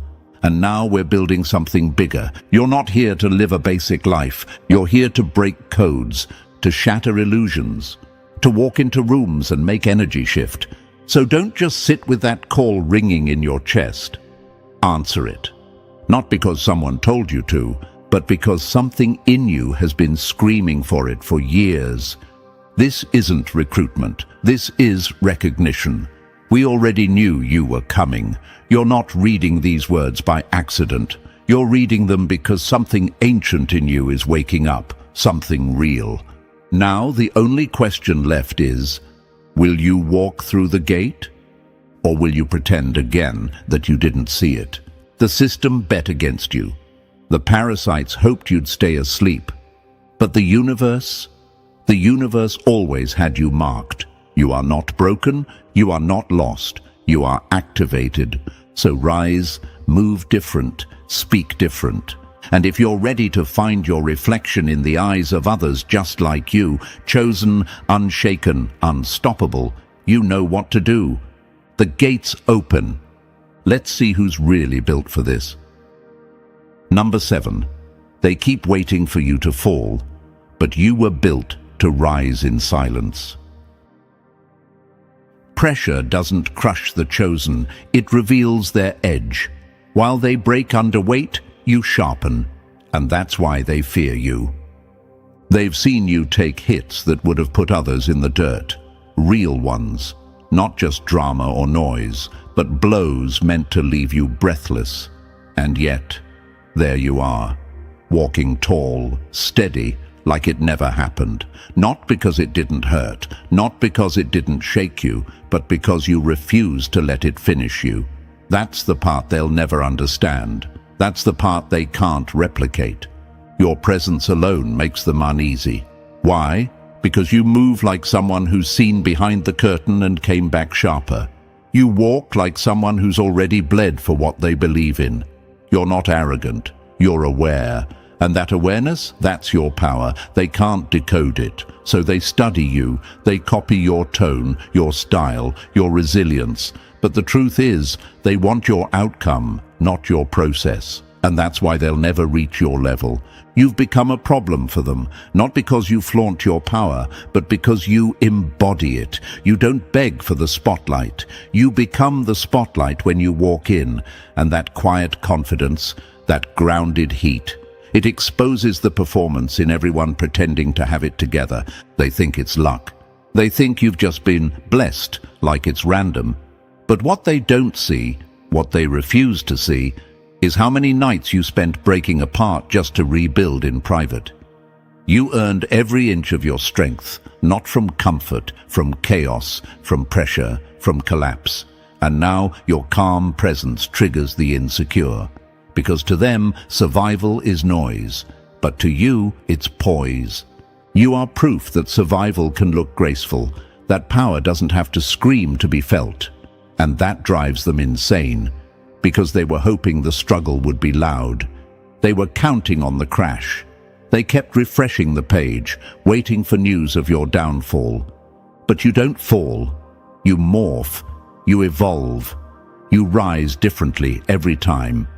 Some of them bet against you in whispers, quiet envy, low-frequency doubt. They thought this storm, this challenge, would finally be the one to expose your weakness. And when it didn't, they panicked. Because if that couldn't break you, what will? Let them keep watching. Let them keep wondering how you do it. Because the truth is, you don't do it for them. You never did. You do it because you made a decision that the pain wouldn't win, that the pressure would polish, not punish you. And now, you walk through life with the kind of presence that can't be denied, no matter how loud they shout. Chosen one, your power is quiet, but it's felt. It's not noise, it's weight. It's in the way your silence demands attention, in the way your comeback never needs an announcement. You're not just surviving, you're shifting timelines. Every time you rise, you rewrite the narrative. That's not something they can fake. That's something only pressure can create. But maybe you need to hear this again. Your resilience is the miracle. Your refusal to break is the story. They think your wins are magic tricks, but magic doesn't survive trauma. You did. That's why you're unstoppable. Not because of luck, not because of talent, but because you have something they can't Google, copy, or steal: fortitude. And every time you stand, you make a liar out of every voice that whispered, "They won't make it this time." So let them watch, let them obsess. Let them wait for your fall like it's entertainment. But understand this, your presence alone disrupts their illusions. Your walk reminds them that pressure doesn't have to destroy, it can define. And when they ask themselves, how are they still standing? Remember that even gravity can't hold a soul that knows who they are. They thought this time you'd break, but you didn't. You bent, you shifted, you returned sharper. That's the difference between those who are built for the stage and those who are built for the storm. You're not just chosen, you're proven. Number 8, they know the name, not the soul. They memorize the myth but never earned the right to know the human. They talk like they know you. They recite the headlines, clip your quotes out of context, spin your silence into theories. They've built a version of you that fits their comfort, their envy, their entertainment. But here's the raw truth. They don't know a damn thing. They've fallen in love with the echo, not the voice. You became a character in a story they wrote without your permission. And now they cling to it like it's gospel, because if they acknowledged your depth, they'd have to face their own lack of it. The real you, that version lives in the quiet, in the pauses between the moves, in the eyes of the few who saw you before the myth took form, before you became a name, a symbol, a walking headline. The real ones know the weight behind your walk. They know what it costs to carry that name. And that's why you protect your circle like a fortress, because peace is sacred when the world sees you as public property, because love hits different when it's not tied to your legend. Let them hold their version. Let them feed off the fiction. You keep the truth where it belongs, close, quiet and out of reach. Because when you're truly chosen, your soul was never meant to be consumed by the crowd. Number 9. You didn't just wake the world, you made it watch. Legends don't chase waves. They create tides that reshape the shoreline. They thought you were just a moment, a phase, a flash in the pan.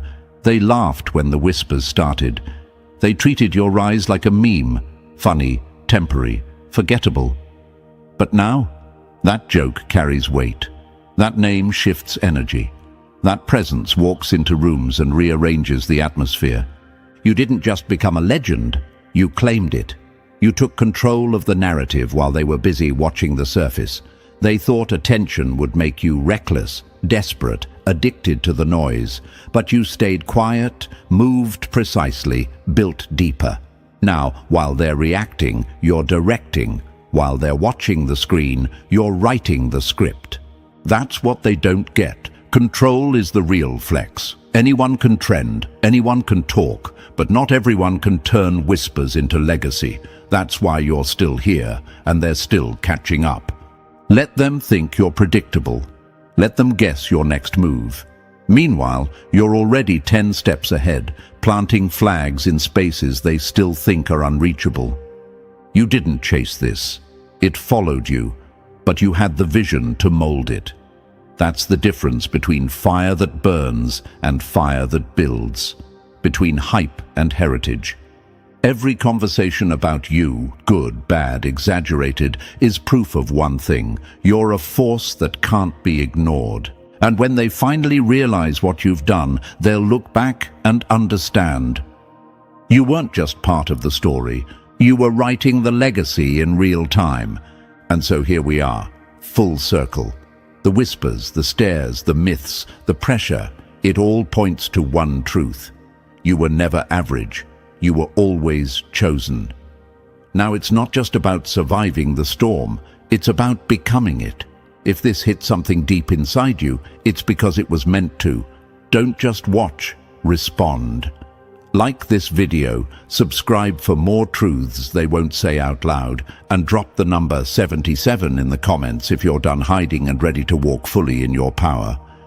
Share this with another chosen one who needs the reminder. You are not alone. You are legendary. The wind doesn't whisper to everyone, only to those chosen to change the storm. You feel that? That weight in the air? That pressure? That's not stress. That's power. Your power.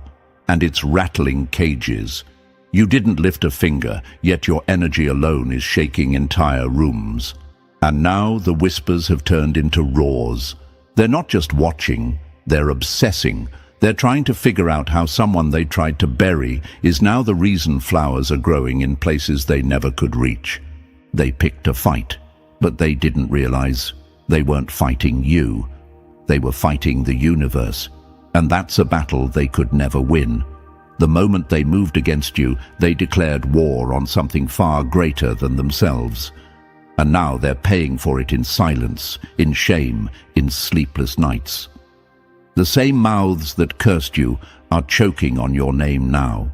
The same hands that tried to block your light are burning from the heat you carry.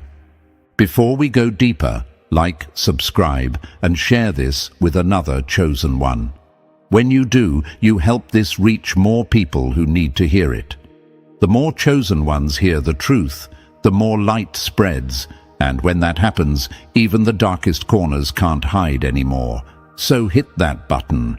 Let's flood this platform with energy they can't ignore. Now let's talk facts. You were never ordinary. From the start, the universe marked you, not with privilege, but with pressure, not with ease, but with endurance. And that endurance, it built something in you that they'll never understand. That's why they gossip. That's why they lie. That's why they stare. It's not your name that haunts them.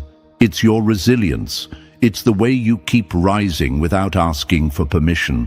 The power of being chosen is not just about being blessed. It's about becoming the mirror they can't escape. Every time you succeed, you reflect everything they pretended to be, but couldn't become. You are the walking proof that energy doesn't lie. That truth always surfaces. And now, your name's echoing in places you've never even walked into. They called you crazy. Now everyone's calling you legendary. The same people who doubted you are pretending they knew you all along. But the truth is, they saw your light before you did, and it scared them. That's why they tried to dim it. That's why they tried to isolate you. But you were never alone. The universe doesn't send its strongest to walk the easiest roads. It sends them where resistance reveals royalty. So why did you doubt yourself? Why did you believe the noise instead of the signal? Why did you let their projection become your reflection? You forgot the truth, that isolation wasn't rejection, it was preparation. That silence around you wasn't absence, it was alignment. You weren't abandoned, you were hidden, until it was time. And now it's time. Chosen ones, your rise isn't just personal, it's cosmic. Your glow isn't just light, it's a reckoning. Your wins are reminders.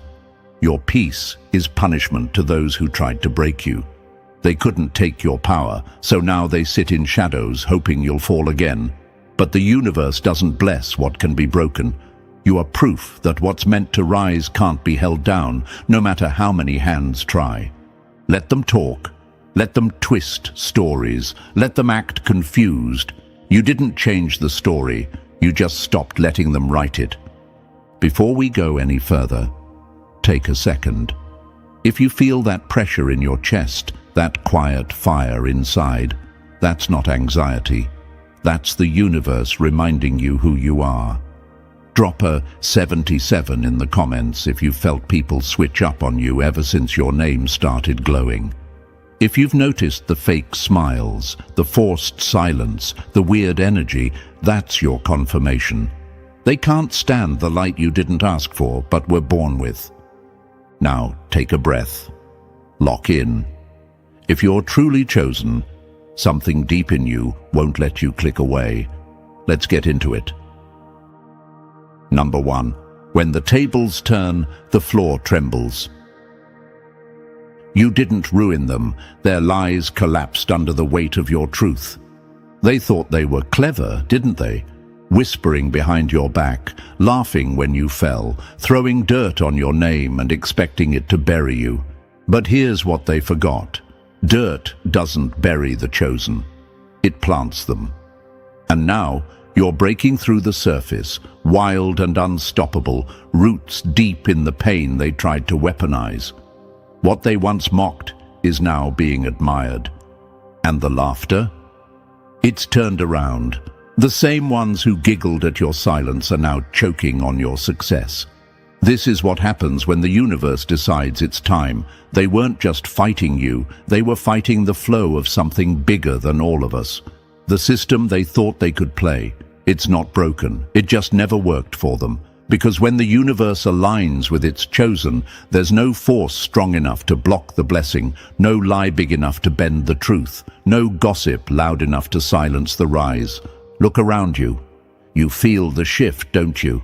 It's in the way people say your name now, in the tone, in the eyes that used to look past you now trying to keep up, in the fake love dressed up as concern. They see the glow, they smell the change in the air, and it scares them. Because they know they can't touch you anymore. You're not the same, you're chosen, and now you're activated. Still doubting it? Still asking why the attacks were so personal? Still wondering why your isolation felt so deep? Why your path felt so lonely? Let me make it clear, you had to be isolated so they couldn't poison what was growing inside you. The universe had to strip the noise so you could hear yourself, so you could hear it. And still, you doubted. You questioned your worth. You lowered your voice to keep others comfortable. You tried to fit into a system you were born to flip upside down. Enough of that. You were never meant to blend in. You were meant to stand out like a fire in the fog. You were meant to disturb, to expose, to shift everything around you just by showing up. And the second you started to realize that, the balance started to tip. Now, the whispers are wild. People who never knew your middle name are suddenly experts on your journey.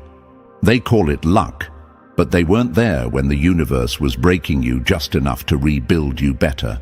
They weren't there in the silence when you thought no one saw your effort, your pain, your hunger, but the universe did. And now it's making sure everyone else does too. Understand this. Your transformation isn't just personal. It's prophetic. Not in some mystical sense, but in the way that your rise signals the fall of everything fake. When the chosen awaken, the comfortable panic. When the truth walks into a room, lies start sweating. When light shines, shadows get desperate. They thought they could control the narrative. They thought their lies would last. But truth doesn't expire. And now you are the loudest proof that authenticity always outlasts illusion. And yet, you hesitated. You looked at your own reflection and believed the noise over the knowing. You saw your struggle and forgot your strength. You asked, "Why me?" when you should have asked, "How can I carry this better?" You mistook preparation for punishment, but that stops here.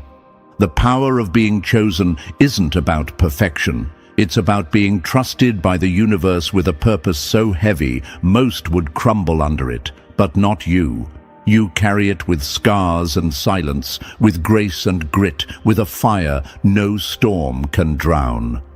And now the world is watching, the streets are talking, the same ones who called you too much now sit quiet while others call you legendary. Your name is rising, and theirs, it's fading into the noise they created. Because when the tables turn, the floor doesn't just shift, it shakes everything fake loose. So don't just walk in your power, own it like you never questioned it. Because they did, and now they regret it. Number 2. From laughing to looking up, when the doubters become fans. They thought your silence was weakness, but it was a storm charging in stillness. Remember those nights? Of course you do. Not just the sleepless ones, but the ones that hurt, the ones where the silence screamed louder than any crowd ever could. When your breath felt heavy, like you were carrying weights chained to your spirit. When you stared at the ceiling, wondering if all this pain had a point. And while you wrestled with your soul in the dark, they were watching, not to help, not to care, but to calculate. They were betting on your breakdown like it was a sport. They weren't just doubting you, they were invested in your failure. Some of them smiled in your face, pretending to be allies. Others just stood at a distance, waiting to celebrate your fall, like vultures circling a body they assumed was already dead. They thought your tears were weakness. They mistook your silence for surrender. They confused your solitude with defeat. But what they couldn't see, what they'll never understand, is that the universe was working the whole time. Every breakdown was a blueprint. Every lonely night was a blueprint. Every unanswered call, every betrayal, every door slammed in your face. That was alignment. That was the setup. That was divine misdirection. And now look, the same mouths that called you crazy, lost, too much, can't shut up about your wins. The same people who whispered behind your back. Now they speak your name louder than you do. They're quoting your moves like it's scripture. They're studying your walk, your talk, your rise, like students learning from a master they once mocked. Oh, they're not quiet because they've changed. They're quiet because they're stunned. You weren't supposed to come back. You weren't supposed to win. You weren't supposed to find peace, power, and purpose. But you did. And not only did you do it, you did it loudly by just being yourself. The beauty is, you never had to prove them wrong. The universe did it for you. It handed you spotlight after they tried to bury you in shade. It gave you joy right after they laughed at your pain. And now they can't escape the glow. You are everywhere, in conversations, in whispers, in the looks they throw when you walk in. Your name is rising like smoke from a fire they swore was out. But let's get honest, the real betrayal wasn't from them, it was from yourself. When you believed them, you let their doubt become your inner voice. You second-guessed your intuition. You shrunk when you should have stood tall. You begged for room in spaces you were meant to dominate. You quieted your roar to make room for their noise. And still, the universe didn't drop you. It waited, patiently, until you remembered. Because that's what chosen ones do. We forget, and then we awaken. And when we awaken, we don't just return, we erupt. You thought those scars would make you ugly, but now they look like armor.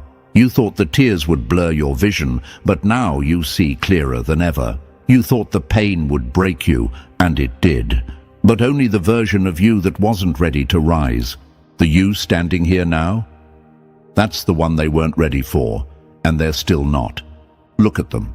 Look closely. They aren't cheering for you, they're panicking quietly. Every post you make, every smile you wear, every win you don't even brag about, it burns. Not because they hate you, but because you remind them of everything they gave up on. You are the reflection they avoid. The proof that starting over works. The reminder that endurance is louder than envy. They used to mock you for talking to yourself. Now they're listening to your voice on repeat. They used to roll their eyes when you spoke your dreams out loud. Now they're building quiet versions of your blueprint behind closed doors. They used to say, "Who do you think you are?" Now they say, "I always knew you'd make it." Let that sink in. The same ones who questioned your value are now praying you acknowledge them. The ones who refused to clap are now clinging to your coattails, hoping some of your shine might rub off on them. And you don't even have to say a word. Your presence alone does the talking. That's power. That's transformation. That's what happens when the universe flips the script. But never forget the core truth. They didn't fear your failure. They feared your becoming. They feared the day you'd finally stop doubting your own power. They feared the day you'd stop asking for permission and start moving like the room belonged to you. And now that day is here, and they're scrambling to rewrite their roles in your story. Here's the wild part. You still haven't hit your full stride. This isn't even the peak. This is just the beginning. And they know it. That's why they're panicking quietly, trying to plant seeds of confusion, hoping you'll slow down long enough for them to catch up. But there is no catching up when you're aligned. The universe doesn't do reruns. It rewards forward motion. So keep going, keep shining, keep winning, without apology, without shrinking, without delay. And if doubt ever creeps back in, just remember this. You weren't chosen to be liked. You were chosen to be legendary. Let them watch. Let them whisper. Let them wish. They laughed before. Now they look up, and they'll never look down on you again. Number 3. When loyalty turns to lurking. They lost you, and now they can't look away. They didn't just lose access to you, they lost access to the version of themselves that only existed when they were close to your light. You know who I'm talking about. The one who used to call you family. The one who knew your secrets, your weak points, your struggles. The one who smiled in your face while quietly studying your flaws, not to help fix them, but to hold them like weapons, waiting for the day they could use them. They had a front row seat to your journey, and still chose to underestimate you. And now? Now they're obsessed. They check your every move like it's ritual, watch your stories before anyone else, but never react. They visit your page more than they check their own. Every picture, every post, every sign of growth cuts them deeper. Not because you wronged them, but because you proved them wrong. They thought you'd crash without them, but you flew higher than ever. They thought you'd call them back. But the silence is screaming louder than 1,000 apologies ever could. They thought they had time. Now time is leaving them behind, and your name is all they hear in rooms they can't enter. Let that sink in. Your elevation has become their obsession. They go digging for updates through mutual friends, asking sideways questions like, "Oh, how's so-and-so doing?" as if your name doesn't burn in their throat. Every answer they get about your peace, your power, your blessings, twists the knife they put there themselves. Why? Because now you've become the story, the legend, the example of what happens when you don't give up. They tell themselves lies to sleep. You changed. You got lucky. You forgot where you came from. But deep down, they know the truth. You didn't change. You just healed. You didn't get lucky. You got aligned. You didn't forget. You just remembered who you were before they made you doubt it. And now they remember too. But it's too late. Their mind has turned into a prison of what-ifs and should-haves. What if they had supported you instead of secretly envying you? What if they had believed in you when no one else did? What if they hadn't fumbled the one connection that was actually divine? But regret is a currency they can't spend anymore. The price has risen. Access has been revoked. Your energy is not on clearance. It's exclusive now. And what once was familiar has now become forbidden. You gave them the sacred, and they treated it like scrap. You showed them your wounds, and they aimed for them. You offered realness, and they played pretend. And now that the realest thing in their life is gone, they're left with nothing but replays in their head and dead-end stalking habits. Your resilience is the part they hate the most. Because every time you rise, every time you smile, every time you level up without looking back, it reminds them they were replaceable, but you were rare. They miss the version of you that needed them, but that version died in the fire they helped light. What rose from the ashes? Untouchable, unreachable, unbothered, a force so radiant, even their silence speaks your name. They can't stop watching, and they'll never admit it. They might block you just to stop themselves from checking your page 10 times a day, but even in the shadows, they're still there, lurking, longing, losing. And you? You keep winning. Not because you're trying to hurt them, but because you finally stopped trying to save them. You realize that dragging dead weight slows the rise. You learned that just because someone once stood next to your light doesn't mean they were meant to carry it with you. Their obsession is not admiration, it's punishment. Their regret is not growth, it's grief. They lost more than just you. They lost the version of themselves that existed when they had access to your energy. And that version isn't coming back. So keep glowing, keep rising, keep being everything they swore you could never become. You don't owe them closure. You don't owe them access. The most powerful thing you can do now is live so fully that they realize they never knew you at all. Because that's what happens when the chosen stop shrinking.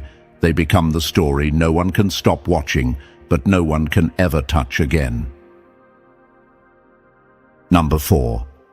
The universe never misses when justice hits in silence and style. They laughed in small rooms. Now your name echoes through galaxies. You didn't need revenge. You didn't need to clap back, expose receipts, or play their dirty games. You just needed time. Time, alignment, and the kind of quiet growth that only chosen ones understand. And now, the universe has done what it always promised it would do.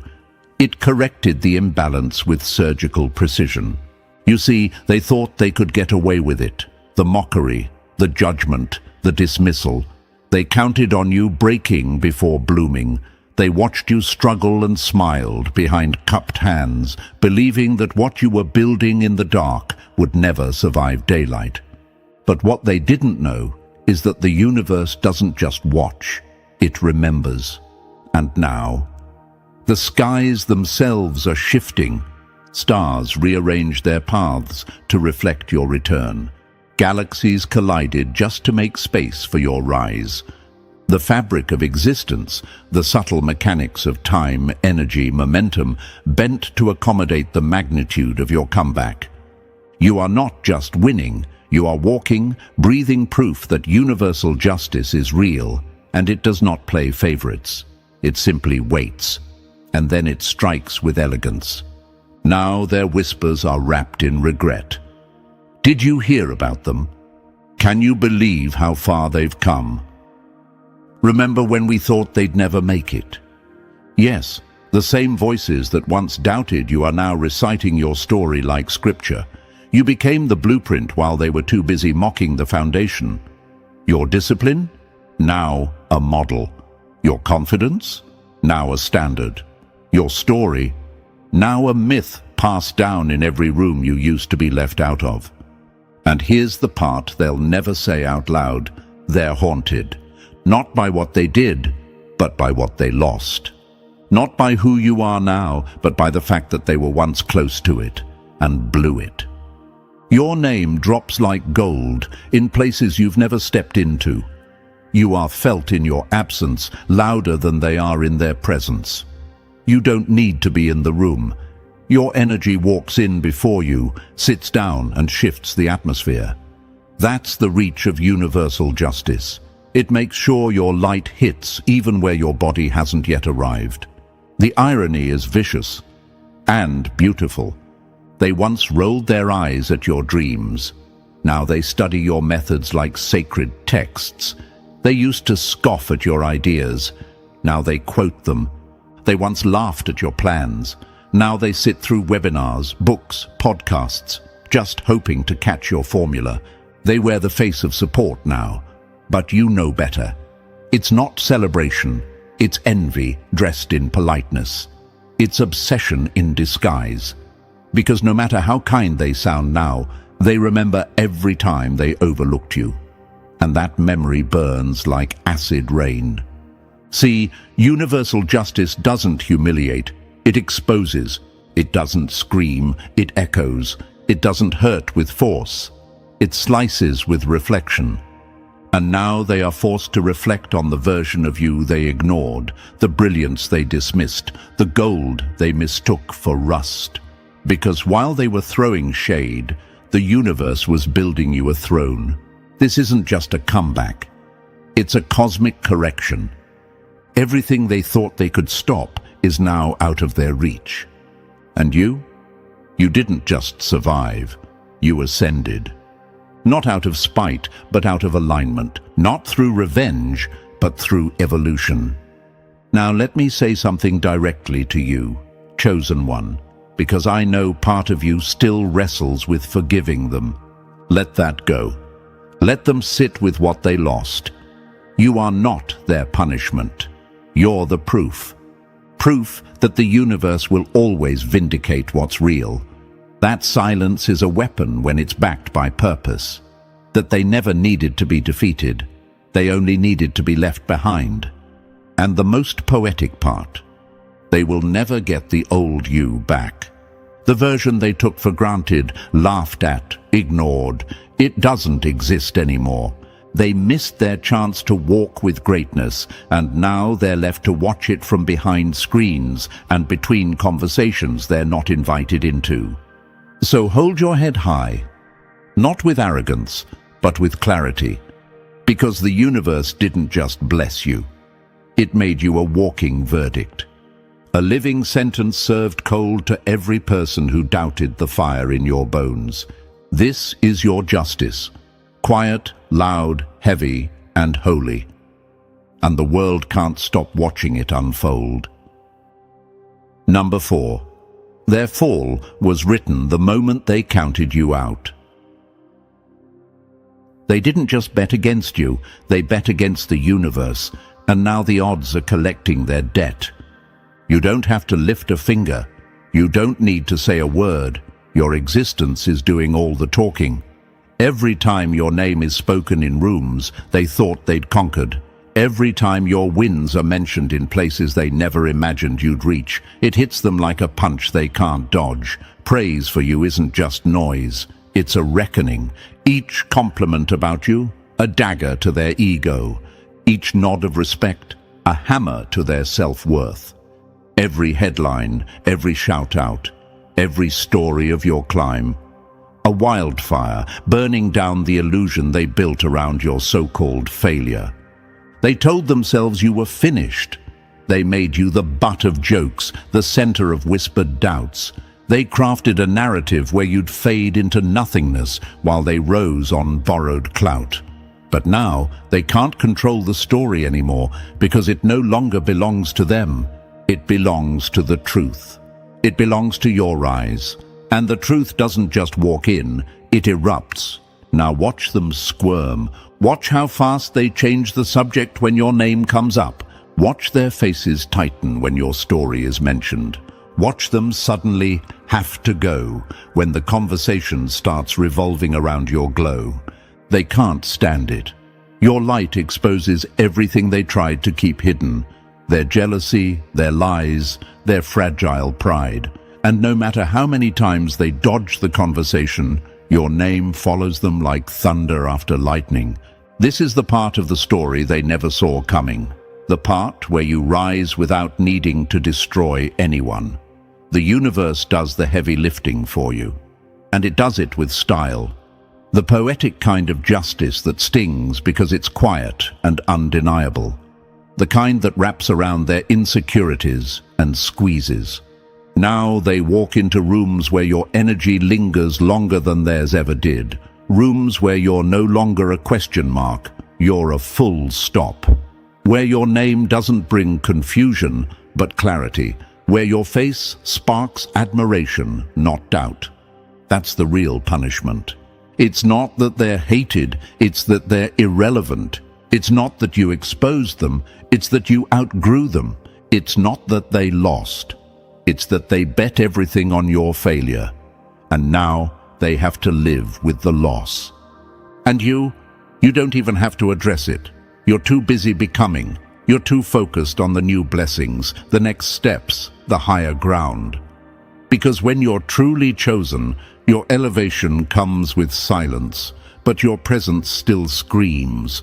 Their downfall wasn't your doing. It was the weight of their own arrogance. They built a tower out of your name, stacked it on lies, and expected it to stand tall. But truth has gravity, and the moment you rose, their whole structure cracked from the foundation up. And still, some of them will never admit it. They'll pretend they've always supported you.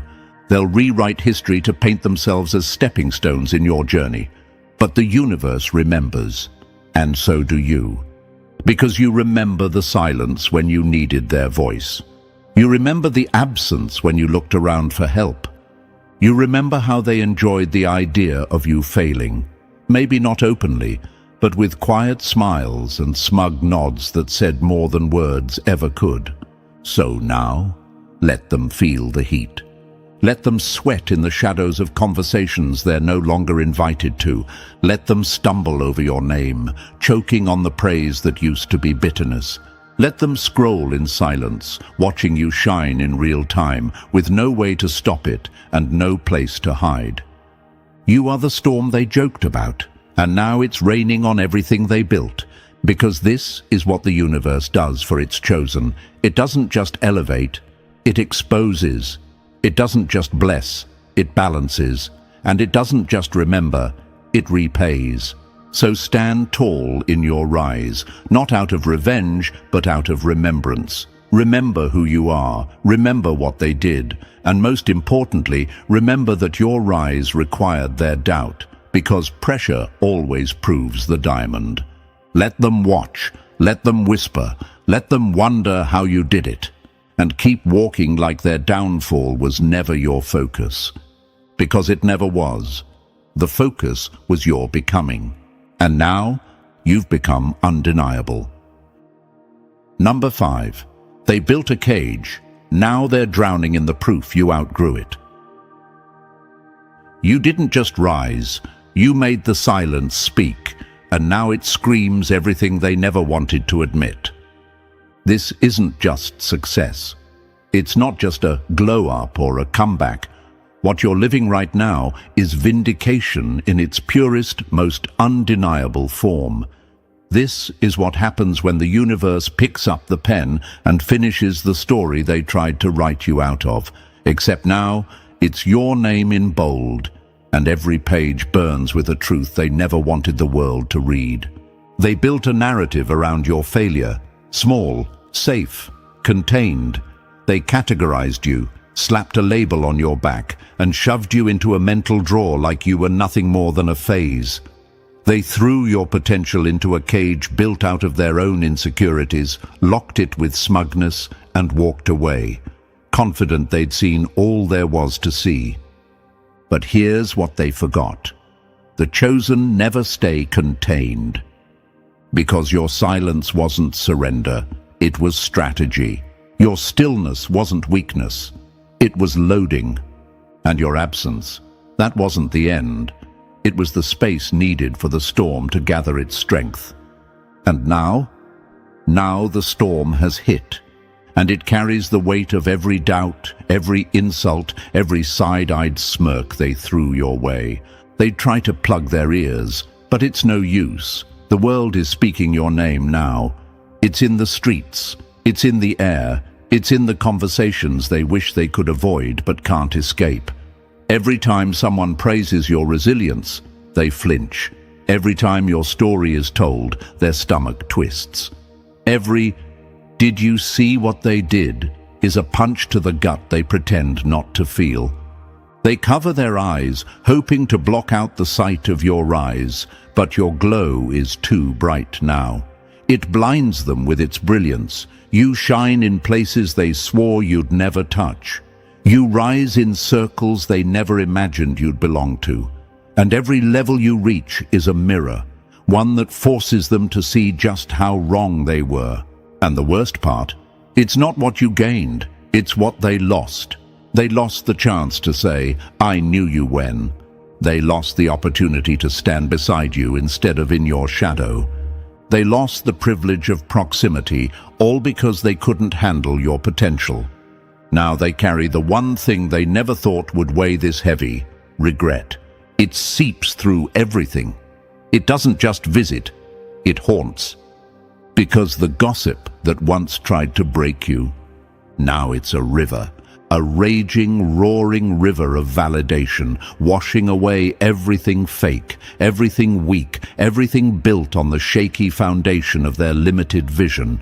You didn't chase justice, you became it. You didn't demand recognition. You earned so much of it that they couldn't hide from it even if they tried. And try they do. They manufacture distractions. They create fake smiles. They shift conversations, crack weak jokes, try to pretend like they're unaffected. But the truth follows them like a shadow with teeth, because vindication doesn't whisper, it thunders. And the weight of it, crushing. It crushes every version of you they created in their heads. It crushes every low expectation they used to measure your worth. It crushes every lazy narrative they leaned on to make sense of your silence. Because they thought they had you figured out. They thought they saw your whole story based on one painful chapter. They thought your tears were permanent. They thought your pause was the end, but you didn't stop, you reloaded. And now every step you take rewrites what they thought they knew. And isn't that the most brutal kind of justice? That you didn't have to explain. You didn't have to scream. You didn't even have to point fingers. You just rose, and the universe handled the rest. So don't second-guess it. Don't water it down. Don't apologize for the flood. Let it rage. Let it roar. Let the river of your rise wash out every lie they built against you. Because the weight of your vindication, it's not just heavy, it's holy. And it's exactly what they never believed they'd live to see. Number 6. You were built from the burning. Now you're fire they can't put out. They didn't just underestimate you. They underestimated what pain does in the hands of someone who refuses to stay broken. They'll never make it. They're not like us. They're not strong enough. They said it with confidence, didn't they? Chest out, nose up, voice full of fake certainty. They thought their words had the weight to seal your fate. Fools, absolute fools, because while they were mocking your struggle, you were mastering survival. While they whispered about your flaws, you were building a fortress from them. And while they sat comfortable in their mediocre assumptions, you were in the fire, not burning out, but forging something they couldn't even imagine.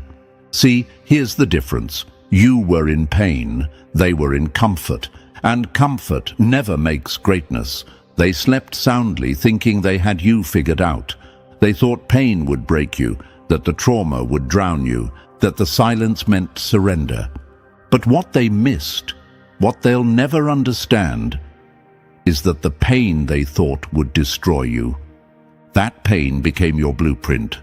While they avoided pressure, you faced it head-on. While they ran from growth, you bled for it. While they laughed, you learned. While they gossiped, you got stronger. They can't fathom it now. They see you winning and call it luck. They watch you rise and call it fake, because they can't accept that the very thing they laughed at is now everything they wish they were. You are a walking contradiction to every limitation they tried to tattoo on your future. You're a living, breathing rejection of every small box they built to contain you. You are the prophecy that flipped. They declared you finished before you even got started. But pain doesn't end the chosen. It activates them. And when you realize that, when you stopped asking, why me, and started asking, what now? That was the moment the story shifted. They spoke death over your dreams, but you turned every no into fuel, every heartbreak into focus, every betrayal into boundaries. You didn't just heal, you evolved. And now they're left watching from the sidelines while you thrive in the very places they said you'd never reach. Let's be clear, they didn't just misjudge your strength, they misjudged your purpose. Because your pain wasn't punishment, it was preparation. You weren't cursed, you were crafted. You were never soft, you were simmering. You were never lost, you were being sharpened. And now the blade is in your hand, and you're moving through life with precision, clarity, and an aura that shakes rooms. It hurts them, doesn't it? To know the version of you they mocked is now magnetic.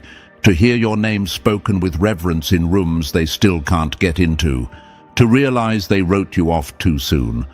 And now you're the very story they can't stop hearing.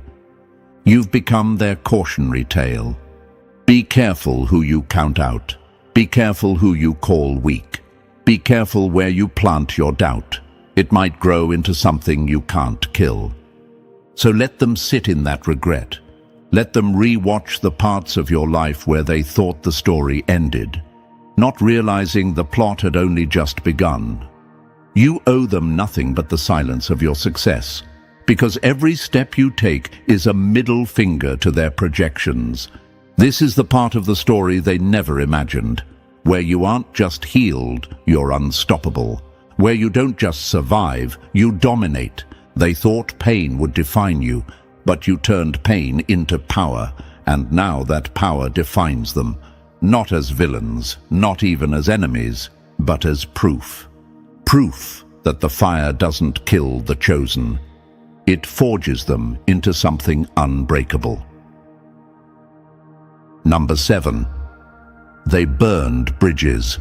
Now they can't cross back to what you built. They tried to lock you out, but now you're the one holding keys to doors they can't even find anymore. This isn't just a plot twist. This is a complete dismantling of the version of your story they tried to write, and a rebirth in your own image. The tables didn't just turn, they were flipped, shattered, and rebuilt with your fingerprints etched into the foundation. And now, you own the room they never thought you'd even walk into. Let's get brutally honest. They thought you'd stay stuck. Stuck in the hurt. Stuck in the silence. Stuck in the past. chasing their approval or waiting for their acceptance like a hungry ghost. But you didn't just move on, you elevated. You shattered every expectation, torched every label, and turned every never they placed on you into your personal checklist of triumph. The script they crafted, the one where you lost. Ashes, you didn't just rewrite it, you burned it down and built a whole new genre. Now your life reads like a legend, one they have to study with wide eyes and tight throats, because they can't unsee what you've become. Let's talk about the silence they sit in now. Not peace, not grace, but stunned, bitter silence. Those who once whispered behind your back now choke on your success. They used to laugh. Now their faces tighten when your name comes up. They try to act unbothered, but their body language tells the truth. You've become the conversation they can't control. The dreams they rolled their eyes at, you're living them. The goals they called unrealistic, you turned them into blueprints. The success they swore you'd never touch, you wear it like skin now, effortlessly. You broke free, not just from people, but from everything that tried to keep you small. From mental cages built by doubt, from emotional chains disguised as loyalty, from ceilings they installed above you to protect their own insecurities. And when you broke free, you didn't just walk away. You soared, higher than they ever imagined, farther than they ever dared. They thought they were ahead. Now they're watching your back trailblaze a path they'll never be invited to walk. And here's what cuts them the deepest. You're not looking back. The bridges they set on fire out of ego and jealousy, you're not rebuilding them. You're not leaving breadcrumbs. You're not sending smoke signals from your new life, hoping they come around. They locked doors on you, but now they're on the outside, knocking while your world grows bigger, brighter, and more sacred by the day. This is justice, not loud, not petty, elevated. You don't need to clap back. You don't need to throw shade. Your light is blinding enough. And here's what they'll never admit. They miss you. They miss the version of you that tolerated their silence.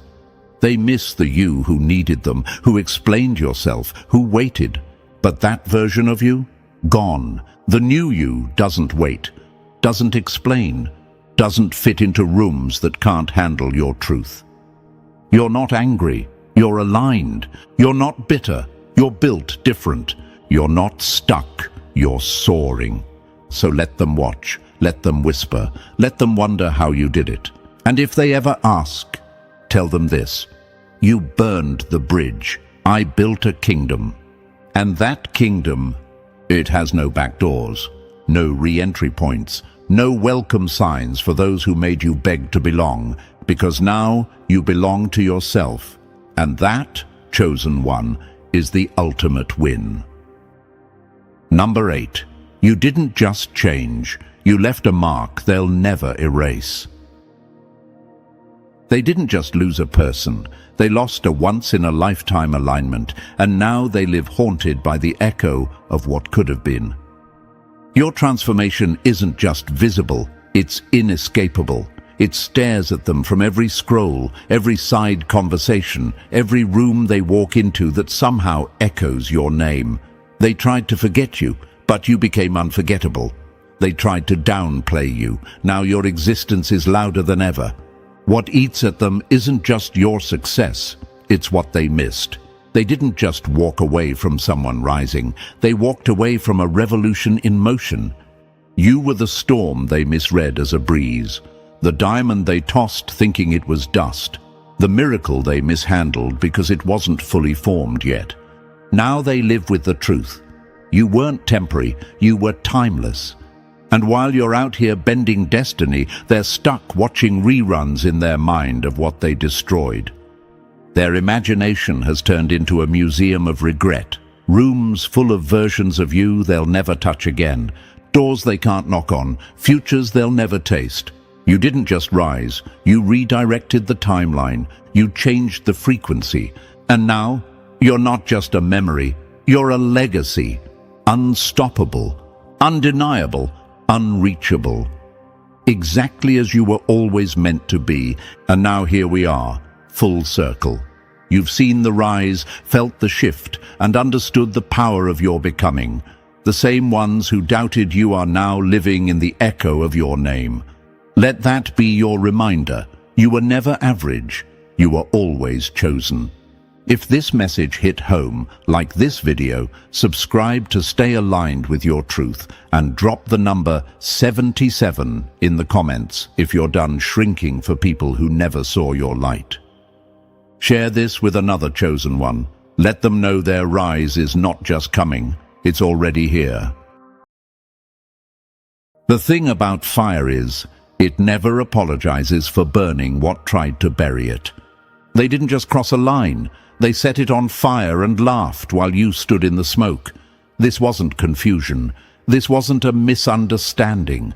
What they did to you was war, masked as silence and smiles. And now the ground beneath their feet is starting to crack. They didn't just attack a person. They picked a fight with the universe's favorite weapon, you. If you're one of the chosen, if you've ever been isolated, betrayed, broken down, this message is for you. So like and subscribe to help spread this truth to others who need it. When you engage, it tells YouTube to push this energy further. Help us wake more of the chosen from their silence. This isn't just content, this is a signal. Welcome, the anointed ones. They didn't make a mistake. They made a decision, a cold, calculated choice to come for your peace, your name, your soul. And now, the receipt is printing in full color, loud, public, unavoidable. You see, betrayal doesn't always come with knives. Sometimes it wears your favorite smile. Sometimes it shakes your hand while plotting your fall. What they did wasn't just cruel. It was crafted, like a trap disguised as a hug. But here's where it turns. They thought you were alone. They thought breaking you meant you'd stay broken. But chosen ones don't stay in pieces. We rebuild in silence and rise in power. The universe doesn't take disrespect lightly. And when they threw their stones, they weren't just hitting you. They were hitting the hand that shaped you. And now that hand is moving. Not with words, but with consequences. Energy doesn't lie, it returns. That fake kindness, that manipulation, that guilt they made you carry like luggage you never packed, it's coming back to them with interest, because there's something they never understood. Being chosen isn't just a blessing, it's a warning. Chosen energy haunts. It sticks to the bones of those who tried to play God in your life. They don't sleep well anymore, do they? Because the light you carry, the one they mocked, now shines on every lie they ever told, every mask they ever wore.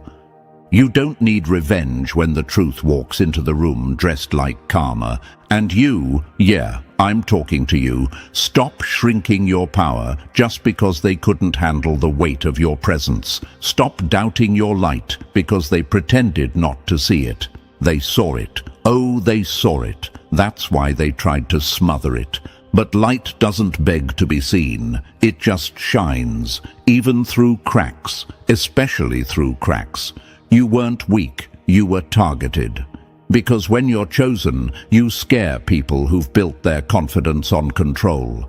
They thought they could outsmart the universe. They thought they could bend fate. But they forgot. The universe doesn't blink.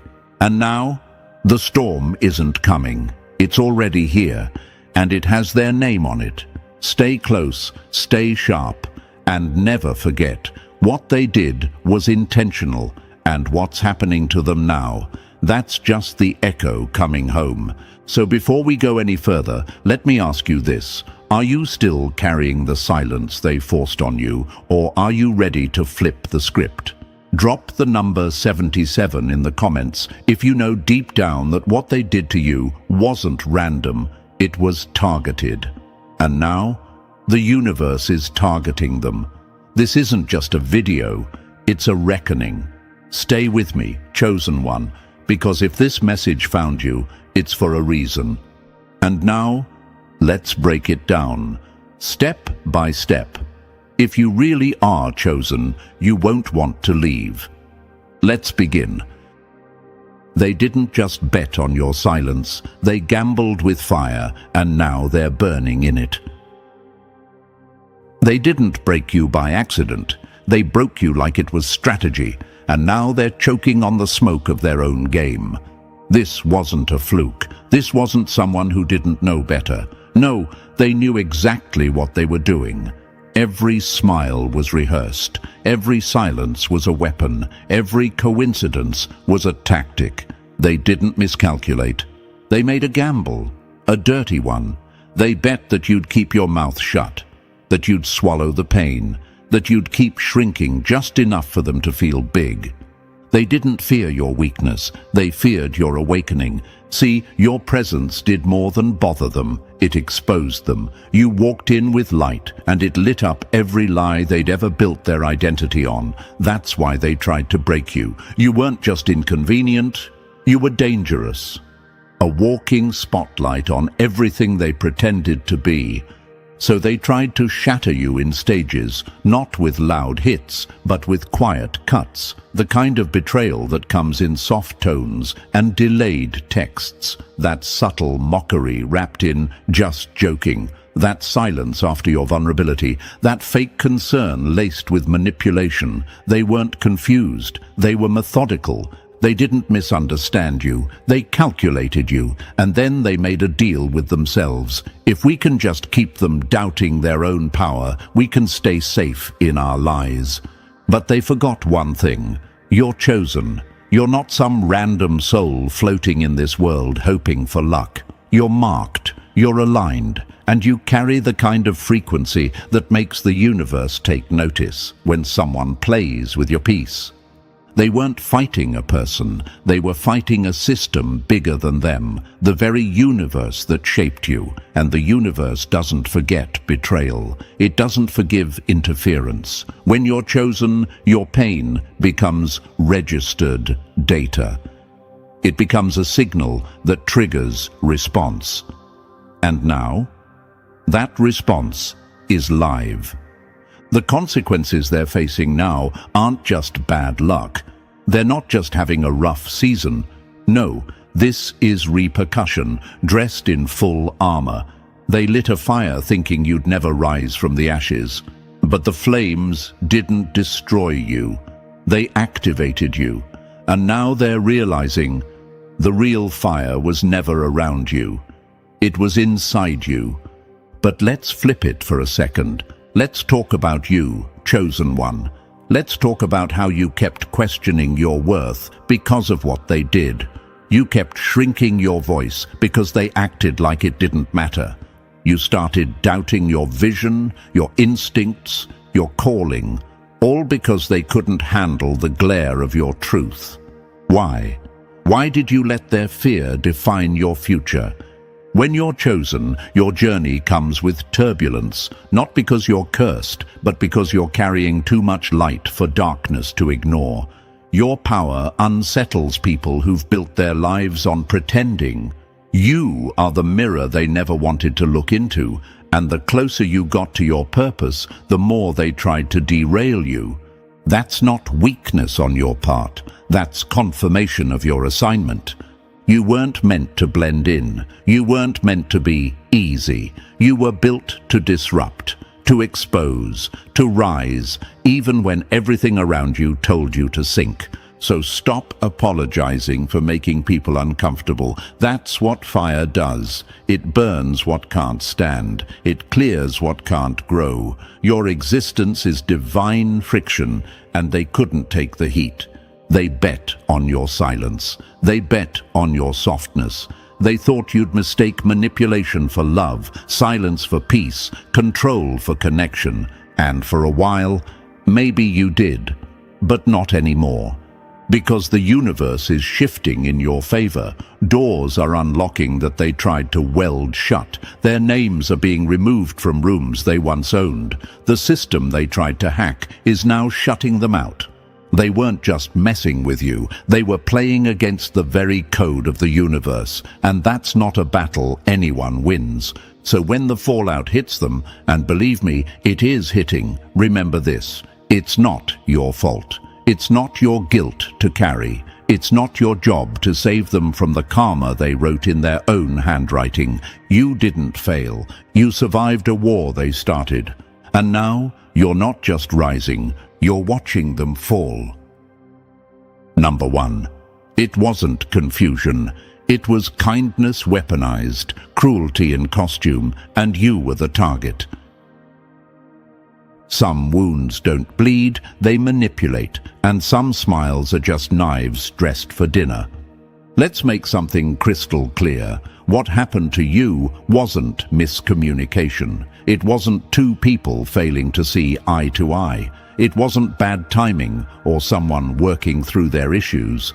No, it was cruelty. Sharp, smooth, disguised. They hurt you with intention and dressed it up as charm. They didn't just break your trust, they shattered it with a grin and then acted like you were the one being too sensitive. You see, people like that don't throw punches. They plant seeds of doubt. They hand you a smile with one hand while slipping a blade between your ribs with the other. And the twisted part, they wanted to be seen as kind. They needed to be seen as innocent, because that was part of the power play. One day, they lifted you up just high enough so the fall would hurt more. One compliment, one gesture of love, one "I'm proud of you." And then, they pulled the rug, left you spinning, questioning yourself, wondering if you were the problem. That's not confusion, that's psychological warfare. They weren't chaotic, they were calculated. The timing wasn't off, it was perfect. Perfectly cruel. They waited until you were soft, vulnerable, open, healing. They waited until you were starting to trust again, and that's when they struck. Because when you're healing, you're easier to break. They didn't want to grow with you. They wanted to control the soil you grew in. They weren't nurturing you. They were poisoning you, slowly, quietly, carefully.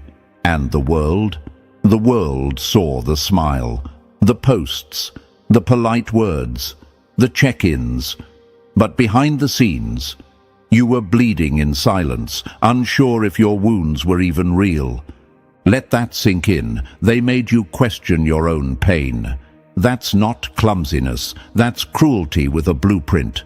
People like this are master illusionists. They don't need to scream, they just twist the truth enough to make you look unstable. They make you explain yourself until your own voice doesn't sound real anymore.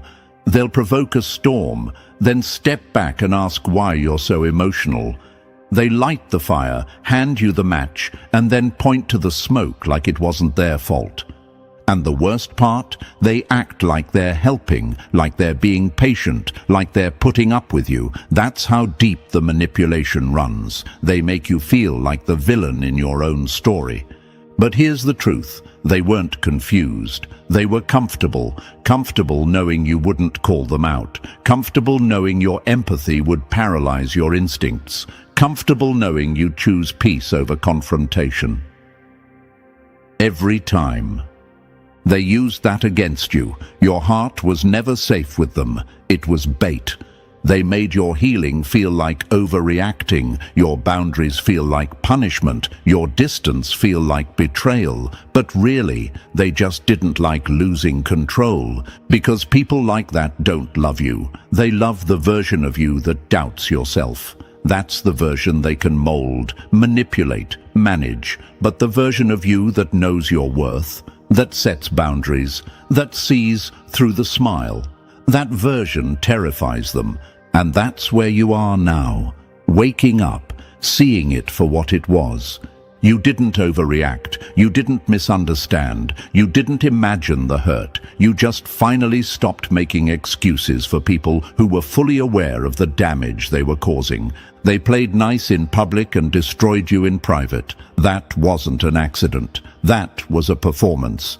And when you finally snapped, when you finally started to pull away, to speak up, to reclaim yourself, they pointed the finger. You've changed. You're cold. You're so emotional. No, you woke up, you found your voice, and they hated the sound of it. Let's get real. Someone who flips between cruelty and kindness isn't confused. They're in control. And someone who harms you quietly, strategically, systematically doesn't deserve your understanding. They deserve distance. They deserve silence. And they damn sure deserve the consequences when their mask finally slips. And believe me, it will slip. Because masks don't last forever. Sooner or later, the cracks start to show, and the same people who laughed behind your back will find themselves exposed, not by your revenge, but by the very energy they put into the world. See, when the universe chooses someone, it doesn't just walk with them, it defends them. It protects the assignment by correcting the interference. These people weren't just messing with your emotions, they were messing with alignment, with the plan, with the frequency. And that's dangerous. You don't play chess with the universe and expect to win.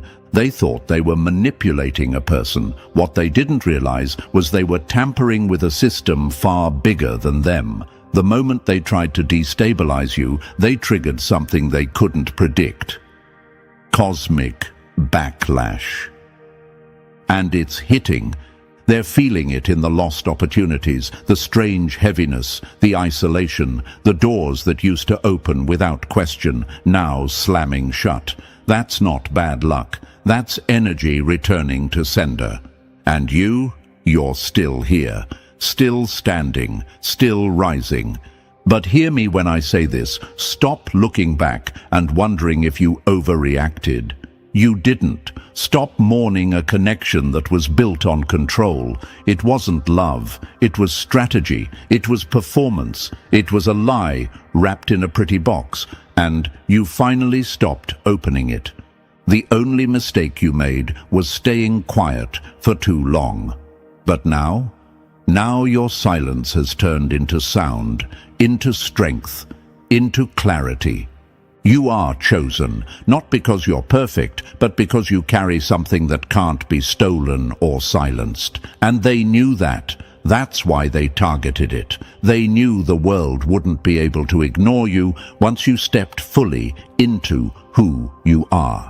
So they tried to erase you before the world got the chance to see you. But the universe never forgets its own, and now the light they tried to dim is lighting up every shadow they left behind. Their cruelty wasn't confusion, it was deliberate, it was weaponized. And now it's crumbling under the weight of its own lies. Keep walking, chosen one. Let the wreckage speak for itself. Number 2.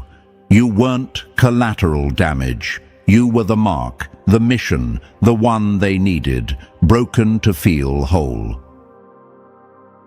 They didn't trip and hurt you. They aimed. They didn't stumble into your soul. They mapped it out, broke in, and rearranged the furniture like they owned it.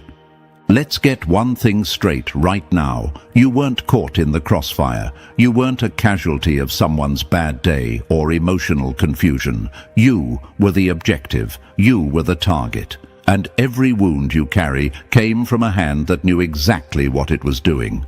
See, it's easier for people to paint it as a mistake. I was going through things. You just got caught in my storm.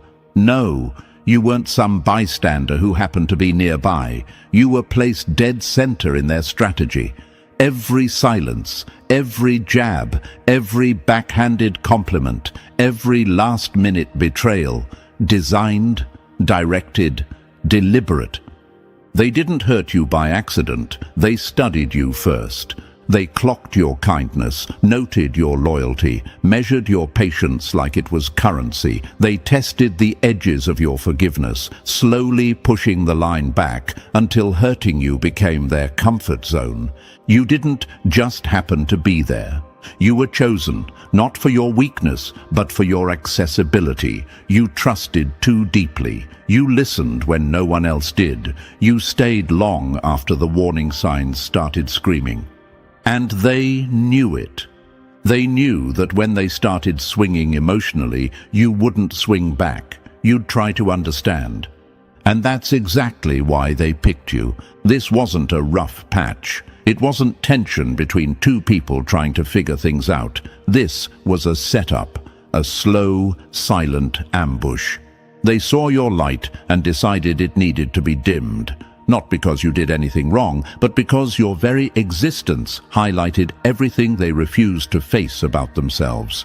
You were a walking contradiction to their excuses. Where they numbed out, you felt deeply. Where they manipulated, you gave freely. Where they blamed the world, you took responsibility. And that kind of energy, it exposes people. It makes the masked ones panic, because standing next to someone real makes their performance feel cheap. So they did what cowards do. They tried to rewrite you. They used your love like a weapon and then stood there watching you apologize for the wounds they inflicted. You bled out while they held the blade, and somehow they convinced you to say sorry for dripping on their floor. That's not confusion. That's emotional cruelty wrapped in cowardice. They didn't want to build a future. They wanted to build control. And the easiest way to do that was by targeting what made you powerful. Your confidence, your peace, your belief that people are mostly good. They didn't want to ruin your life. They wanted to rearrange it in their image.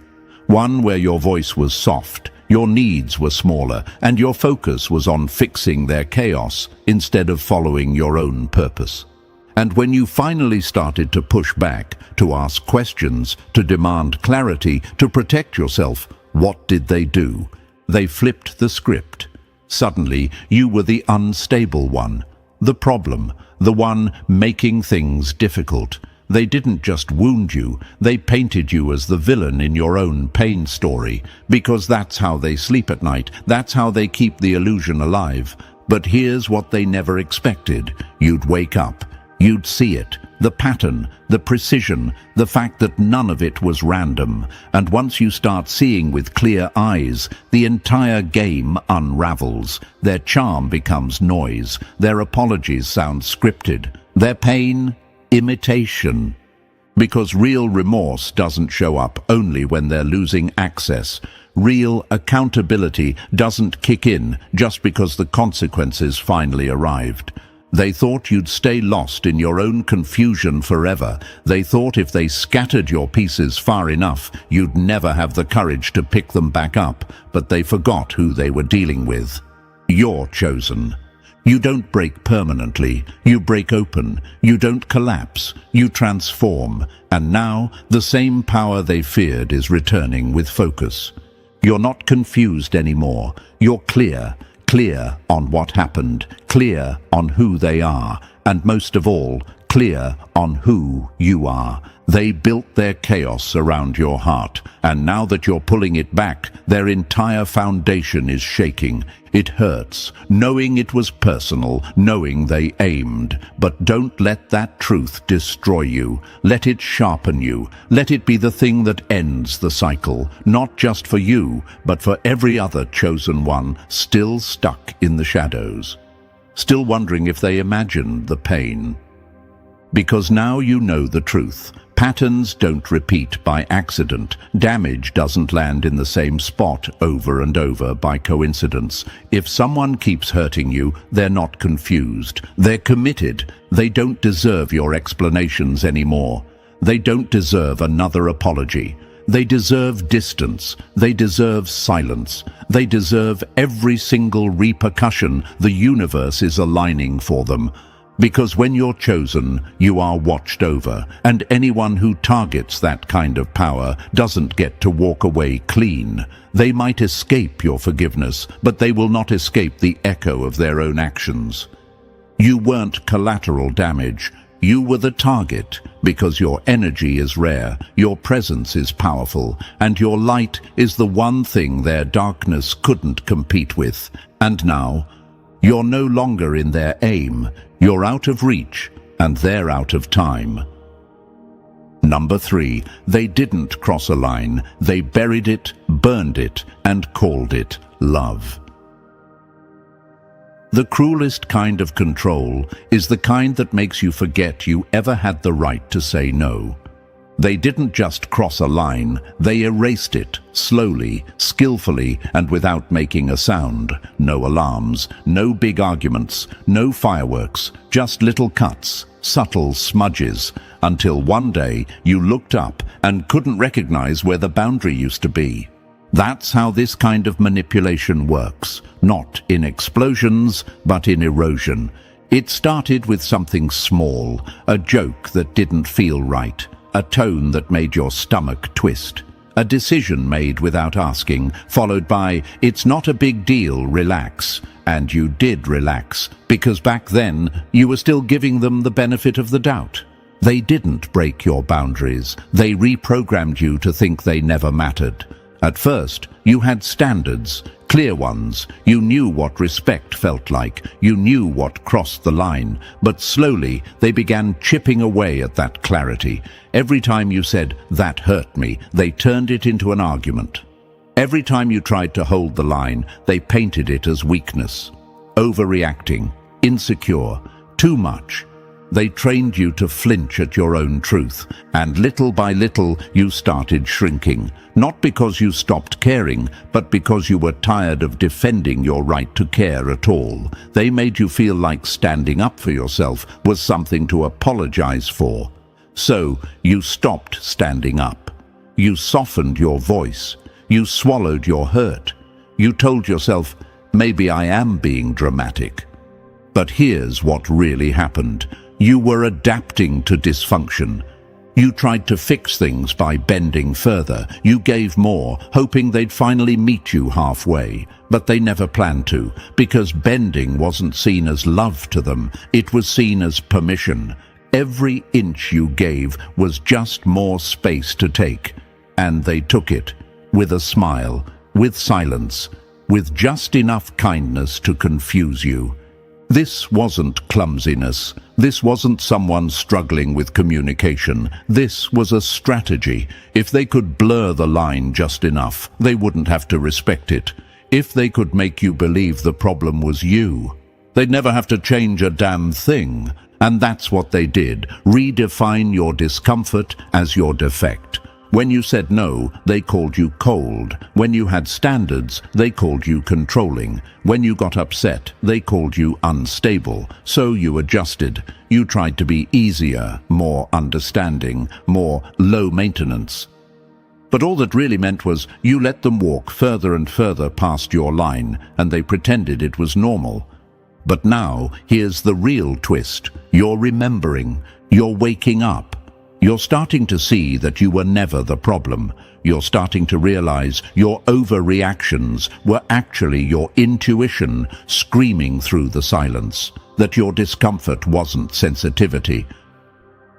It was truth trying to survive. Because boundaries aren't cruelty, they're clarity. They're the line between love and control.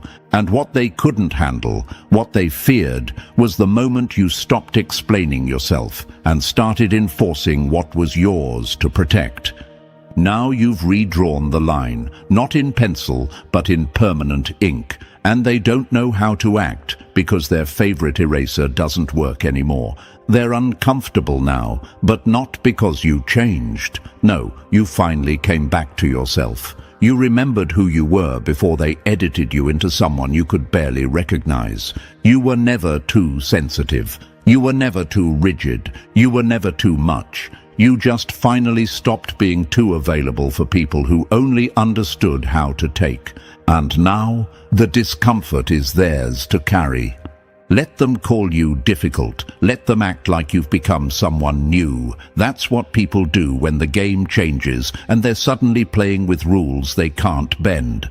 But understand this, they never honored the line because honoring it meant facing themselves, and that was never part of their plan. They wanted your energy, your loyalty, your presence, all the benefits of being close to you, without the accountability of treating you with respect. And when you pulled away, when you finally pushed back, they didn't just resist, they acted shocked, as if you were the one crossing lines. But you weren't. You were reclaiming them. This is what healing looks like. Not always calm, not always pretty, but clear, bold, final. And they don't get access to the healed version of you after trying to erase the parts that needed healing in the first place. So no, you're not over it. You're not bitter. You're not stuck in the past. You're just done pretending lines don't matter. And from now on, anyone who tries to blur your boundaries will be met with the version of you they feared the most. The one who remembers. The one who no longer explains. The one who doesn't flinch. The one who draws the line and means it, because the line is back, clear, bold, and this time it's permanent. Number 4. They didn't find peace. They stole it from your sanity and called it balance. They slept easy because you stayed up unraveling. That wasn't peace. That was theft. They didn't build peace. They extracted it from your nervous system, from your silence, from your sacrifice. Every breath they took in calm was paid for by your emotional overdrive. And you didn't even get credit for it. You got labeled dramatic, too emotional, too intense, while they got to play stable, propped up by the storm they handed off to you. They didn't just survive because you were there. They thrived because you were crumbling quietly behind the scenes. Their peace was never mutual. It was engineered on your back, through your breakdowns, with your boundaries sacrificed to keep things from falling apart. Let's stop calling that a relationship. Let's call it what it really was: emotional outsourcing. You were the emotional janitor for their mess, constantly mopping up what they refused to face. Every time you bit your tongue to avoid a fight, they relaxed. Every time you apologized first, they gained ground. Every time you cried in silence to keep the mood light, they smiled like balance had been restored. It wasn't balance, it was imbalance disguised as partnership. They handed you the emotional weight, and you carried it so well that they convinced themselves they were the calm one. But calm is not character if it only exists when someone else is breaking. Peace isn't real if it's built on someone else's suppression. Let's be honest, they knew what they were doing. They knew you'd step in. That's why they stopped stepping up. They knew you'd overthink it, so they stopped thinking about you. They knew you'd clean up the mess, so they kept making it. And every time you cracked under the pressure, they acted surprised, like they weren't the ones who stacked the bricks on your shoulders. This wasn't ignorance. This was strategy masked as helplessness. They played the victim of your emotions while feeding the fire that caused them. They weaponized your empathy. They turned your need to fix into their freedom to destroy. And then they had the audacity to say you were too much, while living in a world made easier by your self-erasure. You weren't falling apart for no reason. You were the scaffolding of an entire emotional ecosystem. You were the uncredited architect behind their stability. You made excuses for their behavior, covered for their silence, rationalized their coldness, and translated their neglect into something that felt like love. But now the structure is cracking, and you're not holding it up anymore. You've stepped back. You've stopped apologizing for asking to be heard. You've started honoring the discomfort you always carried for both of you, and suddenly their world feels off balance. Because the truth is, they were never peaceful. You were just constantly in pieces. They were never grounded. You were just keeping the floor from collapsing. Now, stripped of your effort, they're exposed. Unstable, scrambling, confused by the quiet they used to crave, because without you absorbing the noise, that silence, it's not peaceful anymore. It's loud. It's echoing with all the truths they avoided, all the responsibility they dodged, all the emotional debt they left unpaid. They're finally hearing what you've been carrying all this time. The question is, can they handle it without you? And here's the brutal truth: they can't. Because real peace requires work, accountability, and mutual effort. none of which they ever intended to give. They thought peace was you breaking yourself into silence. But now that you've stopped breaking, they're the ones falling apart. Let them sit in the discomfort they built for you. Let them hold the weight they thought was yours to bear. Because the truth is, you were never the storm. You were the shelter. You were the anchor. You were the reason anything even seemed stable. You are not too much. You were just too available for someone who mistook your breakdowns for their balance. And now that you've walked away, they're not peaceful. They're panicking. They're not centered. They're cracking. Because the moment you stopped being the emotional sponge, their comfort zone dried up, and now they're left to deal with the echo of guilt, of avoidance, of everything they dumped on you now returning like a boomerang with sharp edges. So don't regret leaving. Don't regret pulling your energy back. Don't regret breaking the system they built on your pain. Let their chaos rise. Let their illusion of peace collapse. Let them sit in the silence that used to be your suffering. Because they didn't create peace. They stole it. And now the bill is due. And you're finally free to build your own peace, one that doesn't require losing yourself to keep someone else together. Number 5. Forgiveness was never the debt. Accountability was the bill they never paid. They want peace without apology, closeness without confession, and healing without ever holding the match that lit the fire. They told you forgiveness was noble, that you had to let it go, that real healing meant offering grace, even to the ones who never lifted a finger to earn it, that you would be the bigger person by freeing them from the consequences of the damage they delivered like a gift and never once returned to claim. But here's the hard truth they never want to admit. Forgiveness was never owed. Accountability was, and deep down they knew it. That's why they kept dodging it. You were expected to hand over your peace like a pardon, while they walked off clean, no apology, no explanation, no acknowledgement, just silence, just revision, just the sick audacity to act like nothing ever happened, as if the nights you spent breaking, questioning, unraveling were just some private crisis you created out of thin air. No, you didn't imagine it. You didn't invent the pain. You survived it. And you don't owe your survivor's strength to the comfort of the ones who caused it. They weren't there when your self-worth started slipping through your fingers. They weren't there when you tried to explain your pain, only to be met with eye rolls or silence. They weren't there when you replayed conversations in your head like crime scenes, searching for a reason they hurt you so easily and carried on like nothing cracked. But they are there when it's convenient, when the smoke clears, when the fallout starts to fade. That's when they show up and say, just move on. Move on from the reality they refuse to acknowledge. Move on when they never even stopped. Move on just so they don't have to sit in the same discomfort they built for you. The pressure to forgive becomes its own kind of manipulation. It flips the script. Suddenly, you're not the one who was hurt. You're the one holding a grudge. You're the problem for not healing on someone else's timeline. You're bitter, angry, stuck.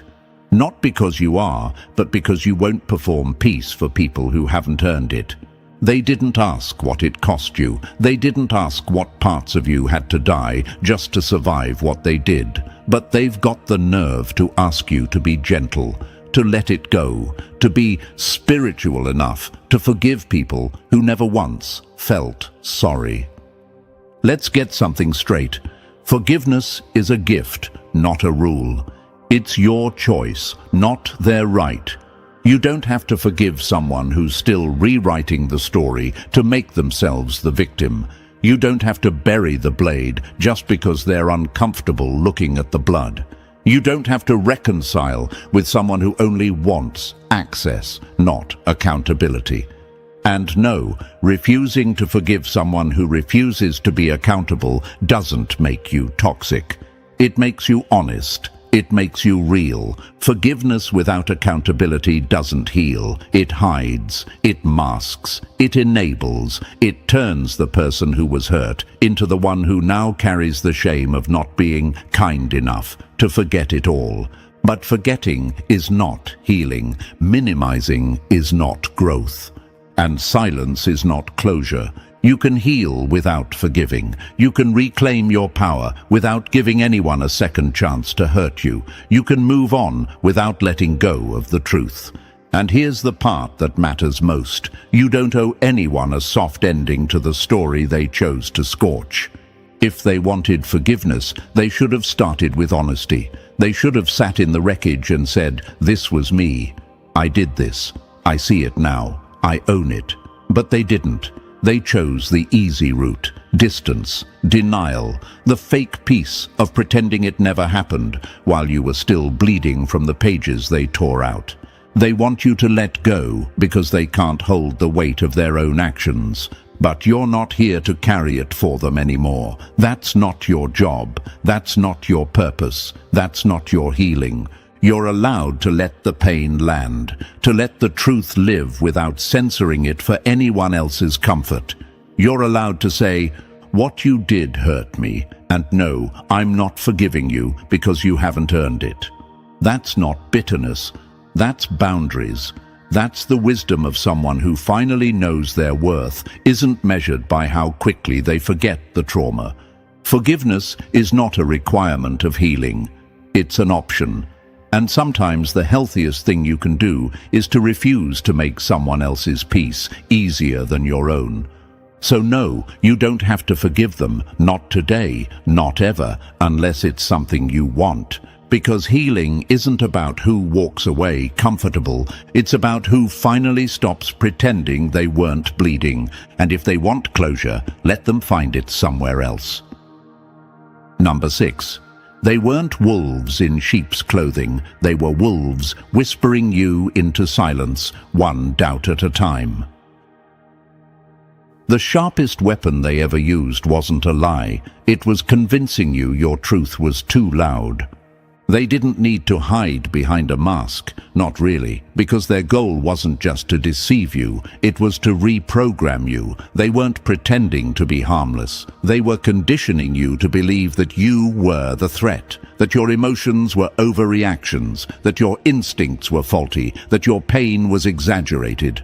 That's the trick no one talks about. It wasn't about being a wolf in disguise. It was about training the sheep to think it was the problem all along. This wasn't one betrayal, one blow-up, one moment of deception. No, this was slow, strategic, surgical. It was death by 1,000 doubts. A look, a shrug, a phrase like, "Don't take it so personally," or "You're being dramatic." Subtle enough to seem harmless, repetitive enough to erode your foundation. They didn't need to gaslight you with full-blown lies. All they had to do was nudge you into second-guessing yourself. "That's not what I meant." You're reading into it. You're imagining things. Simple phrases, deployed like landmines, designed to blow holes in your inner compass. And each time you backed off, each time you swallowed the feeling that something was off, they moved in a little closer, took a little more, twisted the truth just a little further, until you didn't trust what you saw, what you felt, what you knew. That's not miscommunication. That's mental warfare. They weren't just defending their image, they were shaping yours, until you became so unsure of yourself you stopped challenging anything, until they no longer had to lie, because you were now the one doing the work of erasing reality in real time. You stopped trusting your gut. You questioned your own memory. You apologized for your reactions. You edited your truth just to keep the peace. Peace they never earned and never maintained. And here's the worst part. They knew. They knew exactly what they were doing. That's why the manipulation was so quiet, so smooth, so expertly veiled under concern, love, or just being honest. It was never about truth. It was about control. Control through confusion. power through silence. Because the moment you stop trusting your instincts, you become manageable, malleable, predictable. You stop making noise. You start keeping the peace. And that's all they ever wanted, access to your life without the burden of accountability. And when that tiny part of you started to rise, when your soul whispered, "This isn't right," they flipped the script like professionals. Suddenly, you were the paranoid one. You were too sensitive, too emotional, too negative. The more you reached for clarity, the more they covered it with fog. That's not clumsiness, that's conditioning.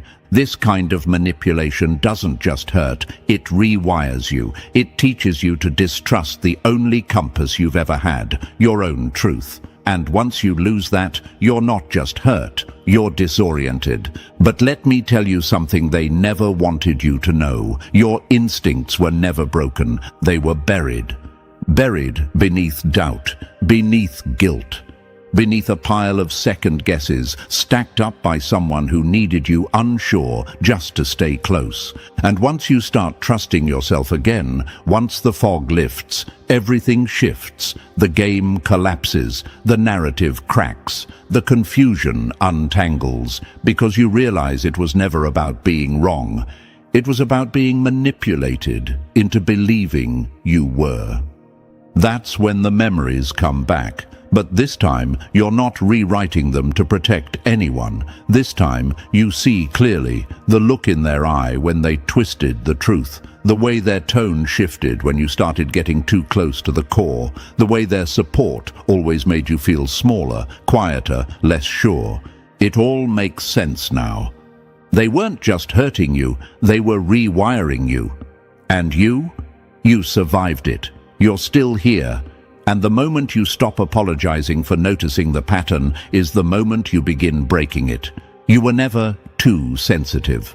You were surrounded by someone who made sensitivity a liability because it made you harder to manipulate. You were never overthinking. You were under-acknowledging what your body already knew. But not anymore. Because when you return to your instincts, when you honor that voice they tried to silence, you become unstoppable. They can't play the same games anymore because you're no longer guessing, you're knowing. And with that knowing comes power, not rage, not revenge, just clarity. And that's all you ever needed. They were never disguised. They were just loud enough to drown out your intuition until you stopped listening. Now you hear it again, and this time you believe it. And that belief is something they'll never again be able to take. Number 7. They feared your voice, so they taught you to disappear behind it. They didn't silence you. They made you erase yourself, slowly, strategically. They didn't say, "Be quiet." They just made you feel like every word you spoke was wrong, too emotional, too intense, too much. They feared your voice, not for its volume, but for its accuracy. Truth doesn't need to shout. It only needs to exist. And yours. It rattled their lies, so they trained you to swallow it. Every sigh, every eye roll, every "you're overthinking it," those were weapons. Polite ones. Deadly ones. You learned to pause before speaking, then to doubt, then to stay silent. Not because you had nothing to say, but because they made you believe no one wanted to hear it.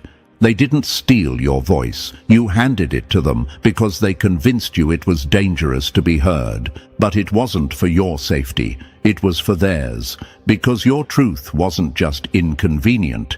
It was evidence. Evidence of manipulation, of mistreatment, of the cracks behind their mask.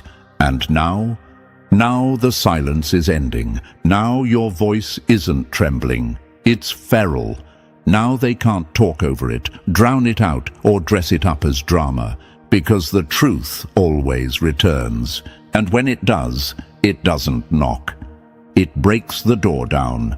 And now, let's bring it all full circle. You weren't broken, you were targeted. Your silence was trained, not natural, but that ends here, because once you see the game, you stop playing it. Once you reclaim your voice, their control collapses. If this message hit home, like the video, subscribe for more raw truth, and drop the number 77 in the comments if you're done shrinking for people who feared your power. Share this with another chosen one who needs to hear it. Let them know the silence is over and the roar has begun. You can't dim a flame that was born from lightning. Chosen ones, listen close. What they did to you wasn't just wrong, it was a declaration of war against something far greater than they understood. They didn't come for just you, they came clawing at the current of the universe itself. And now that current is turning. They thought they could throw shadows at you and make you disappear. They whispered behind your back like cowards with broken mirrors, because your truth showed them everything they hated about themselves. You didn't provoke them, you revealed them. And nothing frightens a liar more than a walking, breathing truth. Before we go deeper, make sure you tap the like button, subscribe, and drop a comment to help this message travel to every chosen one who needs to hear it. When you engage, it tells the algorithm this isn't just another video. It's a signal. And signals like this, they change lives. They remind people who've been targeted, gaslit, and discarded that they're not alone, and they're not wrong for being different. Now let's make this clear.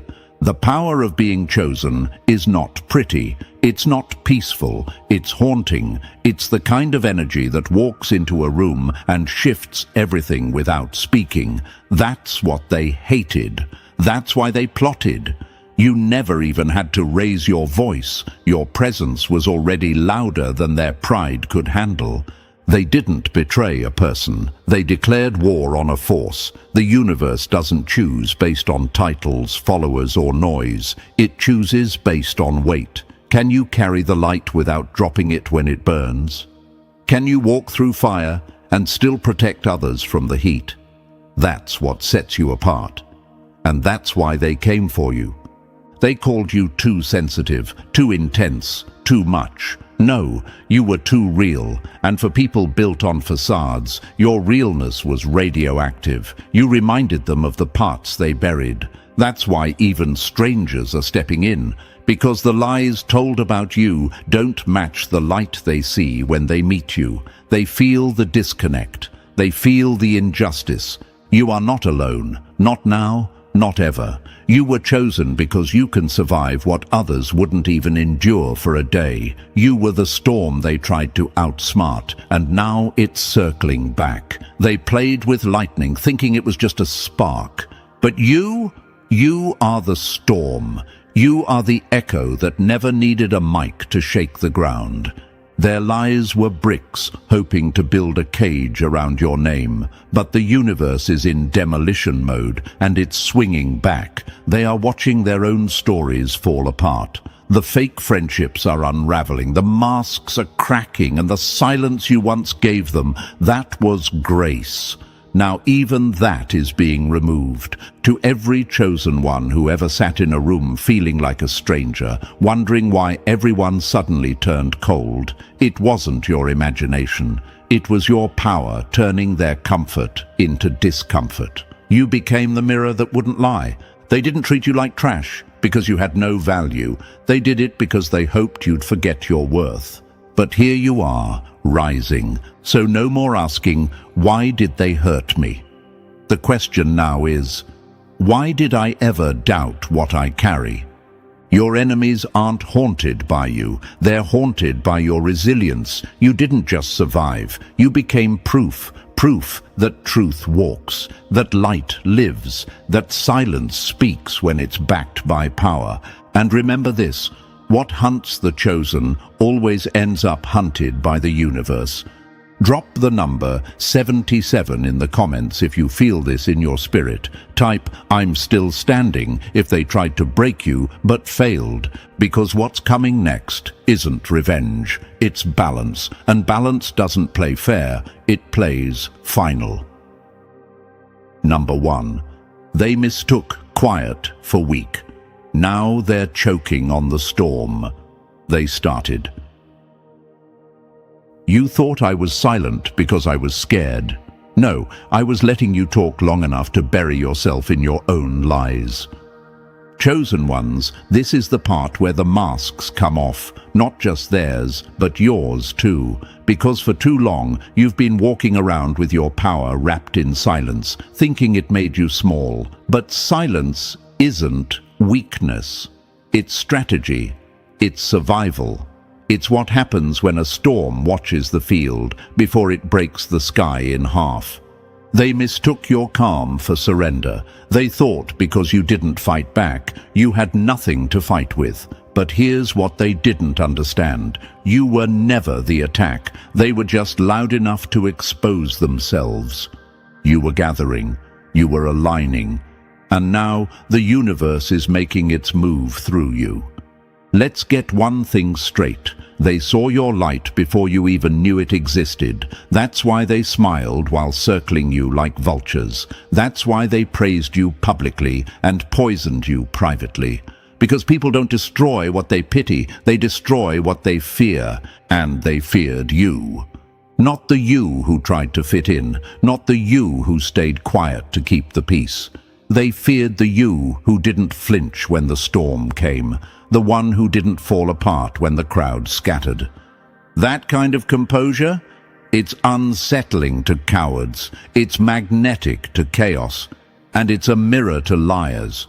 You didn't ruin their system, you exposed how it was never built to handle someone real. You were never weak, you were choosing your moment. That's what they'll never admit. Their biggest fear wasn't that you'd lose, it was that you'd wake up. And now you have. That stillness they laughed at, it was the eye of something massive. And now that it's moving, they're scrambling to dodge the consequences of battles they started. Some of you still ask, why me? Why was I the target? Because you were marked, not by status, not by popularity, but by alignment. The universe doesn't pick favorites, it picks those who can handle weight. You were built for it. And the moment you started walking in truth, their lies began to collapse under their own weight. You scare them, chosen ones, not because you hurt them, but because you didn't need them. You walked away without begging, you rose without explaining, and you're healing without revenge. But let's be honest, you've doubted yourself, haven't you? You sat in the silence, wondering if maybe you were the problem, wondering if maybe they were right about you. That's what darkness does. It makes you question your own shine. But hear this. The fact that they had to lie to take you down is proof you were above them to begin with. Power doesn't scream. It doesn't perform. Power sits back and watches people hang themselves with the very rope they swore was yours. And that's what's happening now. The universe is no longer asking for balance, it's enforcing it. Those who played with your name, twisted your light, and sabotaged your path were not just fighting you, they were trying to cheat the system of alignment. And that system, it doesn't play games, it doesn't lose track, it doesn't forget the weight of betrayal. You were chosen not because you're better, but because you're built different. You're wired for survival in environments that melt others. You're designed to carry fire and not burn out. You don't just hold light, you become it. Let them call you too much, too sensitive, too cold, too quiet. That's just code for too powerful to manipulate. They played checkers with someone who thinks like chess. They thought they saw the whole board, but they didn't know the universe already had your moves mapped generations ahead. You're not playing to win anymore. You are the win. You are the proof, the lesson, the mirror, the reminder that silence doesn't mean surrender. It means strategy, precision, patience. Let them panic. Let them gather in corners to compare lies and rewrite their stories. The truth is on its way, and it's showing up loud. Your elevation is their exposure, and there's nothing they can do about it. So stop doubting your design. Stop trying to be palatable for people who only loved you when you were pretending to be small. You were never weak. You were waiting. And now you move. Number 2. Cowards never throw punches. They poison the air and pretend they didn't do it. They couldn't kill your spirit, so they tried to confuse it. Cowards don't strike, they slither. Chosen ones, open your eyes. Not everything that hurt you came with a blade in the back. Some of the deepest wounds bled in silence, inflicted not with violence, but with manipulation, delay, and deceit. You were attacked, not by open enemies, but by hands that claimed to care for you. No warning, no honesty. Just slow poison served in smiles. That's how cowards move. They don't stand toe-to-toe. They don't face what they fear. They hide in plain sight, whisper in corners, smile while setting traps, then step back and play innocent when everything around you collapses. No, they didn't throw the punch, but they handed it to someone else and stood in the crowd like a spectator. They didn't fight you directly because they knew what would happen if they did. They knew your strength, your presence, your truth. A direct hit would have exposed their weakness, and their lies wouldn't stand a chance in that light. So they attacked in the shadows, where confusion becomes a weapon, and silence is their shield. They used silence like a noose, one rumor here, a twisted look there, a little cold shoulder, a little doubt slipped into someone else's ear. They built a storm from fog, and you stood there thinking, did I do something wrong? That's how well they played the game. That's how cowards try to destroy the chosen, not with volume, but with erosion, not with confrontation, but with corrosion. They chip away at your confidence, hoping you'll start to question your own power. They disguise sabotage as concern. They plant fear in your soil and hope it chokes out your growth. But what they never expected was this: you were a seed. They dragged your name through the dirt, forgetting that's where seeds start. And while they were busy trying to bury you, the universe was watering your roots. Every lie they told, every back turned, every cold goodbye that came with no explanation, all of it fed your fire. All of it strengthened the system the universe set up around you. They whispered in dark rooms, but the truth doesn't stay buried. It vibrates, it echoes, it finds its way back. And now, those shadows they lived in, they're crumbling under your light. Let's be real. You saw signs, gut feelings, sudden shifts in energy, people you trusted pulling back but never saying why. And because you're built with loyalty, you didn't push back. You gave them space. You gave them chances. You gave them the benefit of the doubt. And they used every inch of that grace to plot against you. They watched your vulnerability like a hawk, waiting for the moment they could twist it into weakness. Not because you were wrong, but because they were never strong enough to be honest. They don't fight fair, chosen ones, because fair fights expose who they really are, and cowards are terrified of exposure. That's why they operate in confusion, because if you can't point to it, if you can't prove it, they can deny it ever happened. But let me tell you this, your spirit knows what it felt. You don't need receipts when your soul is holding the memory. Don't gaslight yourself trying to make their betrayal easier to explain. It wasn't complicated. It was calculated. And still, they failed. They tried to cancel you with gossip, tried to erase you with exclusion, tried to mute your shine by getting others to look away from you. But the universe had already marked you, stamped, sealed, protected. You were never relying on their approval anyway. You were aligned with something bigger. They played chess with pawns, not realizing you were a storm playing a different game altogether. The kind of power you carry doesn't need validation. It provokes exposure. The longer you stand in your truth, the louder their lies echo back at them. And now the silence they used as a weapon, it's starting to speak against them.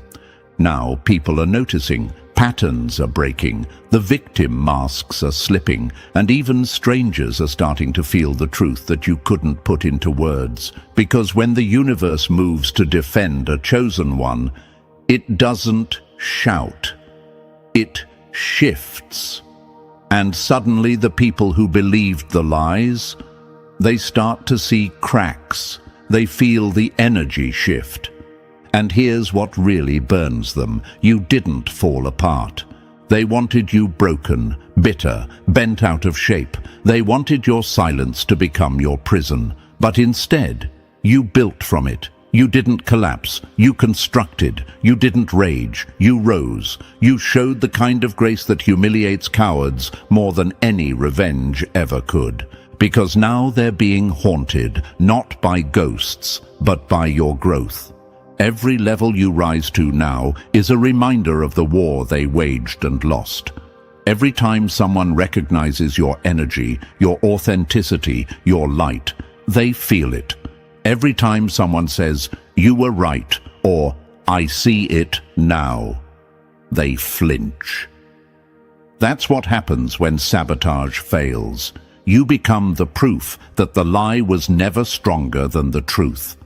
So let this burn into your mind. You were not crazy. You were targeted. You were not too emotional. You were intuitive. You were not overreacting. You were under attack by people too cowardly to admit they couldn't compete with your spirit. You were not weak. You were reserved, measured, focused. You were listening to the universe while they were busy trying to mute your signal.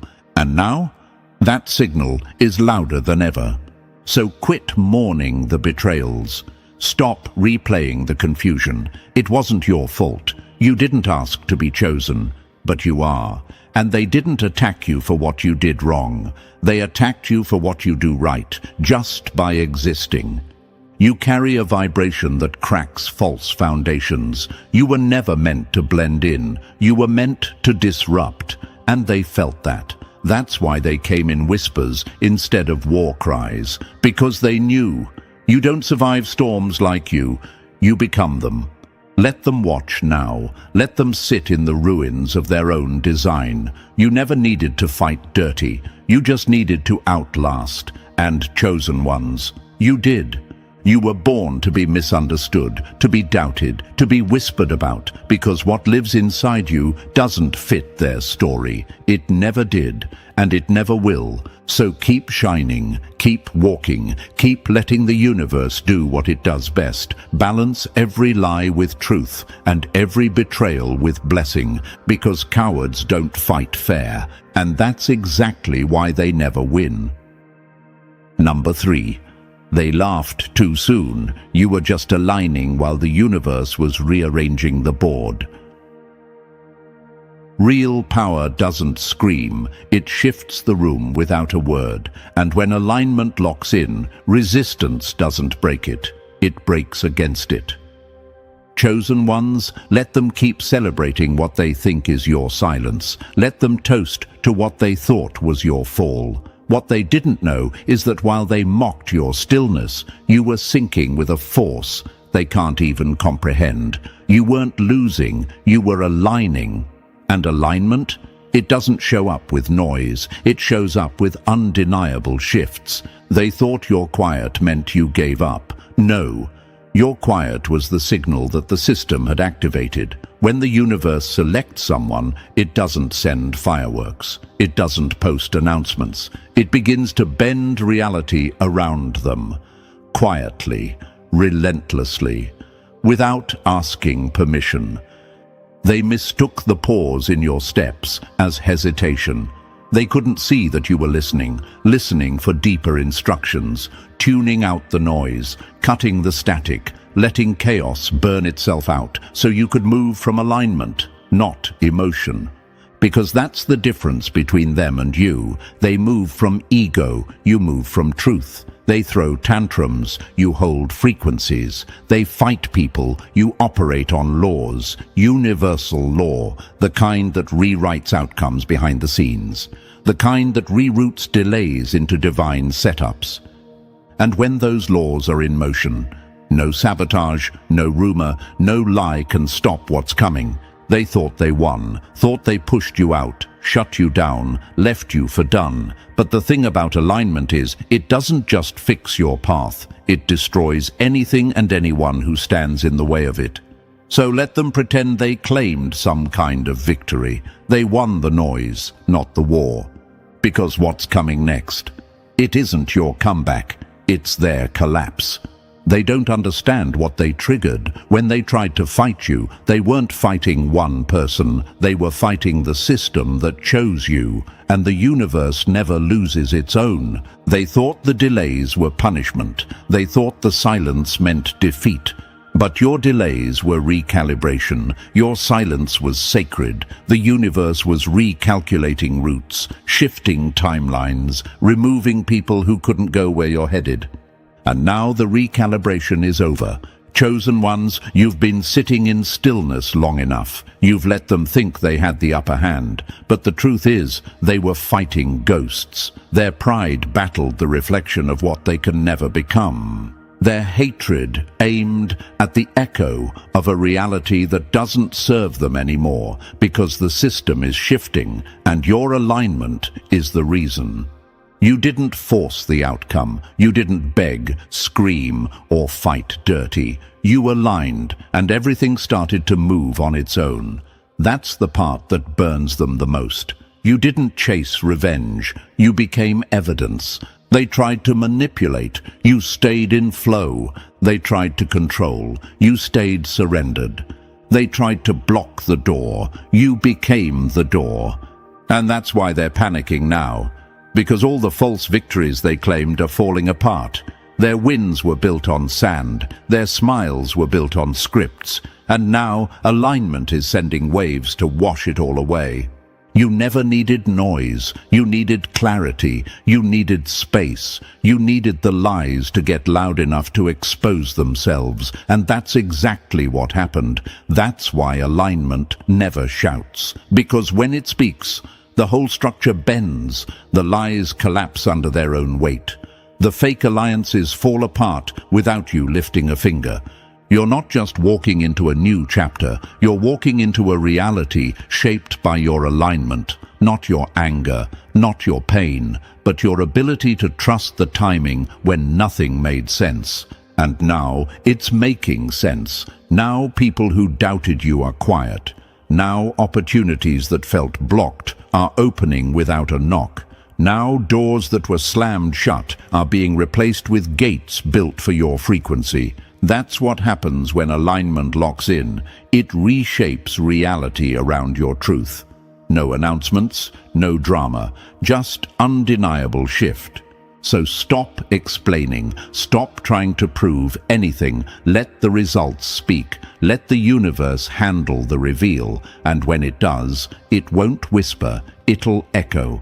Let them wonder how it all turned around. Let them choke on the silence they used as a weapon, because now that silence is working against them. You're not coming back, you're coming through.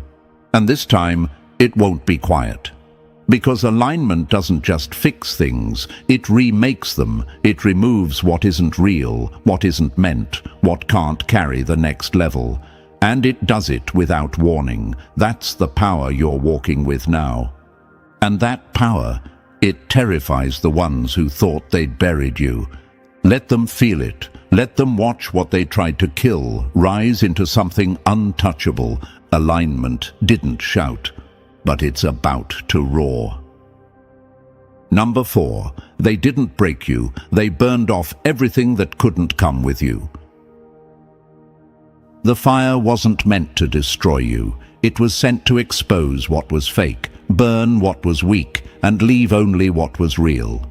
Chosen ones, listen carefully. You weren't being punished. That betrayal, that isolation, that silence that screamed louder than words. It wasn't the universe turning on you. It was the universe clearing the path. You weren't losing. It was a refinement process. You were being purified, not punished. Elevated, not erased. They didn't see your worth, not because it wasn't there, but because their eyes couldn't comprehend light that didn't beg to be seen.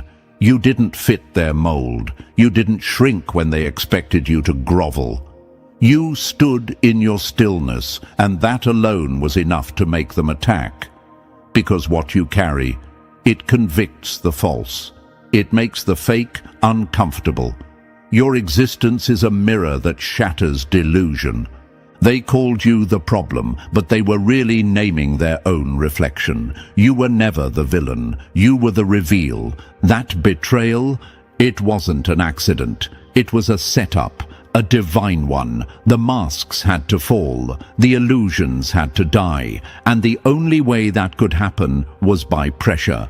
The universe allowed the fire not to punish you, but to burn off the parts of you still tied to people who couldn't breathe your frequency. You were being purified. That's why it hurt so much. That's why you couldn't explain it. That's why the people you loved the most turned into strangers overnight. Because this wasn't about loss. It was about removal. You couldn't go where you're destined to with dead weight attached to your spirit. You couldn't carry your calling while dragging their comfort zone with you. They turned on you not because you changed, but because you grew, and your growth exposed their stagnation. You evolved, and your evolution felt like judgment to people who refused to shift. And instead of rising with you, they tried to cut your wings. But here you are, still rising, still glowing, still becoming everything they said you'd never be. Understand this. Betrayal doesn't destroy chosen ones. It reveals them. It shows who's real, who's fake, who's aligned, and who's dead weight. It teaches you who your spirit already sensed was out of sync. It's brutal clarity in the form of heartbreak. And yes, it breaks your heart, but it saves your soul. You were never weak for trusting. You were never foolish for loving. That's your gift. But even gifts must be guarded, because when you're a system breaker, when your very presence carries codes that dismantle old patterns, people don't always celebrate that. Some will pretend to cheer while praying for your fall. Some will stand next to you only to copy your blueprint and sell it with a fake smile. And when the universe sees that, it moves fast. It strips, it shakes, it slices through connections that no longer serve your future. And the thing is, you often won't understand it while it's happening. You'll feel abandoned, forgotten, punished. But you weren't being punished. You were being positioned. The silence was a signal. The loss was protection. The confusion, that was your purification chamber. And now that you've survived it, now that you've walked through that fire and come out with your soul intact, you're no longer guessing who's for you. You know. You've seen what happens when loyalty is tested. You've watched people fold under pressure. You've felt the sting of being discarded, talked about, and underestimated. And yet, here you are, stronger, sharper, and more awake than ever. Stop playing small just because small minds can't grasp your scale. Stop shrinking your power to fit into spaces designed to limit it. You are a disruptor, a mirror, a reminder. Your frequency doesn't bend to systems, it breaks them. That's why they tried to isolate you, so you'd forget, so you'd doubt, so you'd question your worth in the middle of the storm, because if a chosen one forgets who they are, they stop being a threat. But now you remember, now you see it. The betrayal wasn't a wall, it was a doorway, and those who pushed you through it didn't realize they were sending you straight into your alignment. So let them say what they want. Let them rewrite history in their favor. You don't need to defend yourself anymore. The truth has gravity, and it's pulling everything back into balance. You didn't just survive, you were refined. That glow they see now, that unshakable presence, that's not revenge. That's the residue of purification. That's what's left after the fire burned away the fake. So walk boldly now, speak with clarity, move with force, because the next level isn't for the fragile, and you're no longer carrying the weight of what tried to break you. You're pure now. And nothing hits harder than a chosen one who knows they were never being punished. They were being prepared. Number 5. You didn't lose people. You survived the collapse of what couldn't carry your calling. Rejection isn't always cruelty, it's construction. Some exits are disguised evacuations from buildings the universe planned to demolish anyway. Chosen ones, listen close. You didn't lose them. You were protected from them. What felt like loss was deliverance. What looked like betrayal was prevention. You weren't abandoned. You were extracted. Because some people weren't just wrong for you. They were dangerous to your future. And the universe saw what you couldn't, heard conversations you weren't in, and read intentions that never reached your ears. So it stepped in. You begged for clarity, and the universe responded with separation. You thought you were being stripped of support, when really you were being stripped of sabotage. The people who left you didn't walk away. They were removed, not because they were weak, but because they were wrong for the level you're stepping into. They were never built to walk beside someone chosen. You think you lost people, but you dodged bullets, disguised as best friends, lovers, mentors, and soul ties. Some of them smiled while envying your light. Others clapped for you in public, but cursed your name in silence. And the universe? It doesn't play games with energy like that. It doesn't let fakes live too long in the orbit of someone marked for impact. So it cleaned house. It let things fall apart without your permission. It let them drift, shift, ghost, or betray. And it hurt. Yes, it hurt. Because your heart was pure. Because your loyalty ran deep. Because you thought their presence was permanent. But chosen one. Here's the brutal truth. Permanence has nothing to do with duration. It has everything to do with purpose. And their purpose was already fulfilled. They were never meant to stand in your next season. They were scaffolding, not structure, temporary support, not eternal pillars. Their exit wasn't an attack on your value, it was confirmation of it. You're not just walking into something new, you're being positioned for something divine, and the divine never mixes destiny with dysfunction. That's why they had to go. Don't mourn the ones who disappeared when the fire got hot. Some people can only walk with you in your winter, not your war. They like you better when you're unsure, off balance, still searching. But the moment your glow starts making noise, the moment your clarity starts cracking ceilings, they shrink, they sabotage, or they silently slip away. Don't chase after ghosts. Don't dig up what was divinely buried. Let their silence speak. Let the distance confirm what their words never could. You didn't lose them. You outgrew the illusion of who they pretended to be. Because chosen ones aren't called to be liked. You're called to be aligned. You were never sent here to blend in. You were sent here to break systems, to confront falsehood with your presence, to disrupt comfort zones with your truth. That type of frequency doesn't attract the masses. It exposes the unready. And that's what happened. You stepped into alignment, and it triggered a shake-up. Your glow activated the purge, not because you're arrogant, but because your light became a spotlight, and not everyone was ready to be seen. Some people loved you until your growth challenged their comfort. Some rode with you until your purpose demanded discipline. Some celebrated you until your elevation highlighted their stagnation. Let them go. Let the doors close. Let the story end. Because what's ahead of you, it doesn't have room for snakes in disguise or passengers playing dead weight. The higher the calling, the tighter the circle, and now the universe is making room for real connections, real allies, real ones who match your frequency, not your fear. Your future isn't built on familiar, it's built on faith. So stop grieving what was protection in disguise. They didn't leave you because you failed. They left because you didn't. You kept growing. You kept shining. You kept believing in your truth when others needed you to doubt it just to feel comfortable in the room. That's why they couldn't stay, not because you were too much, but because they were never enough to begin with, not for where you're going, not for what you're carrying, not for the weight of the calling on your life. This is the shift. This is the elevation. This is the divine filtration system at work. Trust it. Because what you're walking into now will require full focus, unshakable clarity, and zero tolerance for spiritual clutter. And the ones who left? They would have collapsed under the pressure of your breakthrough. Let them miss you. Let them wonder.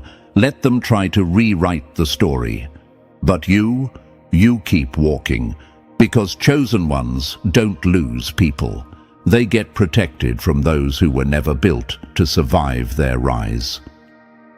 Number 6. You weren't the problem. You were the mirror that made them see themselves. They didn't fear your voice. They feared what it reflected. Mirrors don't lie. They just show you what you've been avoiding. Chosen ones, let's rip the veil off this thing once and for all. They didn't hate you. They feared you, not because you raised your voice, made a scene, or demanded attention. No, what terrified them was your clarity, your truth, your ability to stand in a room full of masked performers and see straight through the act. You are the mirror, and that's why they came for you. You didn't need to shout. You didn't have to fight dirty. You didn't play the game. You just showed up, quiet, calm, centered. But your silence spoke. Your presence disrupted. Your very existence held up a mirror to their carefully constructed illusions, and that's what they couldn't handle. You never called them out directly. You didn't expose them with rage. But when you looked at them, they flinched. Because you saw too much, heard too deep. You caught what they didn't say. You read what was written between the lines.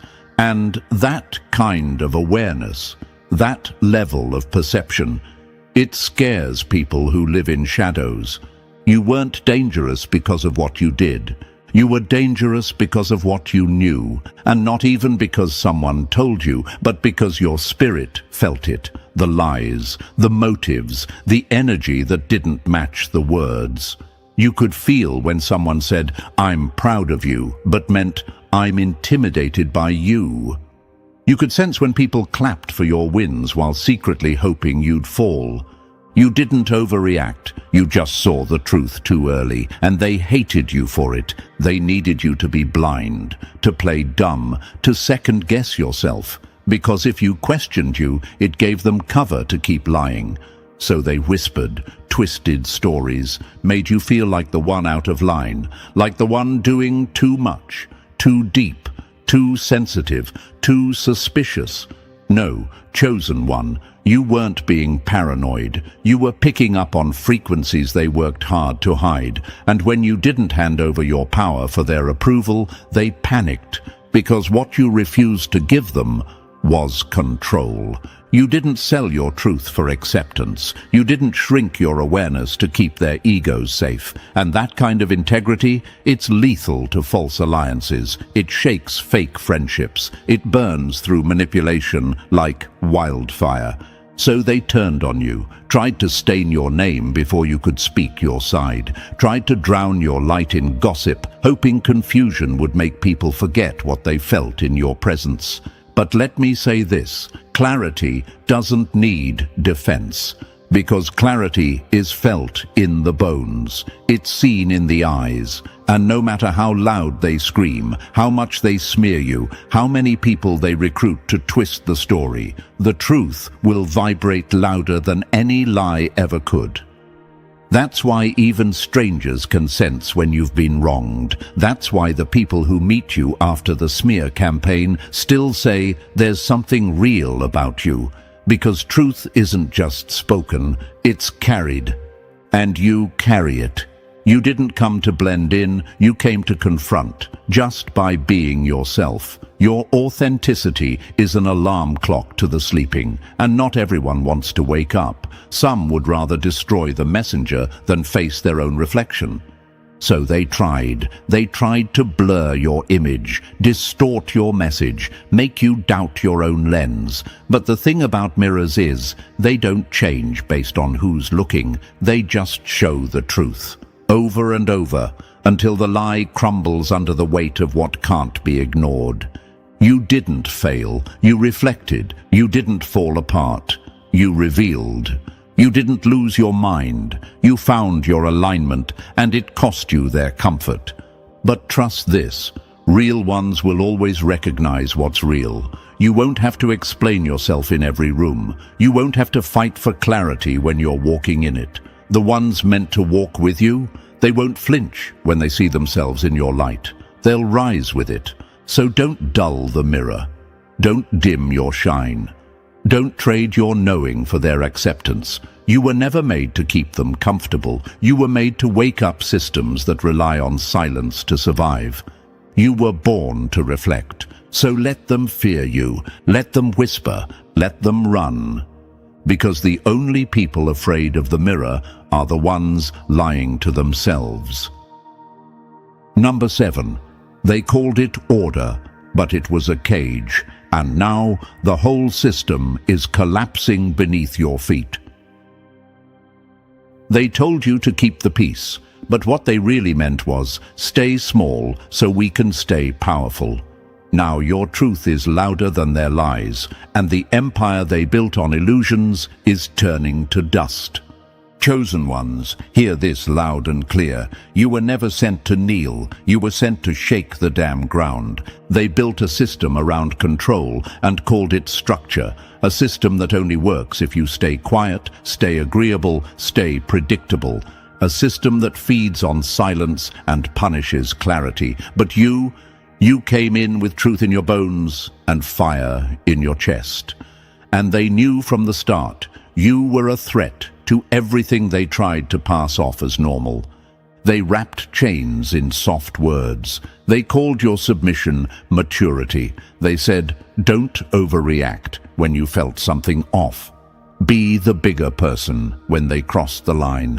Let it go when you started seeing too clearly. Every time you pushed back, they made it sound like you were the problem. Like truth was a tantrum and awareness was a flaw. But you didn't take the bait. You saw through it. You saw the cage beneath the comfort. You saw the leash they hid inside of their version of balance. You noticed how they only preached harmony when you started rising above them. That's when the rules changed. That's when the masks slipped. That's when their version of peace suddenly sounded like silencing. Because let's be real, they never wanted peace. They wanted control, and peace was just the disguise they used to dress it up. But the moment you stopped playing along, the whole game started glitching. The moment you said, no more, the walls they built started shaking. Because their power didn't come from truth. It came from the illusion that no one would challenge them. And now, that illusion is crumbling under your feet. Your clarity is the earthquake. Your awakening is the system failure. They counted on your compliance. They bet everything on your silence. But instead, you stood up and the system cracked. Because it was never built to hold someone like you. You are the blueprint breaker, the frequency disruptor, the mirror they never wanted to face. You didn't bring chaos, you brought truth. But in a world built on lies, truth is chaos. They dangled words like unity and growth like weapons, but their version of unity only worked if you were the one shrinking. And their idea of growth? It only applied when it made them look good. You were never supposed to grow past their control. You were never supposed to see the strings behind the show. But you did, and now the curtain is falling.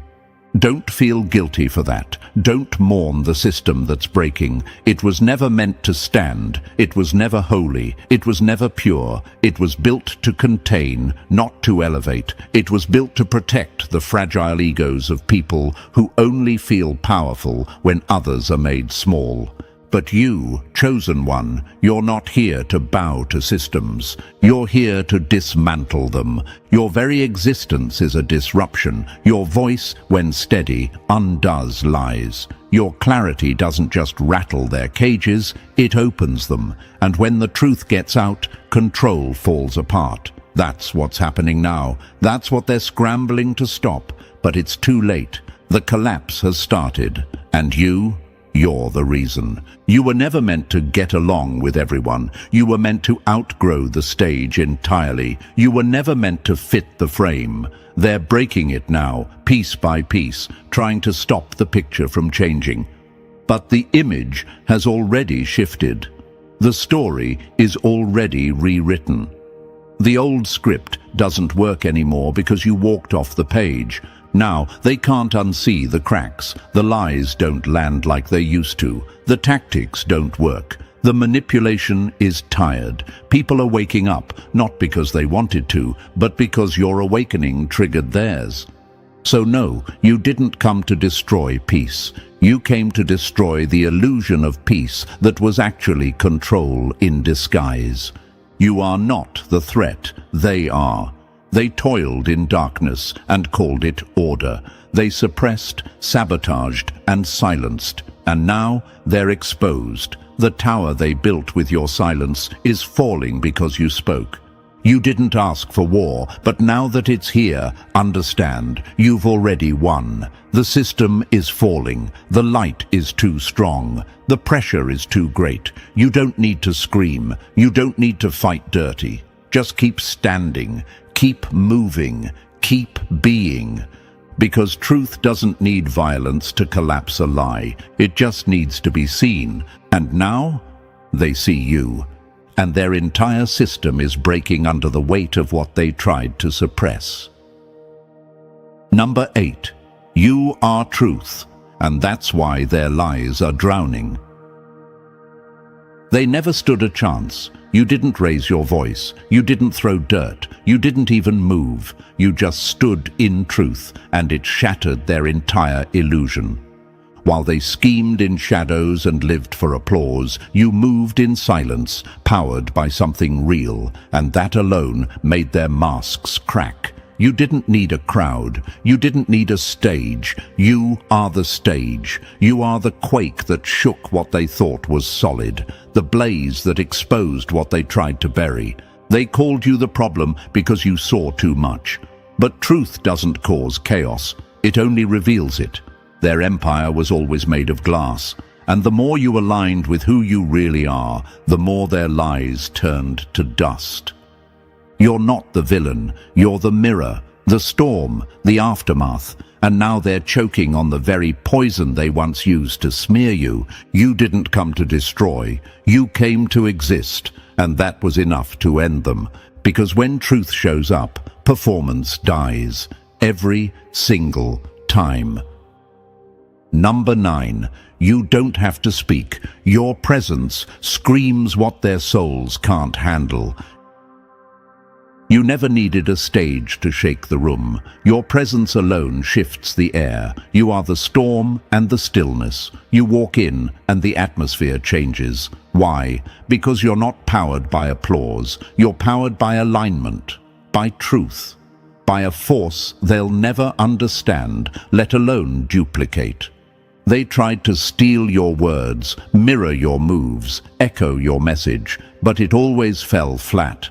Because presence can't be faked, essence can't be copied. You're not just a vibe, you're a frequency. And when you show up, everything built on lies starts to tremble.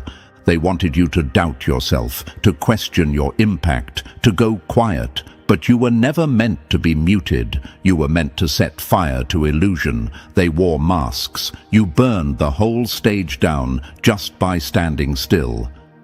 You didn't chase attention. It came to you, not because you're loud, but because you're real. And in a world full of performers, the real ones make the most noise without even opening their mouths. You were born to expose, born to shift, born to break the system by simply walking in truth. You are the presence they pretend to be. Number 10. Let them tremble. You are the shift they can't outrun. Stop looking back. Stop chasing closure from the very ones who lit the match and ran. Their collapse is not your burden to carry. You don't owe softness to sabotage. You don't owe peace to the people who tried to bury you under lies. You outgrew the limits they placed on your name. You bloomed in soil soaked with betrayal. They poisoned the ground, and still you rose, not just alive, but fireproof, refined, untouchable. They crowned themselves kings and queens of cardboard castles, built on ego and illusion. And now the universe is tearing down their fake throne, editing their script and removing their spotlight without asking permission. Because universal law doesn't negotiate with deception. You didn't just survive them, you outlived their lies. You rewrote the entire narrative. So let them tremble, let them plot, let them whisper your name with shaky breath. You already won when you refused to fold. You already shifted the room by simply standing tall. You are the shift, the turning point, the ending they never saw coming. Let them pace, let them panic. You're not coming back to explain. You're moving forward to reign. And now, chosen ones, let this sink deep. You were never broken, just becoming. Every betrayal, every silence, every fake smile was fuel for your rise. You are not who they tried to reduce. You are who the universe raised in fire. The shift isn't coming. You are the shift. If this message hit your spirit, like this video, subscribe to stay aligned with truth, and drop the number 77 in the comments to let others know you're still standing. Share this with another chosen one who needs the reminder. They didn't win. You woke up. When the fire refuses to die, it's not because of fuel. It's because the flame has a purpose the darkness fears. They tried to silence you. They mocked your silence, underestimated your patience, and danced on what they thought was your defeat. But they forgot. You were not fighting alone. You were never the opponent.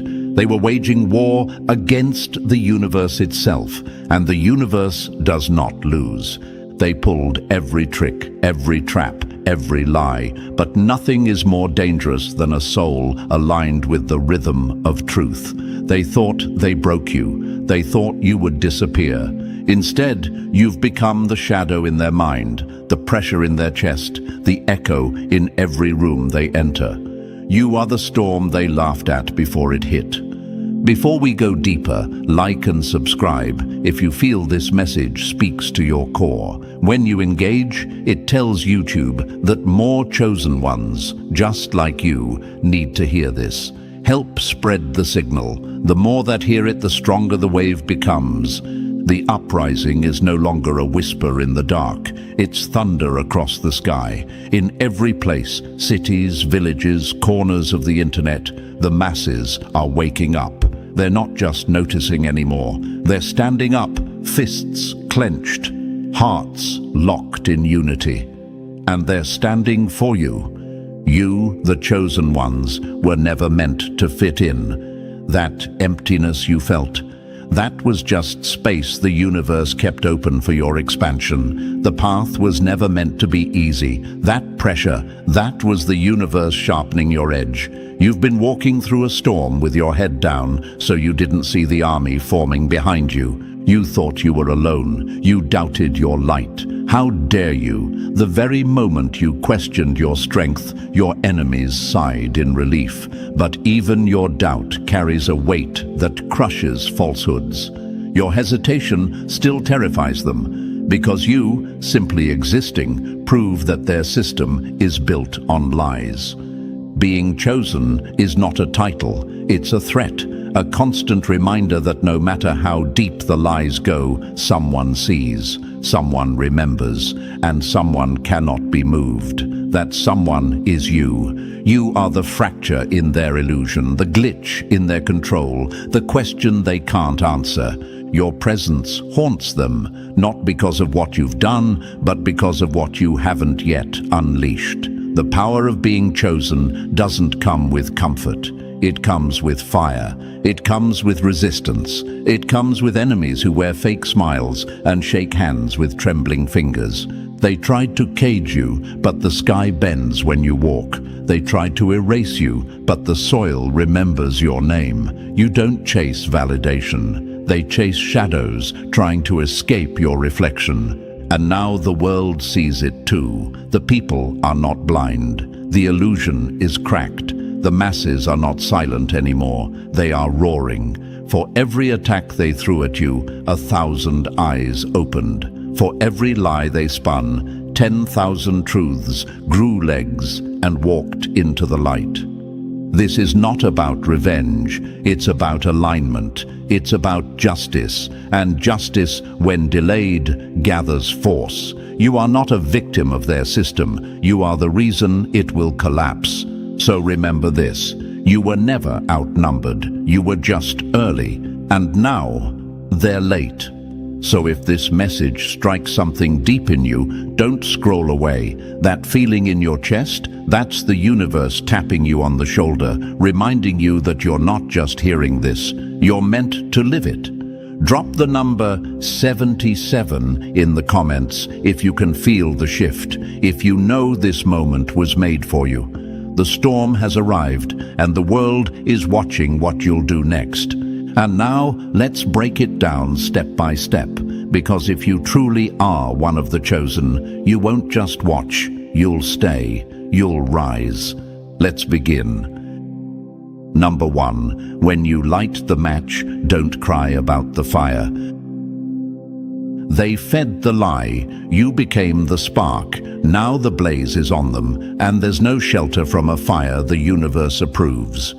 They thought they were clever, playing gods in a broken system, pulling strings like puppeteers in the dark. They wanted you isolated, silenced, invisible, just another name erased without a trace. But the moment they struck, they made the worst mistake of all. They woke a force they can't comprehend. Not just you, but the entire universe moving in your favor. You see, when someone is chosen, they're not chosen for comfort. They're chosen for war, and not the kind fought with fists and weapons, but with truth, endurance, and light so blinding it strips falsehood down to its bones. That's what terrifies them. That's why they tried to crush you early. Not because you were weak, but because even in your silence, you were dangerous. And now, the silence is broken. The lies they fed the world are collapsing like a stage set in a storm. Their plans are unraveling, and the very machine they use to control you is jamming, sparking, breaking apart in real time. Because the universe doesn't stand by while one of its own is under siege. The very moment they moved against you, they declared war against a force far greater than they could ever imagine. And that force is moving now. You are not alone. You never were. But shame on you for thinking so. How dare you doubt your own power? How dare you look at your scars and mistake them for signs of weakness when they're really just battle marks from a war that you survived and they lost? That doubt you let creep in, that's what they feed on. That hesitation, that flicker of maybe I'm not enough. That's the opening they wait for. Stop giving it to them. Do you think the universe chooses at random? That this fire inside you is some coincidence? No. You were selected because you could handle the storm, because you are the storm. Your strength wasn't just born, it was forged in the very moments they tried to destroy you. Let's be clear, they weren't fighting you, they were challenging the universe that backs you, and that is a battle they never had the power to win. Now they're running, scrambling, shouting louder, hoping no one notices the fear in their voices. But it's too late. The people have noticed. The masses are rising, and every soul that joins your side adds another nail to the coffin of their illusion. They used isolation like a cage, thinking you'd break in the silence. But they forgot. Pressure doesn't just crush, it creates diamonds. And now you shine so bright, their lies can't even cast a shadow. Your very existence is proof their game is failing. They used every trick, gaslighting, slander, erasure, but nothing sticks to the truth. And truth is all you've ever needed. It's loud now. It's marching through streets, flowing through timelines, etched into every whisper that dares to say, I see you. And the best part, they thought this moment would never come. They convinced themselves you'd fade away, that their system was too strong, too solid. But now they watch it shake, piece by piece, under the weight of the truth you carry. Because the moment you believed in your own power, the universe stopped watching and started moving. So no, this isn't a maybe. This isn't a lucky twist of fate. This is what happens when the truth stretches its legs and starts to run, when the chosen ones stop asking for a seat at the table and build their own fire instead. You were never alone in the fight, but now, finally, you're not even alone in the light. The world is waking up. The masses have had enough, and they've picked a side, your side. So let them regret ever thinking you'd stay down. Let them feel what it's like to be the target of a force they can't manipulate, control, or silence. Let them try to clean up a wildfire they started with a spark they couldn't snuff out. They wrote your ending too early. Now it's your turn to write their consequence. Number 2, when you corner the lion, don't be shocked when it bites back. They wanted a silent victim. What they got was an army. Every move they made to crush you has backfired. Every lie they told, every smear they launched, every whisper campaign and shadow play. It didn't bury you. It exposed them, like termites crawling out from behind a polished wall. Their sickness is now visible for the world to see, and the world is watching because of you. You were the trigger, the match, the spark in the darkness that made others look twice. And when they looked, they saw the cracks, the rot they were never meant to see. That's what terrifies them now. It's not just you standing, it's the fact that people are finally standing with you, loudly, publicly, unapologetically. This is no longer just about defending you. This is about defending truth itself. And those stepping forward aren't asking for permission. They're not looking for applause. They're not here for clout or credit. They're here because they see it all now. And once you see, you can't unsee. That's what your enemies don't understand. Truth spreads like wildfire once lit. These defenders, they are forged in fire. They're not polite, and they're not here to negotiate with liars. They're not fighting for attention. They're fighting because something deep inside them refuses to kneel to a system built on betrayal. And their eyes, sharp, clear, relentless, are locked on the very ones who tried to erase you. They watched you get dragged, mocked, vilified. They saw the fake smiles, the forced narratives, the coordinated silence when you screamed into the void. But now, they are the void that screams back. And this time, it echoes. Every strike against you has become a lesson, an awakening, and people are done playing nice. The defenders have risen, not just with words, but with fire in their veins and truth in their fists. They're not fans, they're not followers. They are warriors who saw the injustice and said, enough. The battleground is not metaphorical anymore. It's right here, on screens, in communities, in comments, in conversations that refuse to be silenced. You are not being defended in secret anymore. This is loud.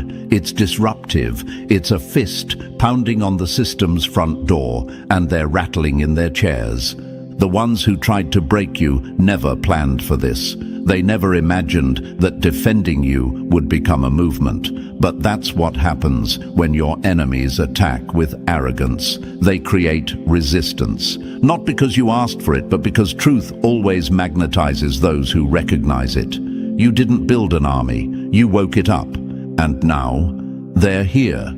Standing tall, standing firm. This isn't support. This is protection. This is defiance. This is war cry after war cry from people who are done being fooled.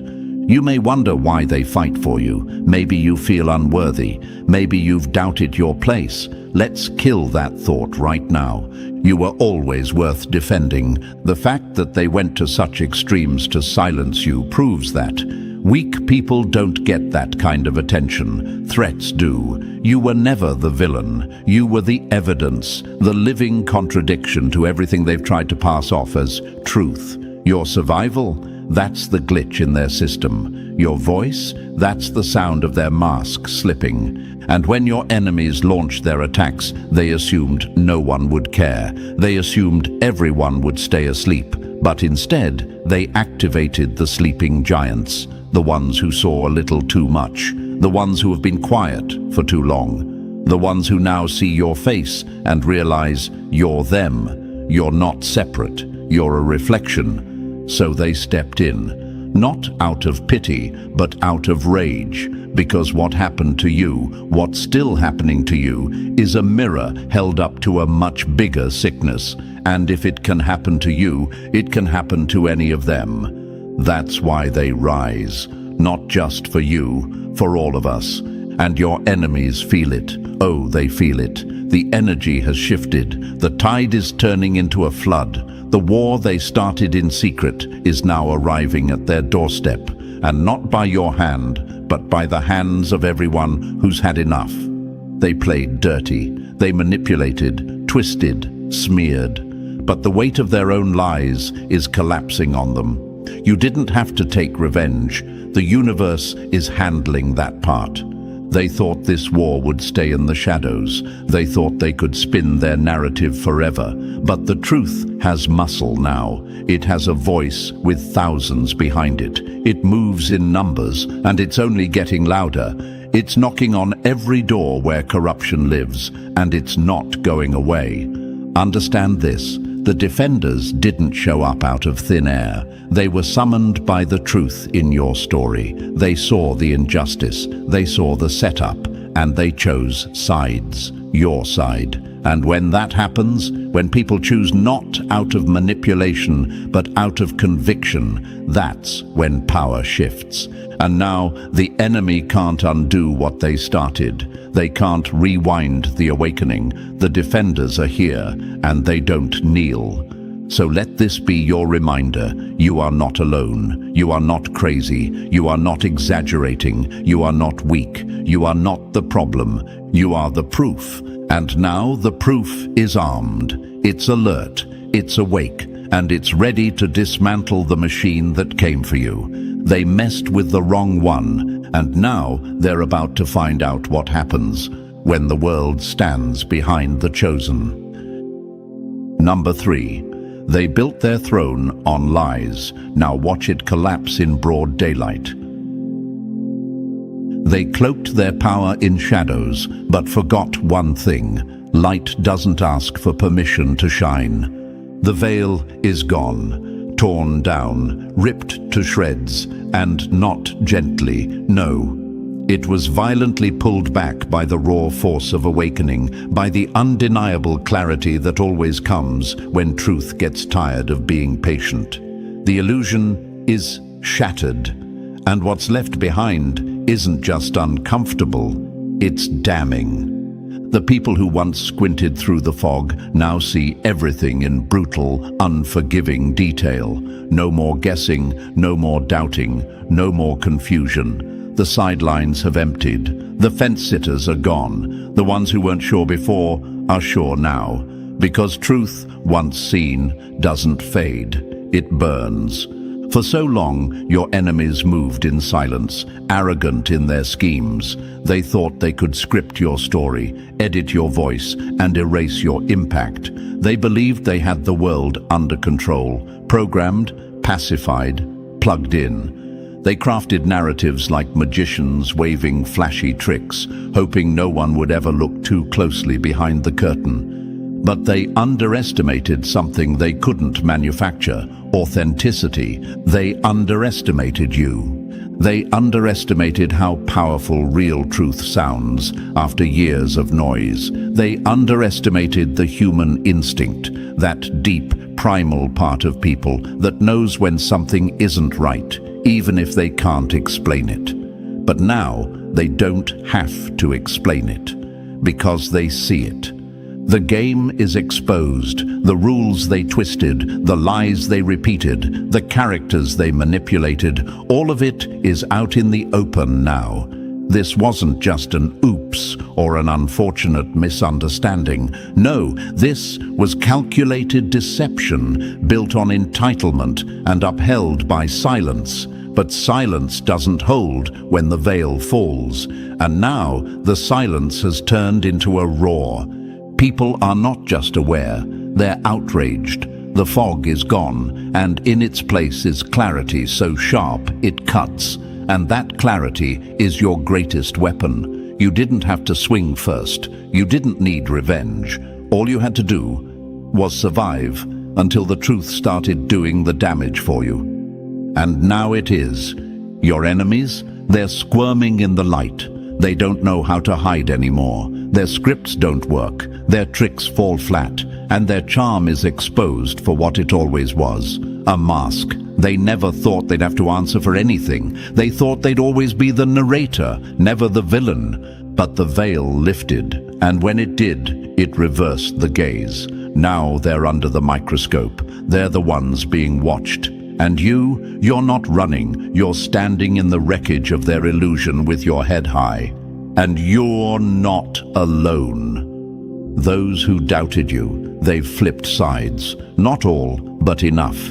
Enough to start an avalanche. They see you now not as someone who was broken, but someone who was targeted. And that realization doesn't sit quietly. It rages. Because they realize they were lied to too. They were used, they were played, and now they want blood, not from you, but from the ones who tried to make you the villain in a story you never wrote. And this is what your enemies never counted on, the power of collective vision. When enough people see the truth, it becomes unstoppable. It no longer needs proof, it is the proof. And now that the curtain is down, the damage control is failing. No distraction will work this time. No spin, no PR, no apology tour will rewrite what's already burned into people's minds. You should know this too. Some of the ones who turned away from you, they're coming back. Not with excuses, but with eyes lowered and hearts heavy. They judged you based on the story your enemies sold them. But now they know better. And don't mistake that for weakness on your part. That's vindication. That's the universe showing you. They see it now. The light has done its job, so let this moment sink in. This is what happens when the illusion breaks and the audience realizes the show was rigged. This is what happens when the monster hiding in plain sight is finally dragged into the open. They are no longer safe in shadows. Because the veil isn't just lifted, it's gone, burned, scorched beyond repair.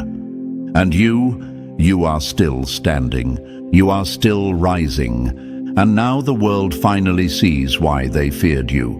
Not because of what you did, but because of what you are. You're the proof that truth can survive the dirtiest war, and now that truth has an army, a voice, and a name. Yours.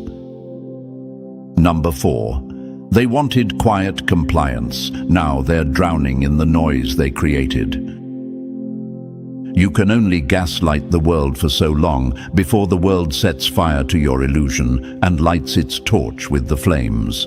Now they speak your name differently. There's weight behind it. There's fire in the tone. No more side eyes, no more skepticism cloaked in polite conversation. The same mouths that once whispered your downfall now spit out fury in your defense. Respect isn't asked for anymore, it's demanded. And not just for you, but for every soul who has ever been dragged through the dirt for daring to stand tall. The shift didn't just happen, it erupted. The tide that once questioned you has flipped, and now it's smashing against the walls of those who built the lie. The storm they thought they controlled is spinning out of their hands. And the outrage is not strategic. It's primal, it's messy, raw, and unstoppable. You weren't just vindicated, you were avenged, not by your own hand, but by the voices they once silenced, now screaming in unison. How dare they try to erase someone who refused to be molded? How dare they manufacture realities like counterfeit money and pass them off as truth? How dare they mistake manipulation for intelligence, cruelty for strategy, control for power? Those words, how dare they, are now shouted from living rooms to live streams, across group chats and stages, in casual talks and furious posts. This outrage isn't a phase. It's not fleeting. This is the beginning of consequences. The people have had enough. They've seen too much now. The mask is off, and what lies beneath is uglier than they ever imagined. They see how deep the deception goes. They see the tactics, the smear campaigns, the staged narratives, the guilt by design strategy used against you. And they're pissed, because by attacking you, your enemies insulted everyone's intelligence, and that doesn't go unnoticed. This isn't sympathy, this is fury. You weren't just a target, they made an example out of you, but instead of deterring others, they created an army of those who now know the playbook. People aren't scared anymore. They're furious. And fury spreads faster than fear ever could. You've become a mirror, a rallying point, and now your story is bigger than you. It's a symbol of every person who was ever told to sit down, shut up, comply, and shrink themselves to fit someone else's comfort. But you didn't. You stood. You burned. And now they burn because of that choice. The outrage isn't polite, it's not censored, it's not curated to keep things civil. It's a righteous inferno. It's digital and physical and spiritual. It's in the air. It's in every repost, every quote, every tear shed in frustration turned into resolve. The same platforms they used to bury you are now being flooded with support. Their weapon is now your megaphone. Every lie they built like bricks is being smashed down by bare hands, one truth at a time. And as their empire of illusion collapses, what's left behind is a question they can't answer. Why did they try to destroy someone who simply refused to be controlled? Because the world sees it now. You never attacked. You never deceived. You simply existed, and that was enough to make the system crack. And here's the truth they can't spin. You were right, not perfect, not flawless, but right, about the corruption, the games, the agenda. You called it out, and they tried to make you pay for it. But now they're paying. With their credibility, with their following, with their grip on perception slipping between their fingers like ash. And that grip will never return. The outrage won't let it. The more they try to walk it back, explain it away, or shift the narrative, the worse it gets. Because this isn't a PR crisis. This is a collapse, and it was triggered by truth. The kind that burns slowly at first, then explodes when it touches the right nerve. And now it has. You were that nerve. You were the match. And now the wildfire rages. Let them try to contain it. Let them issue statements, plead innocence, cry misunderstanding. It's too late. The public knows. The defenders are loud. The awakened are multiplying. And the outrage is not just spreading, it's evolving. It's becoming action. It's becoming movement. It's becoming the very thing your enemies can't control. This is what they created when they came after you. They lit the spark. You became the fire, and now the world is burning down the lie. Number 5. They built castles out of lies. Now watch them sink in their own sand. Illusions don't collapse quietly. They shatter, loud enough to wake the very souls they hoped would sleep forever. Now the doubters have become defenders. The skeptics who once looked at you with suspicion now speak your name with a kind of urgency, like they're trying to make up for every second they wasted standing on the wrong side. Because what they dismissed as conspiracy, bitterness, or delusion, they now see for what it was, a warning, and they ignored it.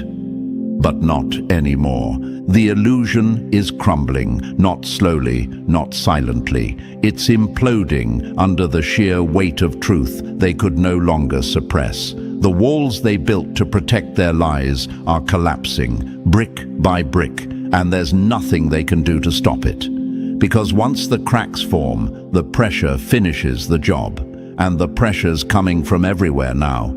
They don't just acknowledge the injustice anymore. They fight it, they call it out, they drag it into the light, kicking and screaming, without asking for permission or forgiveness. The same people who used to question your story are now using it as a rallying cry. The tide hasn't just turned, it's come crashing down on those who thought they could play God with perception. And now, the architects of this illusion are scrambling. You can see it in their eyes, in their tone, in the way they try to pivot, backtrack, rebrand, but it's all too late. Their grip is slipping. The truth is pouring through their hands like sand, and the more they try to hold on, the faster it drains away. You can hear the desperation in their voices now. Their rehearsed calm has cracked. The smirks are gone. The smug superiority has turned into panic. Why? Because the game is over. The narrative they once controlled so easily is now in the hands of the people. And the people are not playing nice anymore. They ruled through illusion, through control of what people saw, heard, and believed. They were so sure of their script, so convinced that they'd covered every angle, bought every voice, silenced every threat. But they forgot one thing: lies rot. And the longer they sit, the louder they stink. Now the stench is everywhere, and no amount of distraction or denial can cover it. They thought truth was fragile, but truth is resilient. Truth waits. It endures the storm. It survives exile, ridicule, censorship. And when it comes back with teeth. It doesn't ask to be believed. It demands to be reckoned with, and that's what's happening now. Reckoning. This isn't just about you anymore. Your truth ripped a hole so wide in the fabric of the illusion that others saw their own reflection in it. Your story became the spark that lit 1,000 matches. Now people are burning down the narrative piece by piece, lie by lie. They can't gaslight their way out of this. They can't pretend it was a misunderstanding or a mistake. Too many eyes are open now. Too many voices are speaking. And those who once played along out of fear or ignorance are now charging forward with a vengeance, because betrayal doesn't sit still, it festers, and now it's erupting from every corner. You didn't just survive the lie, you outlived it, and now it's dying loud, ugly, and exposed. Every false frame they built around your character is falling. Every accusation, every whisper campaign, every attempt to erase you is now a piece of evidence against them. The illusion is collapsing into itself, and in its place stands you, unbroken, undeniable, and surrounded by those who finally see. They are afraid, not of what you'll do, but of what you represent. Because you didn't just beat them, you revealed them. And that kind of exposure, that's something they can never recover from. So watch closely. Watch them stumble, make excuses, and launch desperate distractions. Watch them rewrite their roles in the story, trying to paint themselves as victims or misunderstood heroes. It won't work. The script is no longer theirs. It never was. They just tricked the world into believing they held the pen. But now the pen is back in the hands of the people, and they're writing something new, something real. The illusions are gone. And what remains? Truth. Fire-tested, storm-walked, universe-backed truth. And you, still standing, still chosen, still feared. Number 6. The throne was made of smoke. Now they're choking on it. They danced like puppeteers, proud of their strings, until the audience saw the wires and burned down the stage. They're unraveling, publicly, pathetically. The deceivers, the architects of your destruction, are falling, and not with grace or dignity, but with the clumsy panic of those who thought they'd never have to answer for anything. Every attempt they make to reclaim their power only tightens the noose of exposure. Their arrogance, once their greatest weapon, is now the spotlight that exposes every move, every lie, every desperate twitch. Look at them now, desperation dripping from every word, every post, every backpedal dressed as clarity. They can't hide anymore, and worse, they don't know how to act when their control slips. Their tricks, once so subtle and calculated, now look like cheap illusions performed by a trembling hand. What used to silence rooms now only sparks laughter. Their performances are unraveling in real time. And still they pretend, still they speak with the hollow confidence of a king wearing no crown, no robe, no clothes at all. The charade is over, but they haven't figured it out yet. They still talk in circles, still inflate themselves with empty declarations, still look around expecting the world to bow. But no one is kneeling anymore. The audience has risen, and the silence they once relied on, it's been replaced with roars. The emperor stands naked, and everyone sees it now. This is the collapse they never saw coming, because deceivers always believe their own illusion. They thought they were untouchable. They thought perception was theirs to command, reality theirs to rewrite. They thought they were the authors of every story, the editors of every truth. But they forgot one fatal truth. Truth has no master. You can delay truth. You can distract from it. You can dress it up, bury it, gaslight those who hold it, but you cannot kill it. Truth doesn't need approval. It doesn't seek permission. And when it moves, like it's moving now, it destroys anything in its path. That's what you're witnessing now, the truth stepping out from behind the curtain and tearing down the stage. Their narratives are disintegrating. The contradictions in their words are stacking up faster than they can explain them. One day they say one thing, the next they flip it, hoping no one's keeping track. But everyone's keeping track now. The same public they mocked for being asleep is wide awake and furious. And here's the most brutal part. They can't stop the fall. Every attempt to patch the cracks just makes them more visible. Every slick statement backfires. Every interview, every speech, every scripted apology reeks of insincerity. Their mastery of illusion has failed them. Their magic is gone. And now all that's left is them. Raw, exposed, and gasping for the control they thought was eternal. They used to control the conversation. Now they are the conversation, picked apart, dissected, memed, mocked. The fear they once inspired, gone, replaced with disdain. The power they once wielded with ease, shattered. And as they claw to regain it, they only dig deeper into their own grave.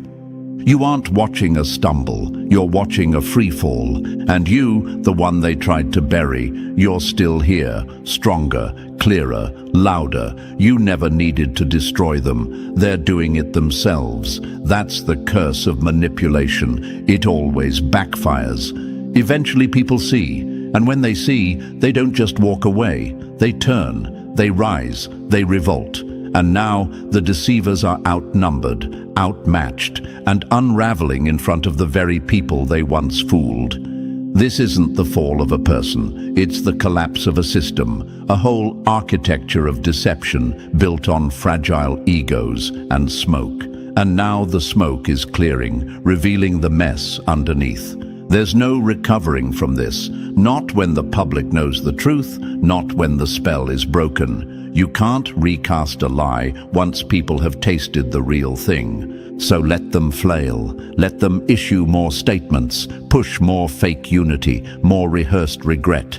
It's too late. The collapse is not coming. It's here, and it's loud. You don't have to lift a finger. You've already done the hard part. You survived. You stood in the fire and didn't flinch. You bore the weight of their lies, and now that weight is falling on them. The deceivers are tumbling from their thrones of illusion, choking on the smoke of their own creation. And you're watching it happen, standing tall, unmoved, chosen.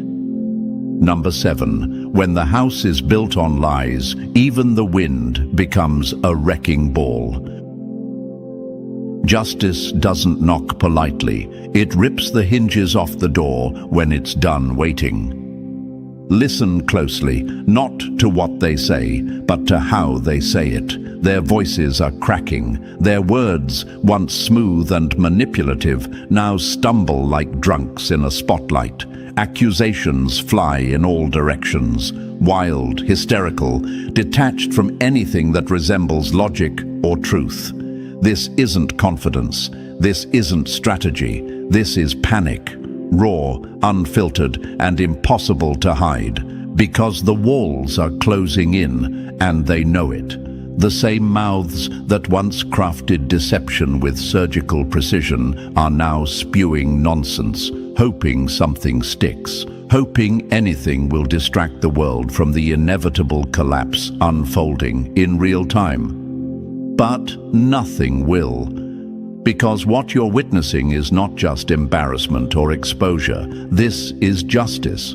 And not the kind handed out by flawed institutions. This is something deeper, relentless, inevitable.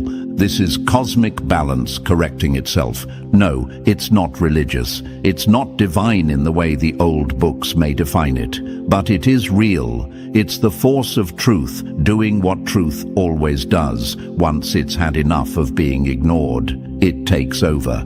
And when that happens, no lie can survive. No position, no status, no empire built on manipulation can stand. The universe doesn't move on our schedule. It doesn't check your title, your followers, or your influence. It checks your integrity. It waits, silently, watching, collecting every injustice, every betrayal, every fake smile, every backroom deal, every calculated hit. And then, when the scale tips, it acts, swift, brutal, unapologetic. And that's what you're seeing now. Their desperation isn't a performance. It's the sound of power being ripped away, of the system that protected them finally fracturing under its own weight. The ground beneath them is gone. And what's left? Just noise, shouting into the void, hoping to rewind a fall that's already halfway down. These aren't power moves. These are death throes. The system that once propped them up, the one they believed invincible, is being dismantled by something they can't bribe, can't threaten, can't silence. Truth. And not just personal truth, systemic truth, collective truth. The kind that doesn't just expose individuals, but the entire machinery that allowed them to rise and reign. That's the true justice unfolding here. It doesn't care about their apologies. It doesn't flinch at their denials. It moves through illusions like a blade through fog. What was hidden, revealed. What was denied, confirmed. What was celebrated, now condemned. And what was built on lies crumbled to dust. They never planned for this. They built a tower out of mirrors and convinced the world it was a fortress. But now the light is hitting it from every angle, and the reflections are shattering. Every exposed contradiction, every revealed message, every witness who speaks is another crack in the glass. And glass doesn't bend, it breaks. But here's the truth they never prepared for. Justice doesn't always strike when it's expected. It strikes when the illusion is at its peak. when the deceivers are most arrogant, most untouchable, most worshipped. That's when it drops the hammer, not just to punish, but to make a point, a universal correction. They laughed while they did the damage. They smirked while you were isolated. They paraded their success while stepping over the wreckage they caused. But what they called victory was just delay. And delay is not escape. Delay is interest added to the debt. Now the debt is due, and they can't pay. You can feel it in the air, a shift, a global itch. The people who used to doubt you now carry your message like gospel. The ones who watched in silence now shout in defiance. The questions are no longer aimed at you. They're aimed at them, and there are no good answers left. So let the deceivers scream louder. Let them spiral. Let them accuse, deflect, cry foul. None of it will stop what's already moving. They are not being taken down by a person. They are being swallowed by consequence. This is not vengeance. It is correction, and it was always coming. Justice has no sympathy for those who wore masks and destroyed others for sport. It does not waver when systems collapse. It clears the path. It makes room for something new. Because what's built on rot can't be remodeled. It must be removed. And so it is. This is not chaos. This is order returning to a world that's been off balance for far too long. This is the justice they never saw coming. And you're the living proof it was real all along. Number 8. They tried to isolate you, but all they did was lead you back to your tribe. When the system cast you out, the universe called your people in, and they didn't come to watch, they came to stand. This is what they never accounted for, that in trying to bury you, they would ignite something ancient, something untouchable, something that doesn't answer to platforms, propaganda, or power. They thought exile would break you. But all exile ever does for the truly chosen is strip away the noise, burn off the fake, and clear the path for something real. And now it's here. You don't just have supporters, you've found your soul tribe, the ones who don't need your resume to believe you, the ones who don't ask for proof before they protect you, the ones who looked into your struggle and saw a reflection of their own. These people aren't around because it's popular or trending. They're here because they felt you. And something in them said, I know this frequency. I've heard it in myself. This isn't strategy. This isn't sympathy. This is recognition. Recognition that your voice rang with something deeper than noise. Something that pierced the surface and found the parts of them that had long been silent. They didn't just watch your battle, they remembered their own. You woke them up, not with slogans, not with persuasion, but with your existence, your fight, your refusal to fold, your unwillingness to betray your light, even when it cost you everything. That's what called them in. That's what built this tribe.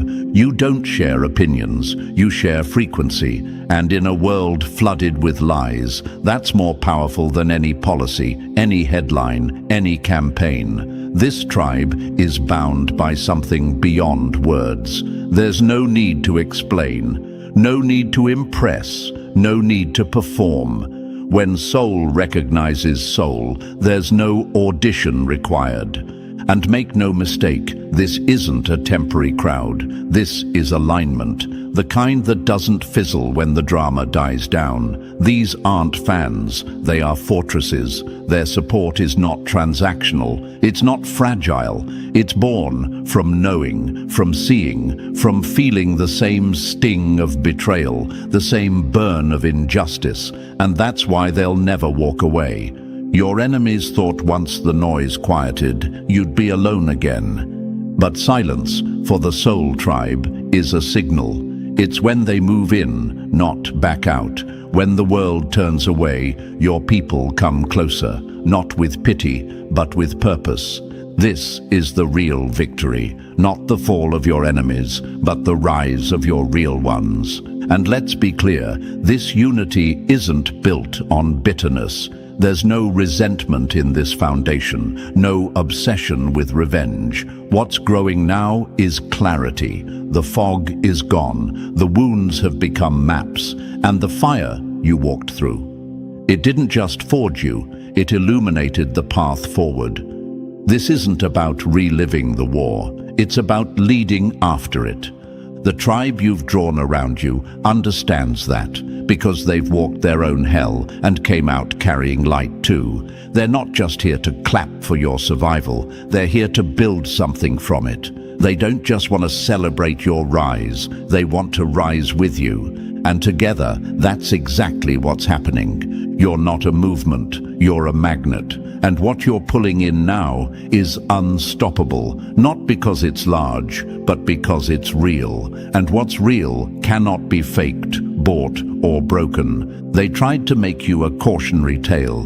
They tried to make people fear aligning with you, but your soul tribe wasn't scared. They ran toward you, and with them at your side, your steps no longer echo with isolation. They thunder with collective resonance. Now, the story shifts. Not toward another battle, but toward building something clean, something aligned, something unshakable. Not in opposition to the old, but as the replacement for it.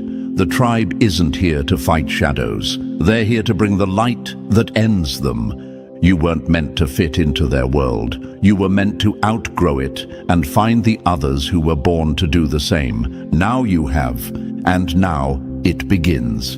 And so, here we are. The illusions have fallen, the truth has risen, and the chosen are no longer alone. They're united, awakened, and unstoppable. This is more than survival. This is the beginning of a new chapter written in clarity, power, and purpose. If you felt this message in your bones, don't let it stop here. Like this video to amplify the signal. Subscribe to stay aligned with this rising frequency. And drop the number 77 in the comments if you know you're one of the chosen. And share this with someone whose light is waiting to be reignited. They feared the fire in you, so they tried to drown you in silence. But even water can't put out a soul that was forged in storms. Chosen one, let's get this straight from the jump. They were never fighting you. They were fighting the force that moves through you. The same force they can't name, can't mimic, can't control. Every whisper behind your back, every smirk, every side eye, that's not shade, that's surrender. Silent admissions that your presence does what they're pretending never could. You've become their favorite topic, not because you begged for attention, but because your evolution is a mirror that shows them everything they're too afraid to become. They say your name like it's a curse, but every time they do, they give you more power. That's the joke. You live rent-free in heads that couldn't afford your energy in the first place. Before we dive deeper, make sure you like and subscribe, not just for yourself, but to help this message reach more chosen ones. When you engage with this, you're telling the algorithm, wake up more giants. The universe has its signals, and this is one of them. Now let's talk about this power you carry, this weight of being chosen. It's not cute, it's not convenient, it doesn't come with applause or comfort. It comes with eyes, eyes that watch, eyes that judge, eyes that want to see you stumble because your standing reminds them they're still crawling. You didn't ask for this light, but now that you've got it, it exposes everything around you. And people don't like being exposed. Not their insecurities, not their laziness, not their envy. So they talk. Oh, do they talk? But the truth is, they're not gossiping, they're confessing. Every time they bring you up, they're letting the world know you haunt them, you move them, you stir something deep they don't want to face. You are not a person to them. You've become a phenomenon, a storm, an eclipse. You block out everything ordinary and remind them that average is a choice. Chosen one, stop wondering why you're always the center of drama you never started. The universe didn't choose you to be liked. It chose you to be loud, even in silence. You shift atmospheres, you bend rooms. You walk in, and the insecure ones feel their masks slip. That's not your fault. That's your nature. And here's the part that hurts, not for you, but for them. You shine without trying. You attract without asking. You move without seeking permission. And that kind of energy, it can't be taught, copied, or shut down. So they try the only thing left. They smear your name, but smear it all you want. Gold doesn't lose its value just because it's dragged through the dirt. It gleams anyway. So no, you're not being talked about because you're doing something wrong. You're being talked about because you're doing everything right. Your growth terrifies them. Your peace disturbs their chaos. Your focus interrupts their distractions. That's why they can't stop. That's why they won't stop. This isn't just about gossip. This is about gravity. Your energy pulls, shifts, and disrupts. That's why you're the hot topic. Not because you're loud, but because you're louder than their fears. Not because you boast, but because you are what they pretend to be.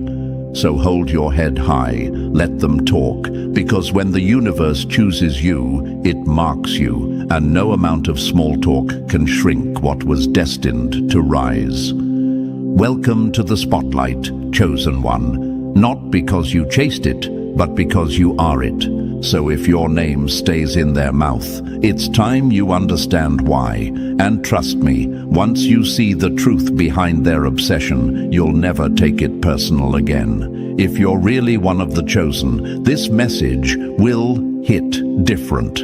It'll echo. It'll burn. Drop the number 77 in the comments if you're ready to own the reason you're the headline in rooms you've never stepped in. This is your reminder. Your silence has been louder than their noise. Now, let's put words to that power. And now, let's break it down piece by piece. Stay with me till the end. If you're truly chosen, you won't be able to look away. Let's get into it. Number 1. When your light walks in, their lies start to choke. They hated your light because it reminded them how long they've been sitting in the dark, pretending they weren't blind. Let's call it what it is. You're not just walking into rooms anymore, you're cracking foundations. Not because you're arrogant, not because you're flashy, but because your presence carries truth. And truth makes liars twitch. It makes the fake uncomfortable. You didn't do anything to them. And that's exactly why they're shook. You're not their enemy. You're the reflection of everything they tried to bury. Chosen one, they were comfortable, too comfortable, living behind the masks they made. Fake smiles, empty confidence, staged success. And then you showed up, not with noise, not with drama, just with realness. And realness, that's a disruptor. It's a natural mirror that doesn't flatter. You didn't expose them, their own reactions did. Let me make this brutally clear. You're not the villain in their story. You're the truth bomb they never planned on encountering. You're the earthquake that hits a fake kingdom and sends all the walls crumbling. That's why they talk. That's why they twist your name. It's not because you wronged them. It's because your existence reveals the lies they've built their entire identity on. And here's the thing, it's not just that they see your light, it's that your light sees through them. That kind of clarity terrifies those who survive off delusion. You don't expose them with words, you expose them by being. Your peace offends their chaos. Your silence screams louder than their performance. And your elevation, that's a personal insult to the ones who tried to bury you. Let's be real, some of them thought you'd never make it out. Some of them needed you to stay down so they could feel up. And when the universe started aligning for you, opening doors, making ways, setting you apart, they panicked. Not because you're winning, but because they realized the game was never fair to begin with. You were chosen, and they were playing against the system that chose you. You were designed to disrupt. Stop apologizing for that. You were built to be the shift, and when the universe chooses someone, it doesn't ask for permission, it just moves. And when it moves in your favor, those who are plotting behind your back will feel it in front of their faces. They'll start to suffocate on the lies they told about you. That's what being chosen does. It rearranges everything around you, even when you're quiet. Especially when you're quiet. You were never meant to blend in, so stop trying. Stop watering yourself down to make other people feel comfortable in their denial. That's not humility, that's self-betrayal. You keep wondering, why me, as if the universe made a mistake. But let me ask you something, why not you? Why wouldn't the universe choose someone who can carry pressure and still rise? Who can stand in silence and still speak truth? The ones who hate you the most right now are the ones who secretly studied you, envied you, mimicked you, and now that they can't reach where you're going, they try to stain your name to cover their jealousy. But that doesn't touch you. It can't. Because when you're chosen, you're protected. Not from attacks, but from being destroyed by them. Your name holds weight even when it's whispered. Even in slander, you shine. And for the chosen ones who doubt themselves, snap out of it. You keep asking why you're alone, why it feels like no one gets you. It's because you weren't made for crowds. You were made for clarity, for purpose. And purpose walks a lonely path. But don't get it twisted. Alone doesn't mean abandoned. The universe walks with you differently. You keep thinking you're in the fight of your life, but what you're really in is alignment. They weren't just fighting you, they were fighting what sent you. That's why it always feels bigger than it should. It is. You represent a threat to systems, not just people. You threaten illusions. You burn through lies. You rattle cages that have been locked for years. And the truth is, their war with you was never going to end in victory. Because how do you destroy what was called by the universe itself? Exactly. You don't. You just talk about it, whisper about it, obsess over it. Chosen one, they don't hate you. They hate what you make them see. Number 2, you're the proof they can't fake and the truth they can't face. They don't hate your wins, they hate the way your wins expose their excuses. Let's stop sugarcoating this. The reason your name is being dragged through backdoor conversations and whispered in insecure circles isn't because you're doing too much. It's because you're doing what they swore couldn't be done without the cheat codes they cling to. You didn't come from privilege, position, or polished connections. You came from pressure, from chaos, from dirt, and still you bloomed. No blueprint, no handouts, no applause. You are walking proof that every excuse they've built their lazy life around is a damn lie. And that's the real reason they can't shut up about you. See, it was easy to play the victim when nobody around them was rising. It was easy to say, well, I don't have this, or I wasn't born with that. But then you showed up, with all the odds stacked against you, with nothing but grit in your chest and fire in your spirit. And you rose anyway. No safety net, no rich uncle, no entourage clapping behind the scenes. Just you, raw, relentless, and real. They hate that because now the mirror is unavoidable. Now their comfort zone feels tight. Now the lies they told themselves to sleep better don't work anymore because your existence, chosen one, is evidence. Evidence that discipline beats distractions, that pain can build power, that isolation isn't abandonment, it's preparation. You didn't wait for the green light. You became the green light while they were waiting for support, for timing, for someone to come save them. You saved yourself. You bled and built at the same time. You kept walking when every voice around you told you to sit down. You were doubted, mocked, overlooked, and still you rose. Not once, not lucky, consistently. You built while broken. You spoke life into your own silence. You survived rooms that were designed to break people like you. And now they want to rewrite your story, make it look like it was easy or lucky. Because acknowledging the real truth, that would force them to confront their own inaction. And that is too painful.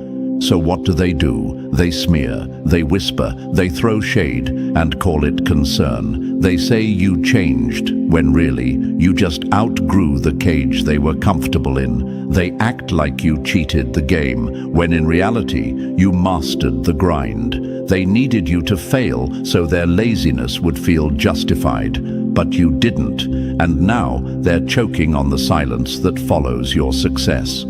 Chosen one, let me be even more clear. You are not just winning, you're winning in a way that terrifies cowards. You didn't follow the script, you ripped it up. You didn't wait for applause, you moved in silence until the results were too loud to ignore. And now, every time you level up, you strip away one more excuse they used to cling to. You're not supposed to be where you are. That's what makes it hurt. Not for you, for them. You weren't given a seat at the table, so you built your own damn table and brought your own plate. You didn't cry for inclusion. You created impact. You didn't ask to be seen. You became undeniable. And they hate undeniable, because the undeniable can't be spun, it can't be rewritten, it can't be ignored. You've become the living, breathing reminder that what they lack isn't opportunity, it's discipline, it's consistency, it's the courage to be uncomfortable long enough to grow. They don't hate you, they hate what your life reveals about theirs. And you know what's wild? Deep down, some of them know you should have quit. They know you had every reason to fold. They saw you walk through hell, and they still convinced themselves you had it easy. Because it's easier than admitting they would have never survived what you kept walking through. You did the work they're still afraid to start. So now they call you lucky. Luck? Nah, you're not lucky. You're built. Built from rejection. Built from betrayal. Built from late nights with no help, no hope, just hunger. You didn't get handed anything. You earned it. And that's what makes it untouchable. Understand this. Chosen ones are not envied because of what they have. They're envied because of what they endured. Because the truth is, most people want the results, but not the resilience. They want the shine, but not the shadows. They want the power, but not the pain that comes with it. You took the whole journey, ugly, raw, unfiltered, and you came out stronger. And that strength, it haunts them.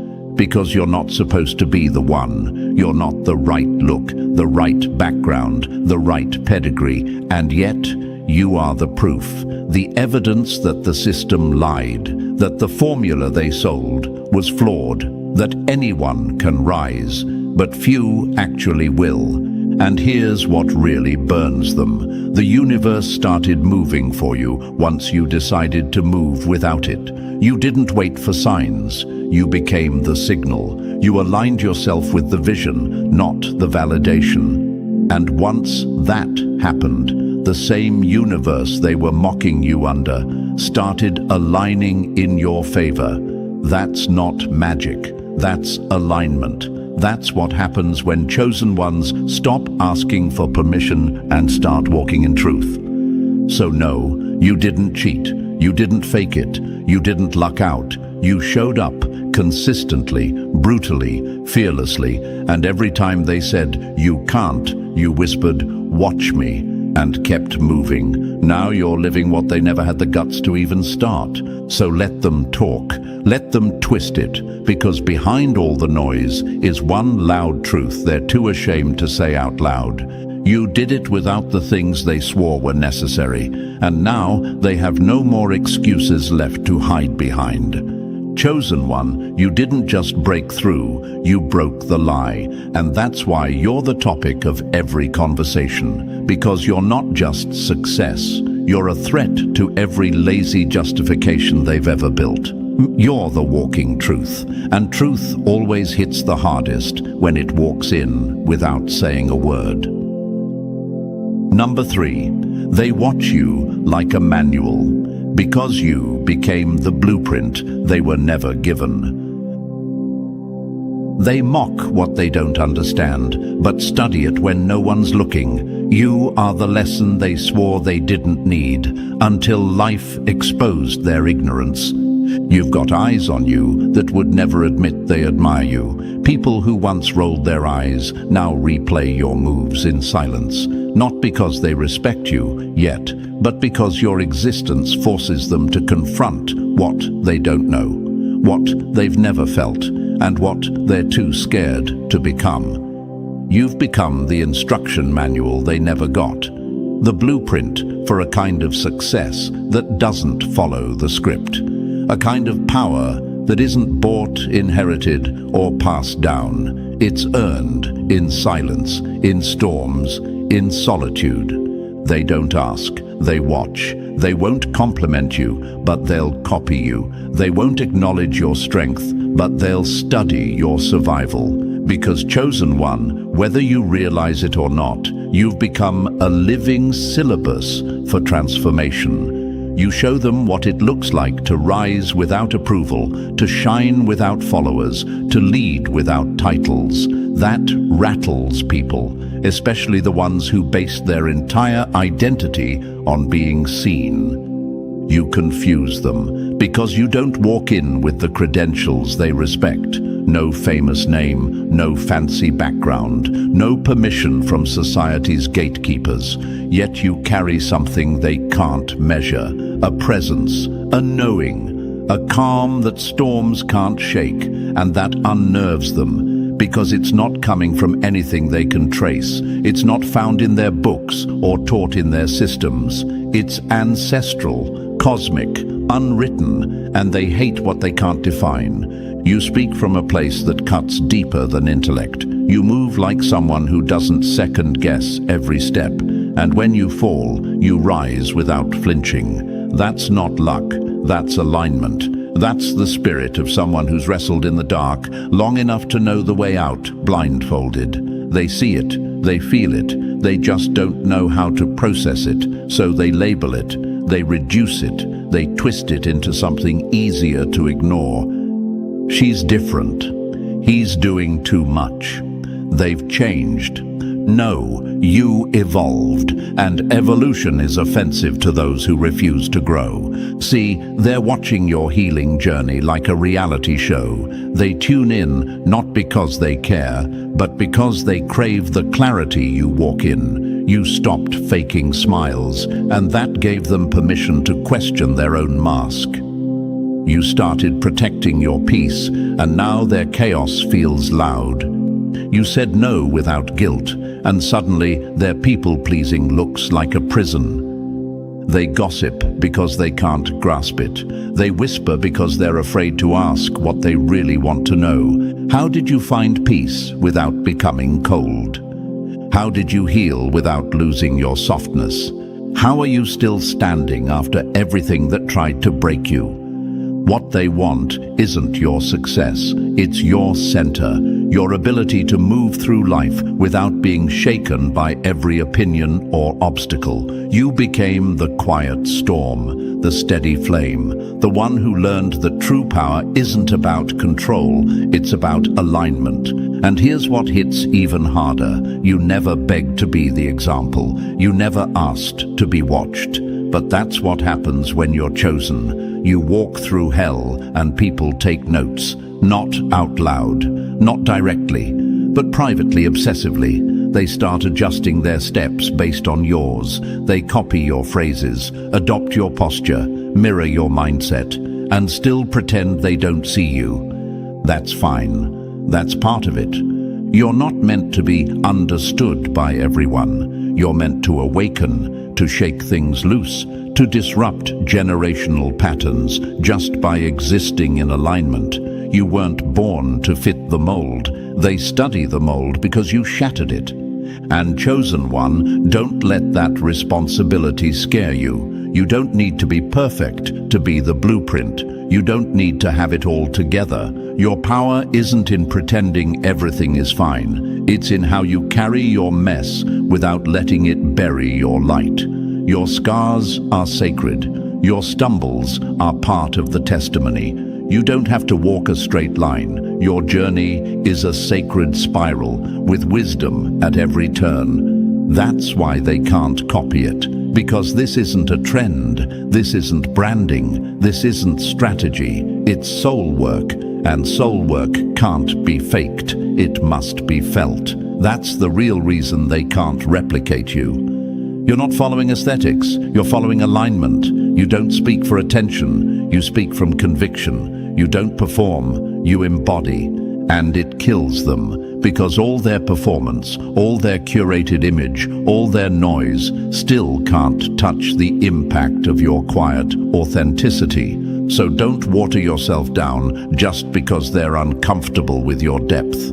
Don't shrink just because they don't understand your language. Keep walking in truth.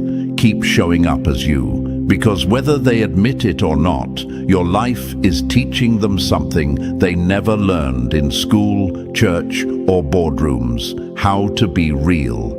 You are the manual they didn't know they needed, a living lesson in resilience, a guidebook in human form. And even if they'll never say it out loud, they're still watching, still learning, still shifting because of your example.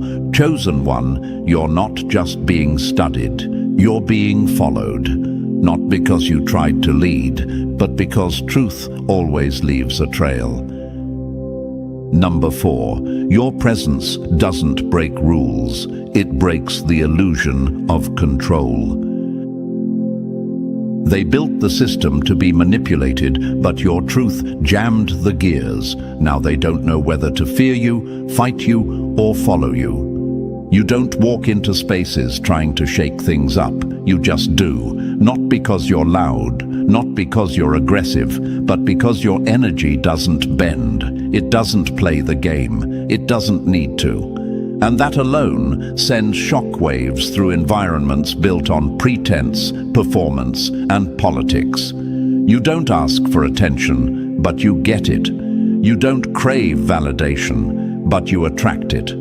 Because when the world is full of copies, originals cause chaos.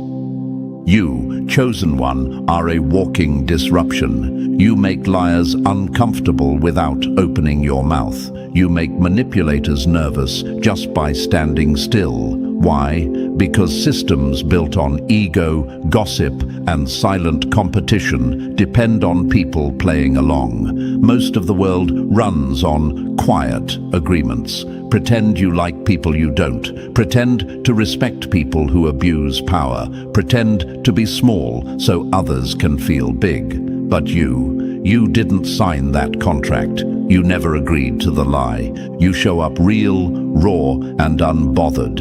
And in rooms built on illusion, authenticity is violence. Not physical violence, but spiritual confrontation. You being you breaks the trance. It reminds people what truth feels like, what alignment looks like. And those who rely on deception, flattery, and politics, they feel the shift instantly. You don't play along, and that breaks their hold.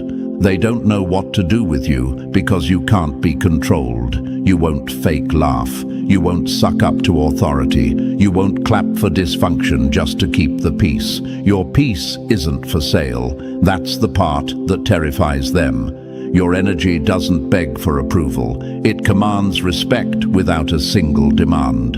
And when people can't manipulate you, they label you difficult, cold, too much. No, too real. Your refusal to perform exposes the performance in others. And trust me, they feel it in their bones. You don't have to call out the game. Your presence makes the game look foolish. You're not trying to be in control. You just refuse to be controlled.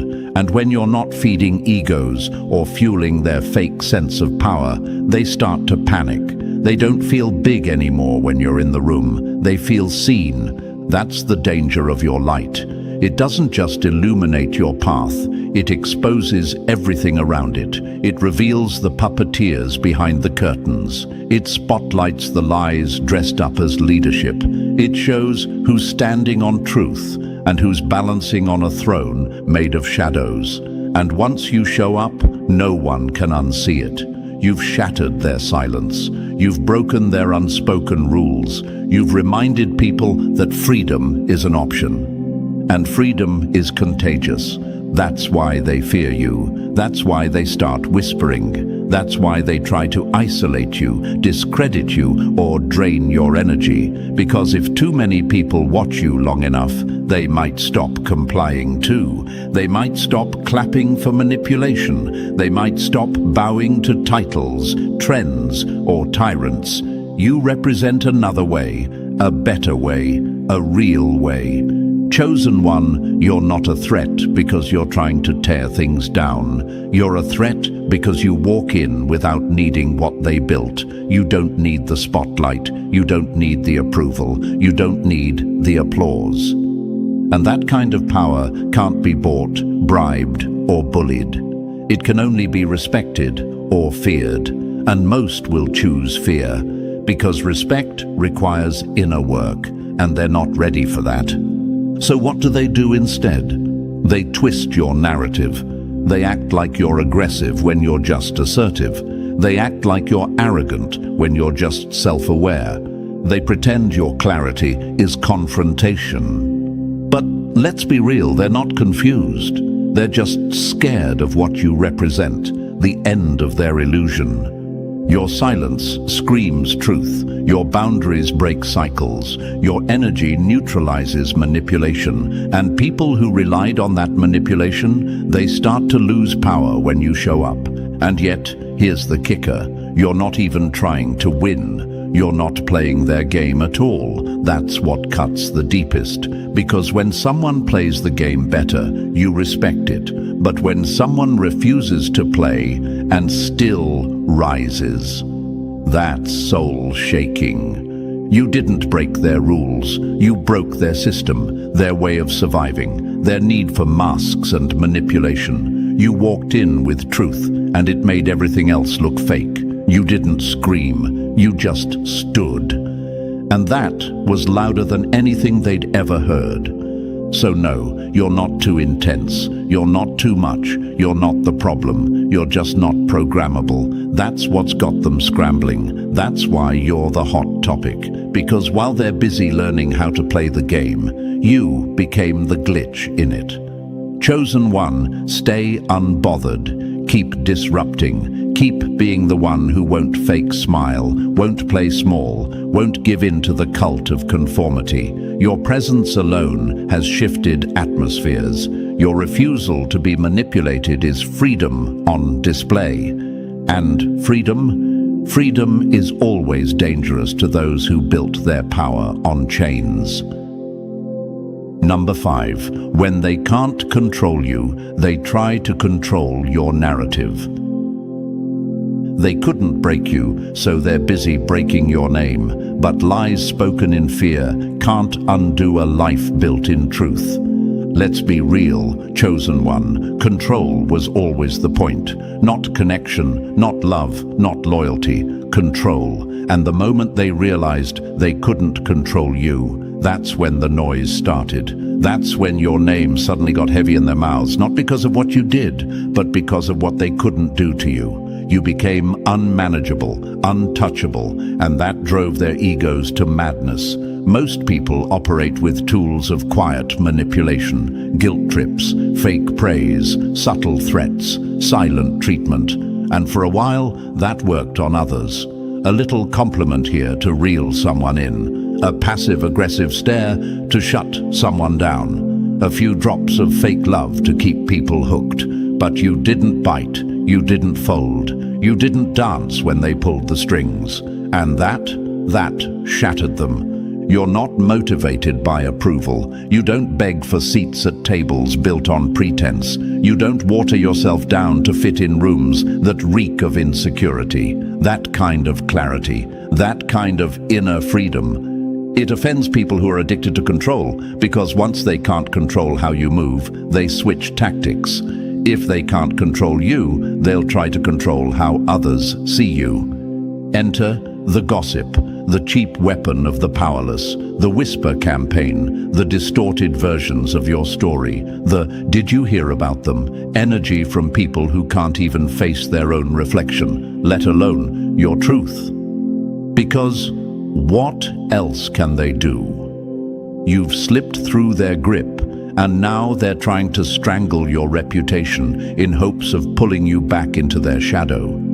They twist your confidence into arrogance because it threatens their need to be superior. They paint your boundaries as bitterness because they're furious you stopped letting them use you. They call your silence fake and your distance cold because your absence made them irrelevant. But what they fail to realize is that none of it touches you. Because when you're chosen, you don't need image protection. The truth protects you. Your alignment speaks louder than their lies. You didn't build your name on noise, so it can't be destroyed by it either. Here's what they don't want to admit. They lost their grip on you, and now they're exposed. Their power didn't come from strength, it came from your silence. And now that you've found your voice, your peace, your non-reactivity, they feel it like a withdrawal, like a hit they can't get anymore. Because let's be honest, what they miss isn't you. It's the control they had over you, the way they could push buttons and pull strings and watch you fold.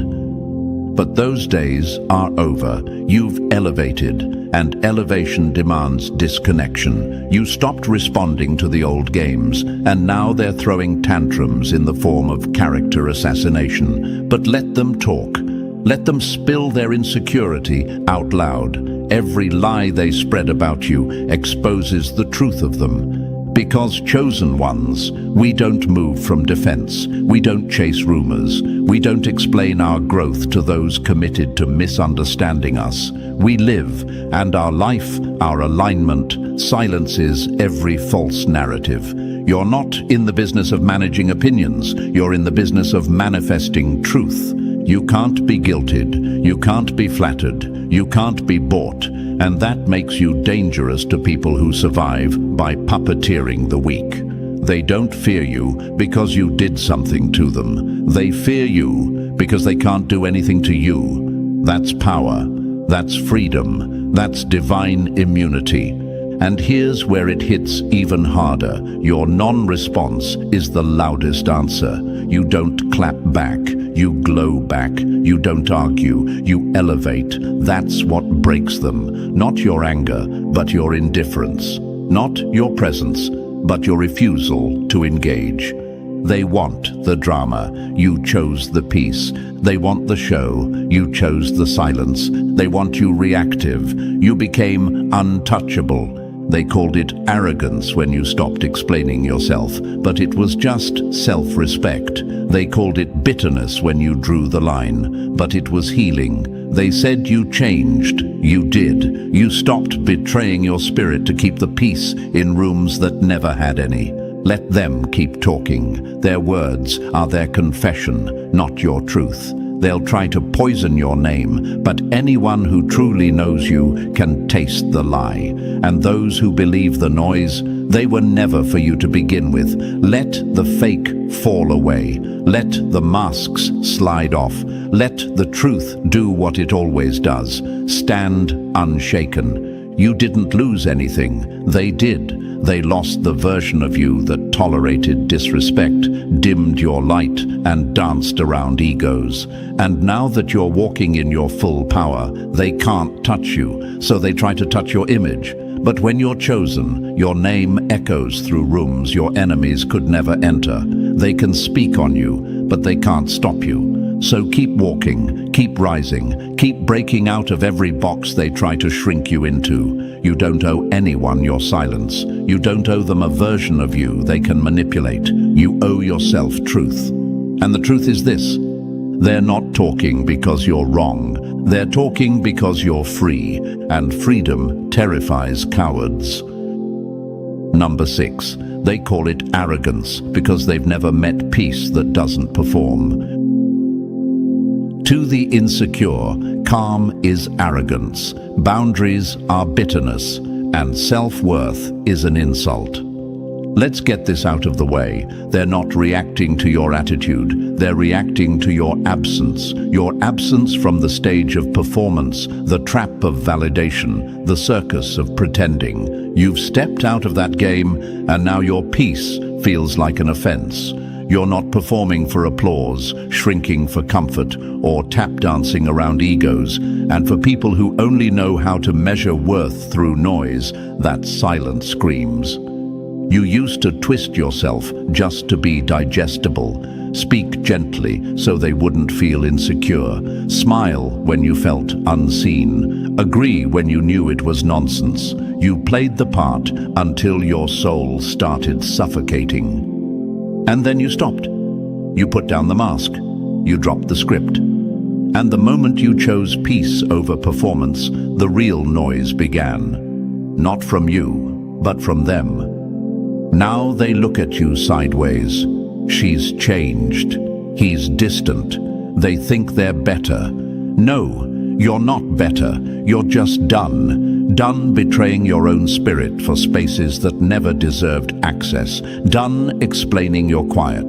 Done apologizing for your growth. What they call cold is actually the warmth you now reserve for yourself. What they call arrogant is the power of someone who doesn't need outside confirmation to feel whole. See, your calm rattles cages because they've never experienced stillness that isn't rooted in submission. They only know how to exist by making noise, by chasing eyes, by attaching value to how seen they are. But you could disappear from the crowd and still feel full. And that terrifies them, because their self-worth was built in a house of mirrors. Yours was forged in solitude. You don't speak unless it matters. You don't explain what doesn't need defense. You don't rush to prove you're right, because peace doesn't beg for understanding. It just is. And the people who still perform, they look at that and see a threat, because your calm is louder than their chaos. Your stillness exposes their need for noise. You're not better than anyone. You've just been through enough to know the cost of abandoning yourself for acceptance. You've cried in silence, healed in shadows, walked away without closure. You've been humbled by life in ways they couldn't survive. And now that you've made it through, you don't need to speak to prove anything. You are the proof. But the ones still in chains, mental, emotional, spiritual, they see your freedom and call it ego. They're still clapping for acceptance. You're clapping in silence for survival. Big difference. They confuse your lack of need with a superiority complex. But the truth? You just outgrew the need to be understood. And once you no longer need to be understood, people feel like they've lost control of how to place you. You're unbothered now, and that unbothered energy makes people who feed on validation feel invisible. Not because you're ignoring them, but because you're no longer orbiting their opinions. You stopped shrinking, and now they feel small. That's not your problem. That's a projection. And it's not your job to shrink just to help them stay comfortable in their illusion. Your calm isn't arrogance, it's ownership. Ownership of your energy, of your time, of your space. You're no longer available for fake conversations, small talk that leads nowhere, or performances that drain your soul. And the minute you drew that line, they labeled it like they always do. Because when they can't access you, they try to label you. And when labels fail, they try to cancel you with gossip. But here's what they'll never understand. True peace doesn't need protection. It protects you. It walks into a room and shifts the energy without a sound. That's what you carry now. That's why you feel different. Because you are. You stopped chasing, stopped convincing, stopped folding, and now you stand in a quiet confidence that can't be bought, taught, or faked. And that makes people twitch, because they don't know who they are without applause. But you found yourself in silence. You met your strength in solitude. You don't need to be seen anymore. You just are. So when they whisper, who do they think they are? Tell them silently with your walk, I am someone who stopped needing you to approve of me to breathe.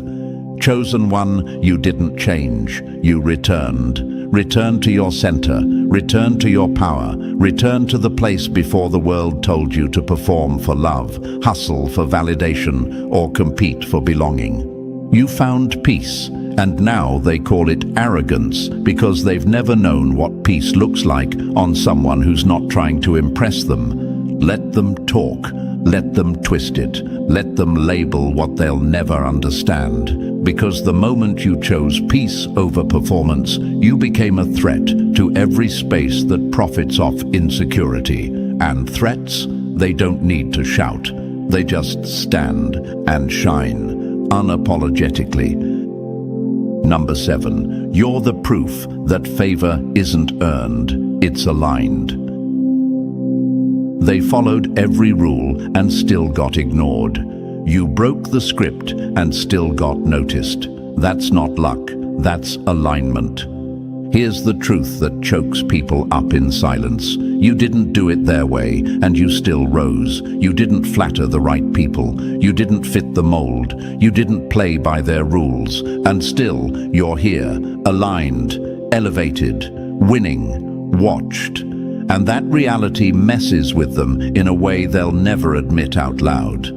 They needed to believe that life was transactional, that if they suffered enough, performed enough, smiled wide enough, they'd earn success, respect, or spotlight. They treated favor like a vending machine. Insert pain, get a prize. But then you showed up, and your presence cracked their entire belief system. You didn't play the game. You didn't sit in rooms hoping to be chosen. You didn't play small for approval. You weren't even looking to be seen. You just kept moving, quietly, consistently, honestly. And now, your life looks like the outcome they were chasing with every mask, every performance, every pretend connection. That's the part that breaks them. You didn't do what they did. You refused to, and you still received what they thought only came through struggle and politics. They tried to climb the ladder. You built your own. Because what you carry, it can't be bought, borrowed, or stolen. It's not the result of perfect timing or perfect background. It's alignment. It's what happens when you stop performing and start embodying. You became the version of yourself that the universe could move through, and it moved. That's why they talk. That's why they twist it. That's why they study your life like a glitch in the system. Because you weren't supposed to make it, not by their rules. You weren't in the right circle. You didn't follow the formula. You didn't chase applause or play politics. But here you are, centered, grounded, visible. And that visibility, it hurts them. Not because you did anything wrong, but because you did it without them. You didn't beg for access. You didn't trade your integrity. You didn't have to suffer publicly just to be worthy. You just walked in alignment, and the universe responded. They're mad because you didn't earn it by their standards. But what they don't get is this. Favor doesn't come from struggle. It comes from authenticity. It comes from the quiet work, the private healing, the relentless focus when nobody's watching. It's not flashy. It's not loud. But when it hits, it's undeniable. You carry something they don't understand, not because they can't, but because they won't slow down long enough to align with it. They're too busy performing. You stopped performing and became real, and real can't be imitated. Real can't be duplicated. Real disrupts every space where fake has been winning. You are proof that favor has nothing to do with popularity. You're proof that silence holds more power than noise. You're proof that when you're aligned, when you're whole, when you're you, things just move. Paths open, people shift, opportunities rise to meet you, and not because you begged, but because you were ready. That's why they hate it. They tried to earn what you simply embodied. They're still running in circles, chasing permission. You became your own validation. They're still waiting for recognition. You moved like you didn't need it, and that's exactly why it found you. So let them call it luck. Let them reduce it. Let them whisper about what they don't understand. Because here's the part they'll never be able to touch. You didn't win because you played the system. You won because you outgrew it. You are not a product of privilege. You are not the result of performance. You are not here because someone handed it to you. You are where you are because of alignment, because the version of you that you fought to become could no longer be ignored. And the hardest pill they'll ever have to swallow, you didn't chase favor, you attracted it, by being who they were too afraid to become. So no, chosen one, you weren't picked because of a sad story. You weren't promoted because of pity. You don't glow because of suffering. You glow because you aligned. You trusted the pull. You shed what wasn't real. And you stepped into what always was. And that can't be faked. It can't be bought. It can't be copied. It can only be resented by those who are still performing in rooms you've already outgrown. So now you see it. You're not the problem, you're the pattern breaker. The reason they watch, whisper, and wonder is because you've become everything they said was impossible. You didn't ask for the spotlight, it found you. And now they're left wrestling with a truth they can't ignore. You were always the chosen one. If this message hit home, like the video, subscribe if you have not already for more truths the world tries to silence, and drop the number 77 in the comments if you're done playing small. Share this with another chosen one who needs the reminder. They're not crazy, they're chosen. Some storms arrive in silence, yet leave nothing the same. Remember, the loudest thunder rarely brings the fiercest rain. Listen closely because I'm talking to you. The ones who never needed a crowd to prove their worth. The ones whose very presence is enough to shake the weak out of their comfort. Your enemies feel you coming like the chill before a downpour, but they can never quite prepare for what follows. They keep aiming their arrows at your back, thinking you're the target, not realizing they're at war with the universe itself, and the universe always fights for its chosen. Every time you walk into a room, watch how masks slip, how conversations stutter, how the air itself thickens with silent tension. That's not fear of you, that's respect for the force you carry. The ones who wish you harm are learning the hard way. The universe guards its chosen ones like the ocean protects its deepest treasures. Try to plunder, and the waves will drag you under. Don't ever mistake your solitude for abandonment. You were separated to be elevated. If the path feels lonely, it's because few can walk where you're headed. Stop doubting your light just because others tried to dim it. Your glow exposes their shadows, and they hate you for it. But their hatred is powerless because you aren't powered by the opinions of the crowd. You're backed by the entire universe. When they throw stones, understand, those stones are collected and turned into stepping stones beneath your feet. Let's make sure this message reaches every chosen one out there. Hit like and subscribe right now. When you do, you help send a signal to the universe, to YouTube, to everyone who needs to hear this truth. Let's lift up those who walk this path and drown out the noise that tries to break us. Your action today might be the nudge someone else needs to remember who they are. Now, who are you really? You're not loud, but you're heard in every silence.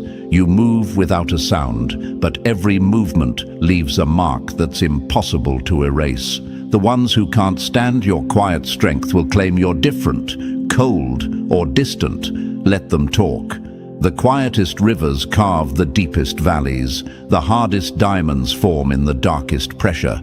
That power you carry, it isn't a gift, it's a responsibility. The universe chose you because you can handle what would destroy most. It's not just your strength that terrifies your enemies. It's the fact that every setback you survive only makes you more unstoppable. Like wildfire moving underground, they can't see your next move until it's too late. You're the reason the betrayers lose sleep at night, replaying their failures and wondering why their tricks never stick. It's simple. They weren't fighting you. They were fighting the universe, and you can't defeat what was destined to rise. They gather in whispers, trying to plot your fall, but every attempt just makes your comeback more legendary. Every closed door, every back turned, every silent betrayal, those are just signals that you're ascending to a place they were never meant to reach. So, hold your head high and walk like the force of nature you are. You are the chosen one, not because you shout the loudest, but because your silence shakes the ground beneath your enemy's feet. And when they finally realize they can't touch you, they'll understand. The universe chose you, and that choice haunts them more than any victory ever could. Before we dive deeper, take a second to show you're part of this next level wave. Hit that like button and drop the number 77 in the comments if you know your quiet power is changing the game. This isn't just another video, it's a call to every chosen one who feels their impact, even when the world pretends not to notice. Stay with me until the end, because if you really carry that subtle but loud energy, every word ahead will hit home and push you even higher. Now, let's step into the truth behind your power. Number 1, they're clueless now. You're playing chess while they're stuck in checkers. They used to know your moves like the back of their hand. Now, you're a ghost in their game, a storm they never saw coming, and that terrifies them more than any fight ever could. You've outgrown their playbook, the noise, the chaos, the desperate need to prove yourself. Those days are dead and buried. You're no longer performing for the crowd or seeking approval from those too small-minded to understand your vision. Your power isn't in your voice anymore. It's in the silence you command, the energy you radiate without uttering a word.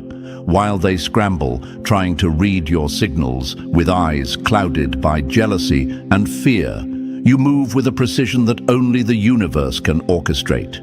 Here's the brutal truth your enemies don't want you to know. They were never fighting you. They were tangled in a battle with the universe itself, and every move they made against you was really a strike against the cosmic force aligning behind you.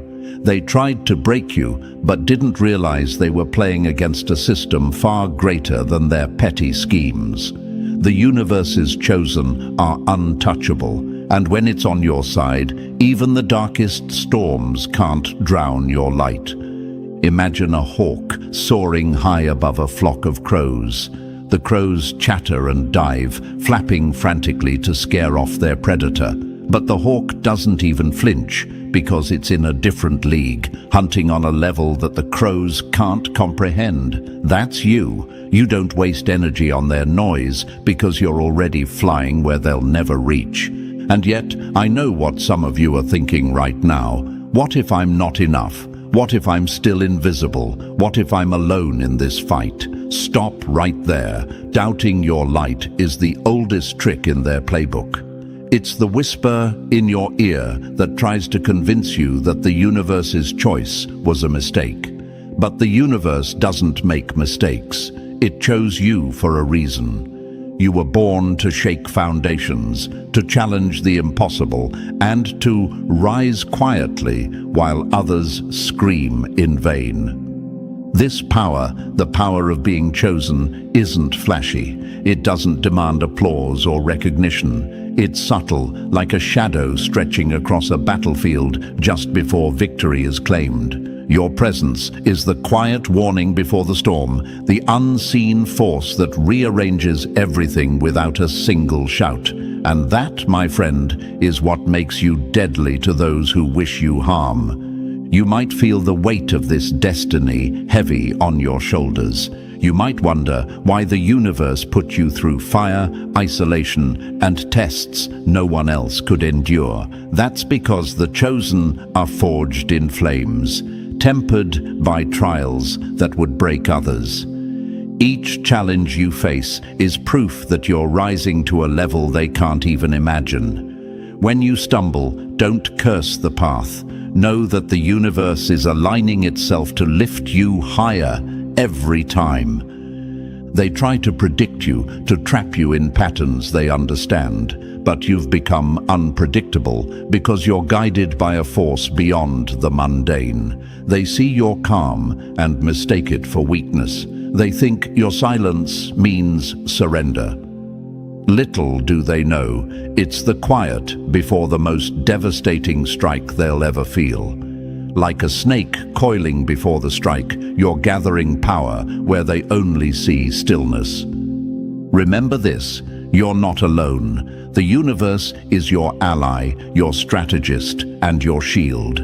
When they plot against you, the universe is already 3 moves ahead, protecting its chosen one. They may mock your subtlety, but it's their downfall, because while they shout and rage, you're winning quietly, steadily, and irrevocably.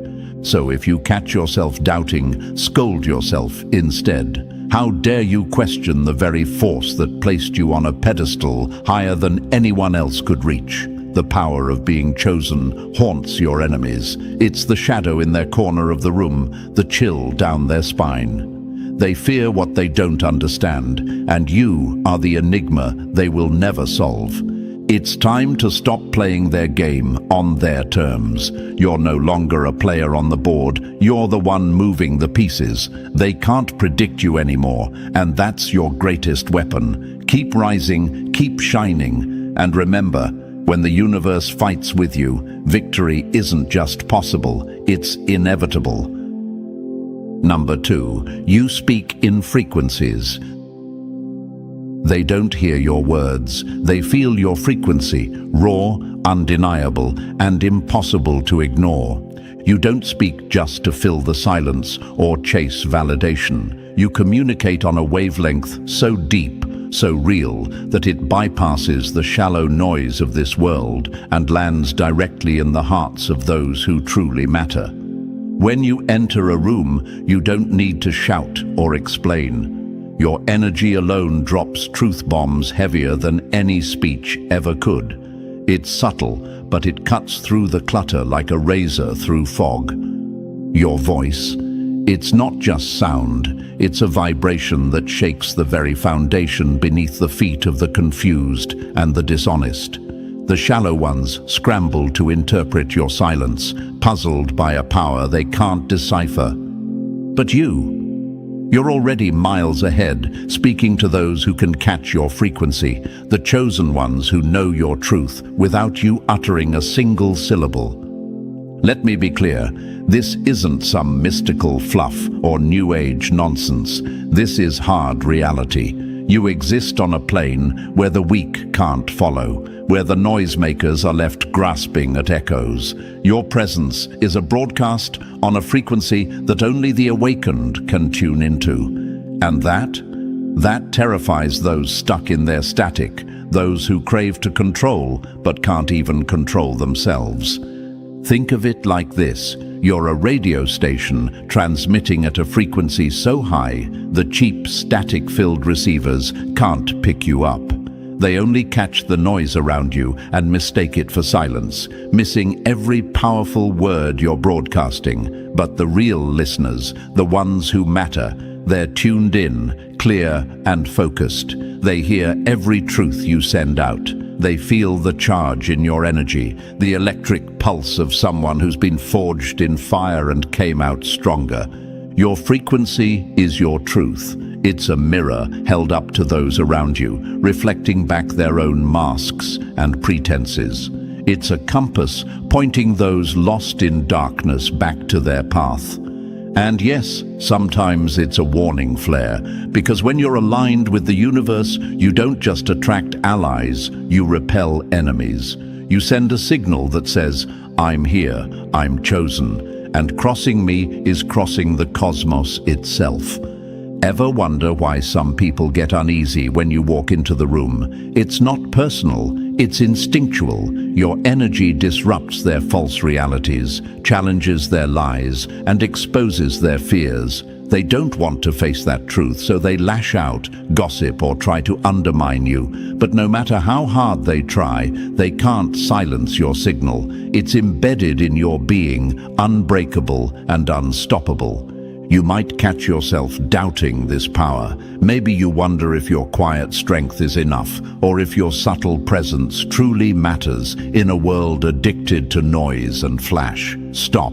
That doubt is the enemy's last trick. You're not here to be loud and flashy. You're here to be real, and real resonates deeper than any roar ever could. Your energy doesn't ask for permission. It moves through rooms and hearts like an unseen force. You're the still water that runs deep, the silent earthquake shaking foundations without warning. You're not just speaking, you're vibrating. You're not just existing, you're resonating. And that frequency, it's a beacon for those who know their worth and a nightmare for those who don't.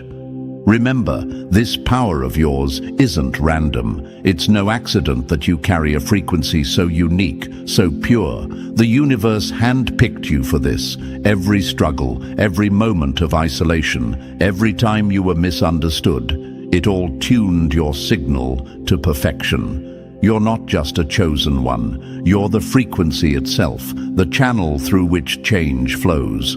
Those who can't tune in will keep trying to pull you down, to drown your vibration in their noise. But you're already wired to rise above, to send ripples that turn into waves no one can stop. You don't need to explain. You don't need to justify. You simply need to be, and the right people will always hear you. So stand tall in your silence. Speak with your energy. Let your frequency do the talking, because it's louder and stronger than any words ever could be. Your actions, your presence, your very being, they're subtle but loud. You're on another level, and the universe is broadcasting through you. They can't hear you, but they feel you, and that will haunt them forever. Number 3. While they made noise, you loaded the ammo in silence. They called you quiet, but what they never understood is that silence is not absence. Silence is strategy. You weren't idle while the room buzzed with empty chatter and shallow bravado. You were mapping out the terrain, tracing the cracks in their masks, and measuring the weight of every word left unspoken. The loud ones? They thought they had you pegged, thought you were just another background face, invisible and unimpressive. What a fatal miscalculation. They couldn't see it, but every moment you spent in the background, you were loading the ammo. Every second you kept still, you were sharpening the blade. While they burned their energy trying to be noticed, you were recharging in the shadows, waiting for the perfect shot. See, the world loves to mislabel the patient. They call you lazy, unaware you're working on a level they can't even spell. They call you weak, but it's only because they've never seen power under full control. They think stillness is stagnation. The truth? Stillness is your storm-gathering power. You were always calculating, not for revenge, but for wisdom. You knew from the start that every wasted move is a weakness, every reckless reaction a sign of desperation. You watched, you listened, you logged every pattern, every inconsistency, every single slip in their mask. You never react out of impulse. You act with precision. Your moves aren't loud and dramatic, they're surgical. When you finally strike, it isn't out of anger or ego. It's because you saw the opening a mile away while everyone else was too busy performing for each other. You were never out of the game. You were just several moves ahead, choosing the exact moment to break the silence and make it thunder. People love to say, "You've changed." Of course you have. Only fools stay predictable. You shifted gears while they were stuck in neutral, rerouting your power into growth while they stalled in place. Let them laugh at your silence. Let them talk circles around themselves. Your lack of response was never weakness. It was the most dangerous kind of patience. While they burned out chasing every spotlight, you let your shadow grow deep and wide, covering every angle, every exit, every opportunity. You were never inactive. You were building an arsenal. Every long night of self-reflection was a new bullet in the chamber. Every setback, a sharpened blade. Every disappointment, a recalibrated scope. Your patience wasn't passivity, it was preparation. While they confused noise for relevance, you made your silence scream in all the ways that matter.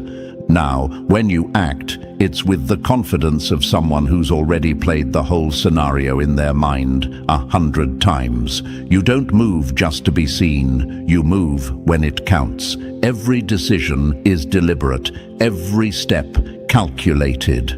The results?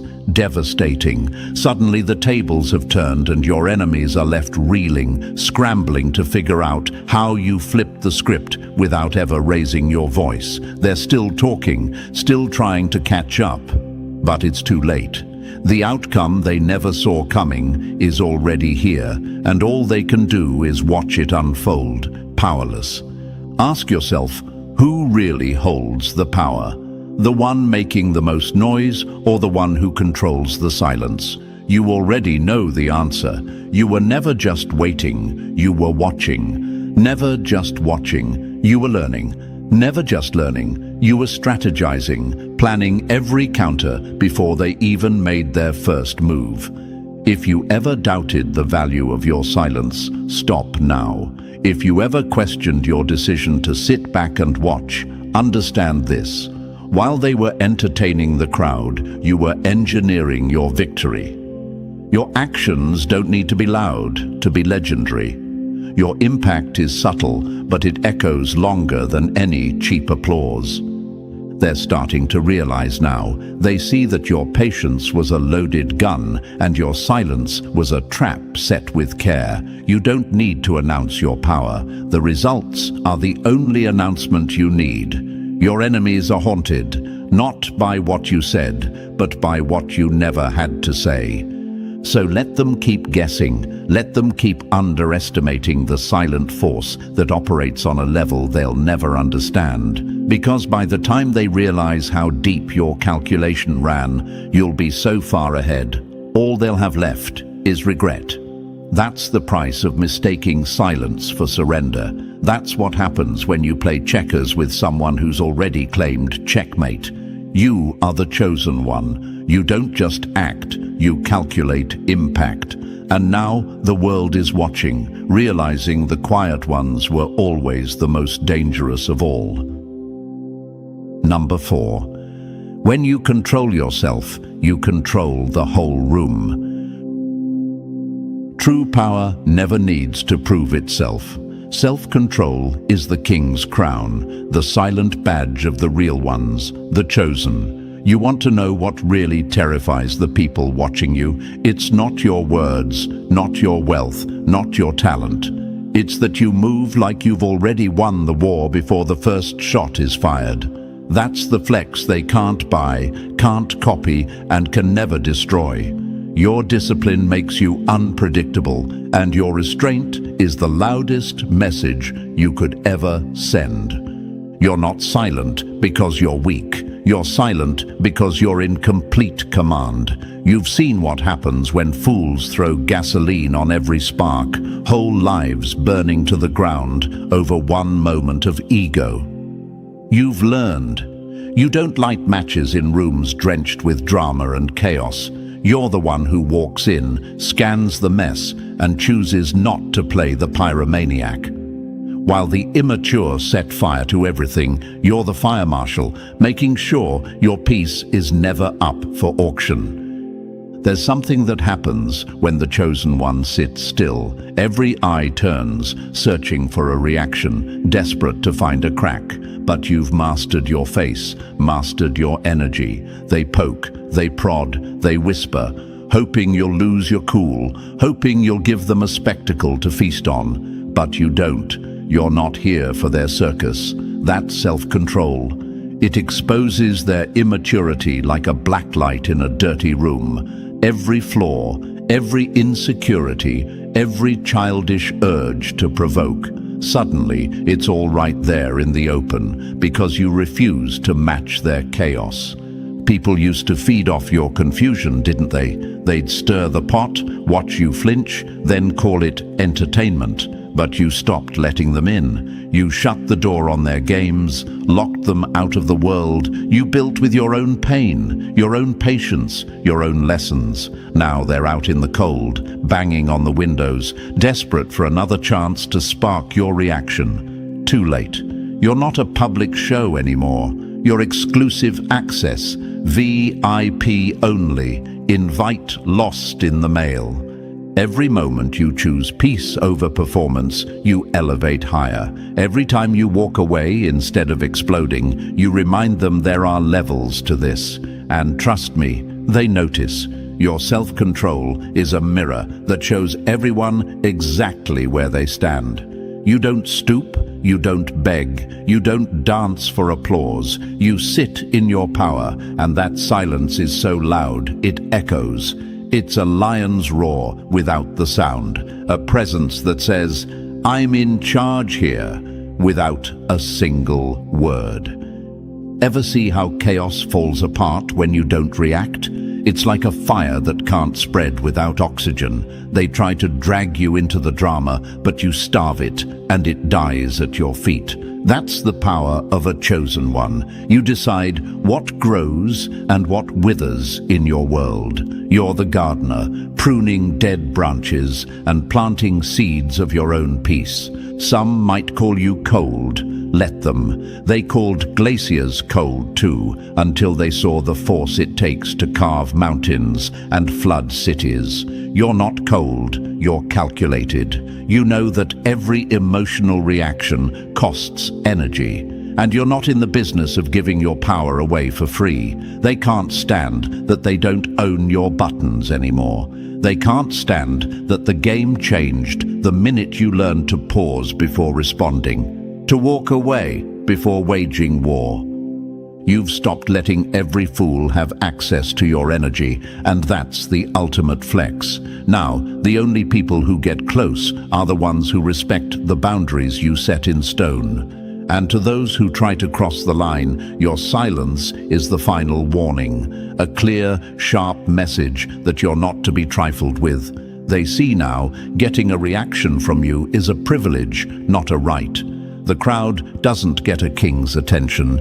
This isn't just about ignoring nonsense. It's about survival on a higher level. The universe didn't choose you to be another face in the crowd, set on fire by every spark of drama. You were chosen to be the calm in the chaos, the storm that only breaks when it chooses. The ones who matter will recognize your restraint as the sign of real power.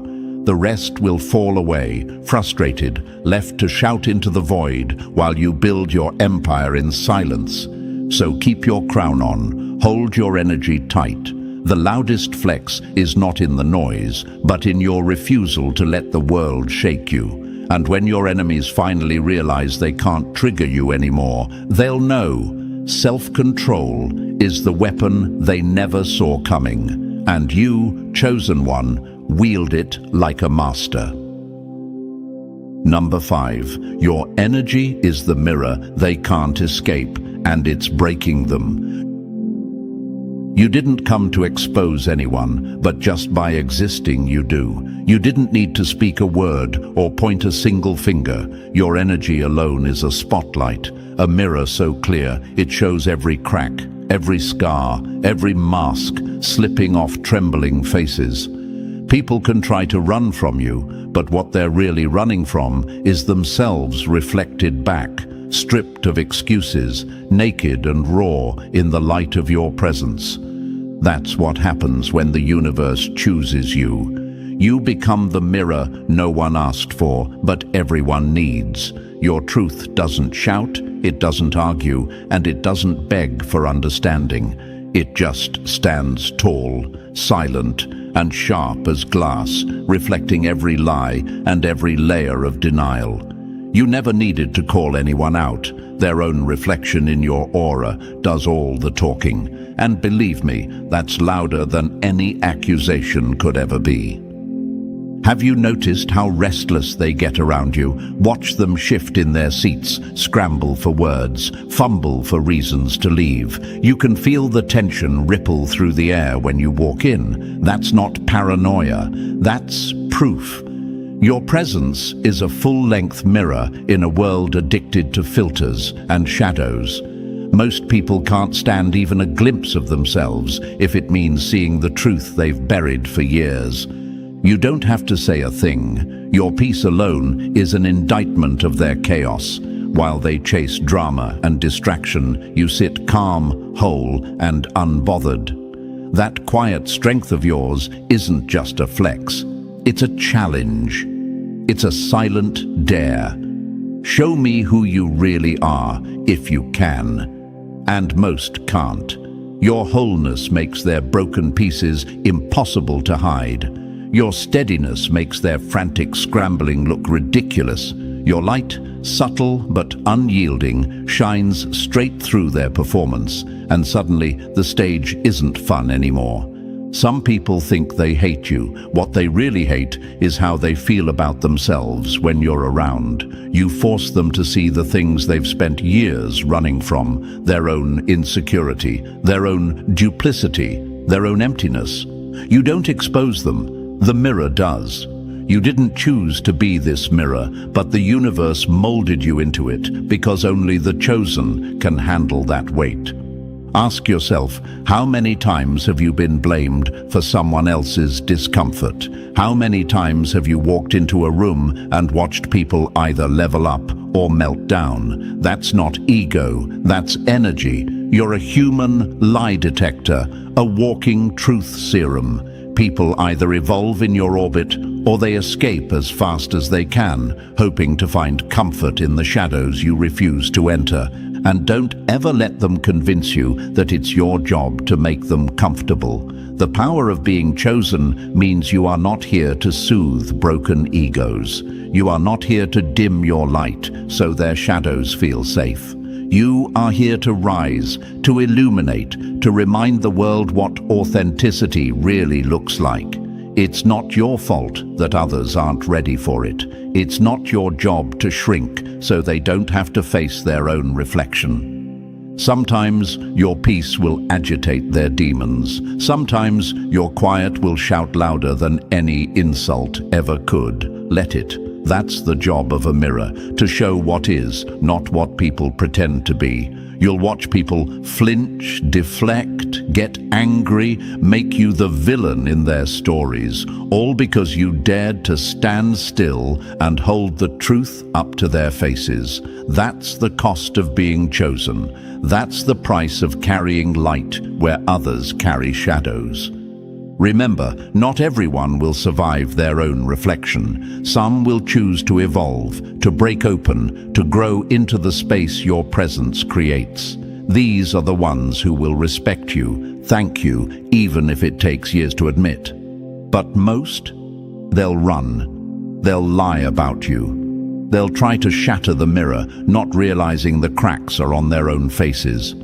So let them flee, let them talk, let them call you cold, distant, intimidating. You know what you are, a walking mirror made by the universe itself. And as long as you keep showing up, keep reflecting the truth, you're fulfilling your purpose at a level they can only fear or respect. You are the mirror they can't break, the truth they can't mute, the reflection they can't escape. And that, chosen one, is a force so powerful that only the brave can stand in it. Number 6. You're the wild card in a deck full of jokers, and they can't stand it. Here's the truth. Nothing scares the puppeteers more than a puppet that cuts its own strings. That's what you've done. Restraint has sculpted you into the wild card, the unpredictable force in a world obsessed with guessing every outcome. Your enemies used to study you like an open book, reading every page, circling every weakness. But now, that book's written in a language they'll never learn. You're unreadable, and that shakes them to their core. You don't move just to move. You don't dance for their approval or react just because they poke. You're beyond their reach, immune to the cheap tricks that once triggered you. You've killed off your own impulses, starved the knee-jerk reactions that once made you predictable, easy to play, easy to trap. Now, every move you make is deliberate, every silence a strategy, every step forward loaded with purpose, and those still living off drama and chaos, they have no idea how to handle it. Understand this. Restraint is a weapon most people will never learn to wield. It's the mark of someone who's survived enough storms to know not every thunderclap deserves a response. You don't rush into the fire anymore. You watch, you measure, you wait. You let the dust settle, the truth reveal itself, and then, when the time is right, you move. Not with noise, not with drama, but with an impact that leaves no doubt about who really runs the show.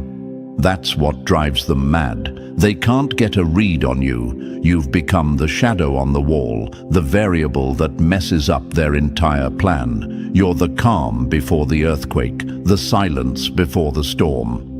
While they scramble for control, for certainty, for a pattern to follow, you break every pattern, rewrite every rule. You are the question mark they can't erase, the unsolvable riddle at the center of their insecurity.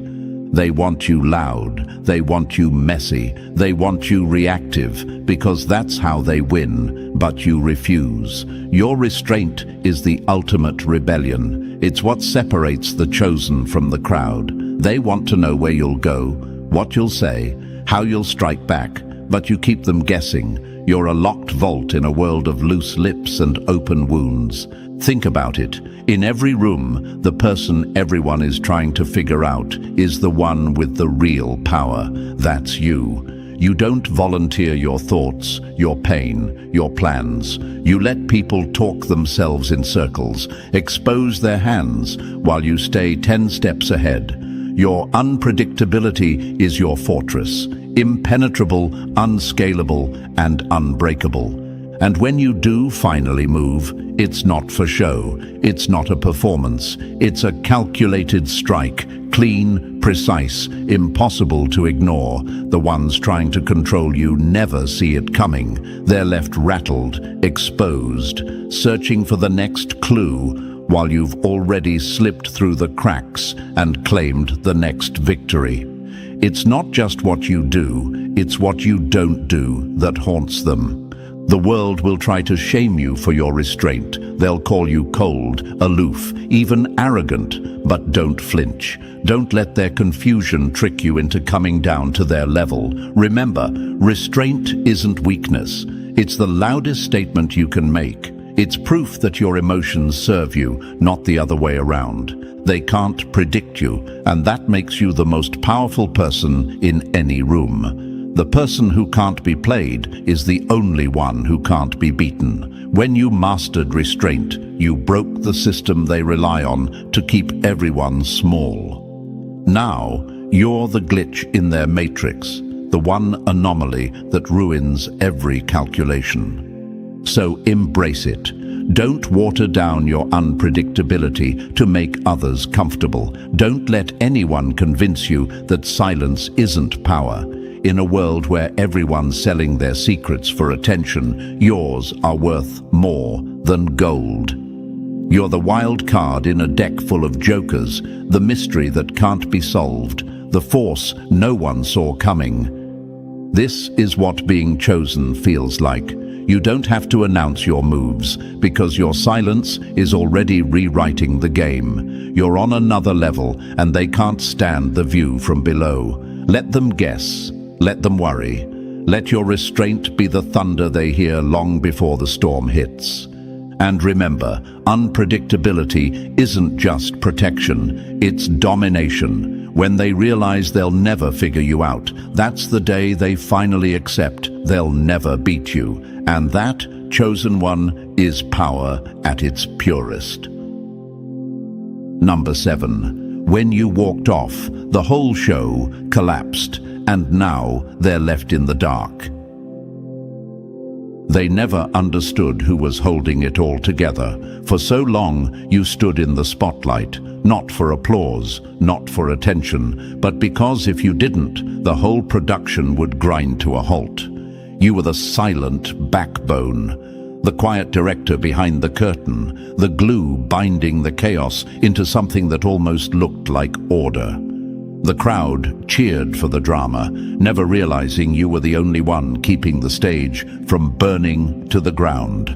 But every performer knows when the act is over, and you, chosen one, you walked off the stage. No curtain call, no final bow, just a silent exit. And that silence hit harder than any applause could ever echo. That's when the true show started, and it wasn't a comedy or a triumph. It was panic, scrambling, a house of cards collapsing in real time. You stopped performing. You stopped being available for the ungrateful, for the ones who only noticed your presence when it served their needs. The same voices that once called for you to do more, be more, give more, suddenly found themselves screaming into a void. Because when you left, you took more than just your energy. You took the foundation, the scaffolding, the whole damn script. People always think the loudest are the most important. But when you fell silent, the silence was deafening. Their chaos used to bounce off your calm. Their insecurities found relief in your reliability. Their failures got covered by your sacrifices. You were the safety net, the rescue line, the steady pulse behind every so-called success. And now that you're gone, every flaw and crack is exposed in raw daylight. They used to take your presence for granted, like the stagehand that keeps the lights on, unseen but essential. Now that you've stepped into the shadows, the whole production stutters and stalls. There's no one left to direct the play, no one to steady the scenery, no one to quietly patch up the broken pieces backstage. The show goes on, but now it's just noise. Chaotic, desperate, pointless noise. And that noise is panic, not celebration. Your absence is their reckoning. They're forced to sit with the reality they spent so long avoiding. Your silence is a mirror reflecting their emptiness, the hollowness of the roles they played when you were the only one bringing substance. Without you, their scripts fall flat. Without you, the lights feel colder, the laughter emptier. They can no longer pretend that it was teamwork, that everyone contributed, because without you, nothing works. Let's get brutally honest. They never wanted you to realize your power. They needed you to believe you were just another actor, replaceable, nothing special. But the moment you walked out, you exposed the entire illusion. The emperor has no clothes, and now the whole kingdom knows it. That's the secret power of being chosen, the strength to disappear and watch the whole world scramble for what they never valued. Some will beg you to return. Some will get angry, blame you for everything falling apart. Don't let that guilt in. Remember, you didn't leave them empty. They were empty all along. You simply stopped filling a void that was never yours to fill. The universe didn't choose you to be everyone's backup plan. The universe chose you to build, to lead, to lift. And sometimes the highest calling is to walk away, to let the false supports crumble so something real can rise in its place. If you ever doubt your impact, look at the chaos that follows your silence. If you ever wonder if your quiet exit mattered, listen to the panic in their voices. When the chosen one leaves, the difference isn't just felt. It's undeniable, unmissable, unforgettable. The ones who took you for granted will try to rewrite history, to act as if nothing's changed. But the truth is written in every awkward silence, every broken promise, every failed attempt to recreate what only you could provide. So don't regret stepping away. Don't mourn for the show that only survived on your sacrifice. Let the stage fall apart. Let the curtains close. You're on another level now. Your absence is a message, a final act that needs no words. The universe saw your worth even when they refused to. Now, let them feel the difference. Let them see that sometimes the loudest noise comes from the silence that follows when a chosen one walks away. Number 8. You're written in a code. Only the evolved can read, and they're locked out. You've become a living cipher. Your energy, your decisions, your entire existence, it's all encrypted now, and most people don't have the key. Your life used to be an open book, easy for anyone to skim, judge, and dissect. Not anymore. You're not writing in the language of old wounds and empty promises. Now, everything about you is in a code that only the real ones, the authentic, the evolved, can even begin to understand. That's the price and the privilege of growth. You stopped explaining yourself because explanations were always wasted on ears determined not to hear. Now you move in silence, fully aligned, not just with your words, but with your actions and your soul. Your life has become a message written between the lines, and the fakes keep squinting, lost, frustrated, desperate for the translation. People say you've changed, and for once, they're absolutely right. They just can't comprehend the transformation. They're still living in a dialect of dysfunction, speaking the language of trauma bonding, of shared misery, of cycles that go nowhere. You're not fluent in that anymore. You speak growth now. You speak resilience, purpose, alignment, and they don't even recognize the sound. To them, your silence is arrogance, your distance is rejection, and your elevation is betrayal. Let them talk. Their confusion is not your crisis. Your code was never meant for people who refuse to evolve. The truth is, the more you rose, the more your frequency scrambled to the unauthentic, the small-minded, the ones addicted to gossip and chaos. Now, when you show up, they look for the old version of you, the one who tolerated nonsense, who explained every boundary, who apologized for existing too brightly. That version died, so this one could breathe. And this version doesn't need to be understood by those unwilling to understand themselves.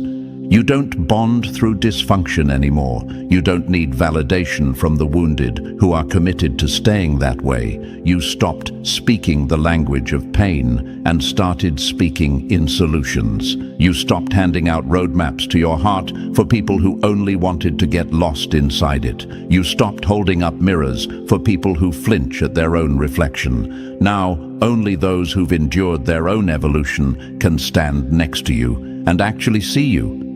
The world keeps demanding translations for a story you're not writing for them. You're not obligated to slow down your growth for anyone who refuses to level up. If they want to understand your journey, let them do the work. Let them decipher, let them struggle, let them sweat for the answer. Because the chosen one is not here to make everyone comfortable. The chosen one is here to be an example, a living proof that higher is possible, that change is necessary, that evolution is survival. Some will call you distant.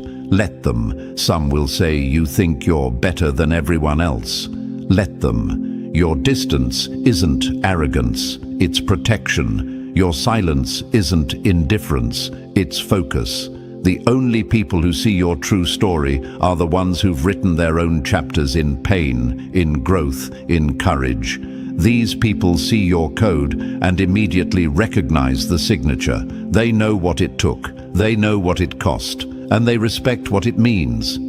You're not hard to read, you're just too real for those who are stuck in fiction. You're not complicated, you're just rare. Only those who have leveled up will see your moves and understand exactly what game you're playing. The rest? Let them scroll, let them guess, let them gossip. The price of admission to your new world is growth, and not everyone is willing to pay. So stop wasting energy on the ones who only understand old versions of you. Stop trying to explain your code to the uninitiated. If they can't read the language of evolution, they were never meant to travel with you past chapter 1. The universe elevated you, encrypted you, and now your story is a secret only the worthy will ever decipher. Remember, you're not here to be relatable. You're here to be legendary. The higher you go, the fewer people can read your frequency, and that's exactly how it's supposed to be. You are the code. You are the key. Let the real ones find you. Let the rest get lost in translation. Number 9. You don't announce, you impact. And now the room has to catch up. You've leveled up so far that announcements are beneath you. No more warning shots, no more narrating your next move, no more explaining yourself to ears that never listened in the first place. Now, you move in silence, and every step is a ripple the world can't ignore. People feel your transformation before you ever open your mouth. Your very presence forces the atmosphere to shift. Watch how the room recalibrates, how old energies retreat, how masks drop without you saying a word. You used to offer casual access, but now your presence is earned, not given. The old doors are closed, and only the real, only the authentic, even get a chance to knock. People can't approach you the same way.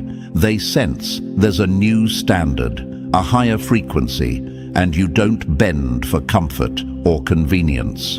The message is clear. You don't just show up, you shift the script.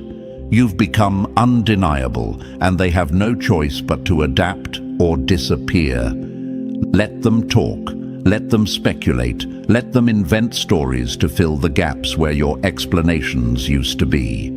That's not your problem anymore. You don't owe anyone an inside look at your elevation. You owe yourself the discipline to stay aligned and keep moving forward. You don't warn, you don't announce, you arrive. And when you do, the game changes, the room realigns, and everyone has to face the new reality. The chosen one has entered, and the impact is silent, but it echoes forever. And as we reach the end, let this truth sink in. The universe didn't choose you to fit in. It chose you to change the entire atmosphere wherever you go. Keep operating on that higher level. Let your actions speak, and never let anyone dull your frequency. If you felt this message, make sure to like, subscribe, and drop the number 77 in the comments to let us know you're part of this chosen wave. And don't forget to share this with another chosen one who needs the reminder, because silent impact is the loudest legacy.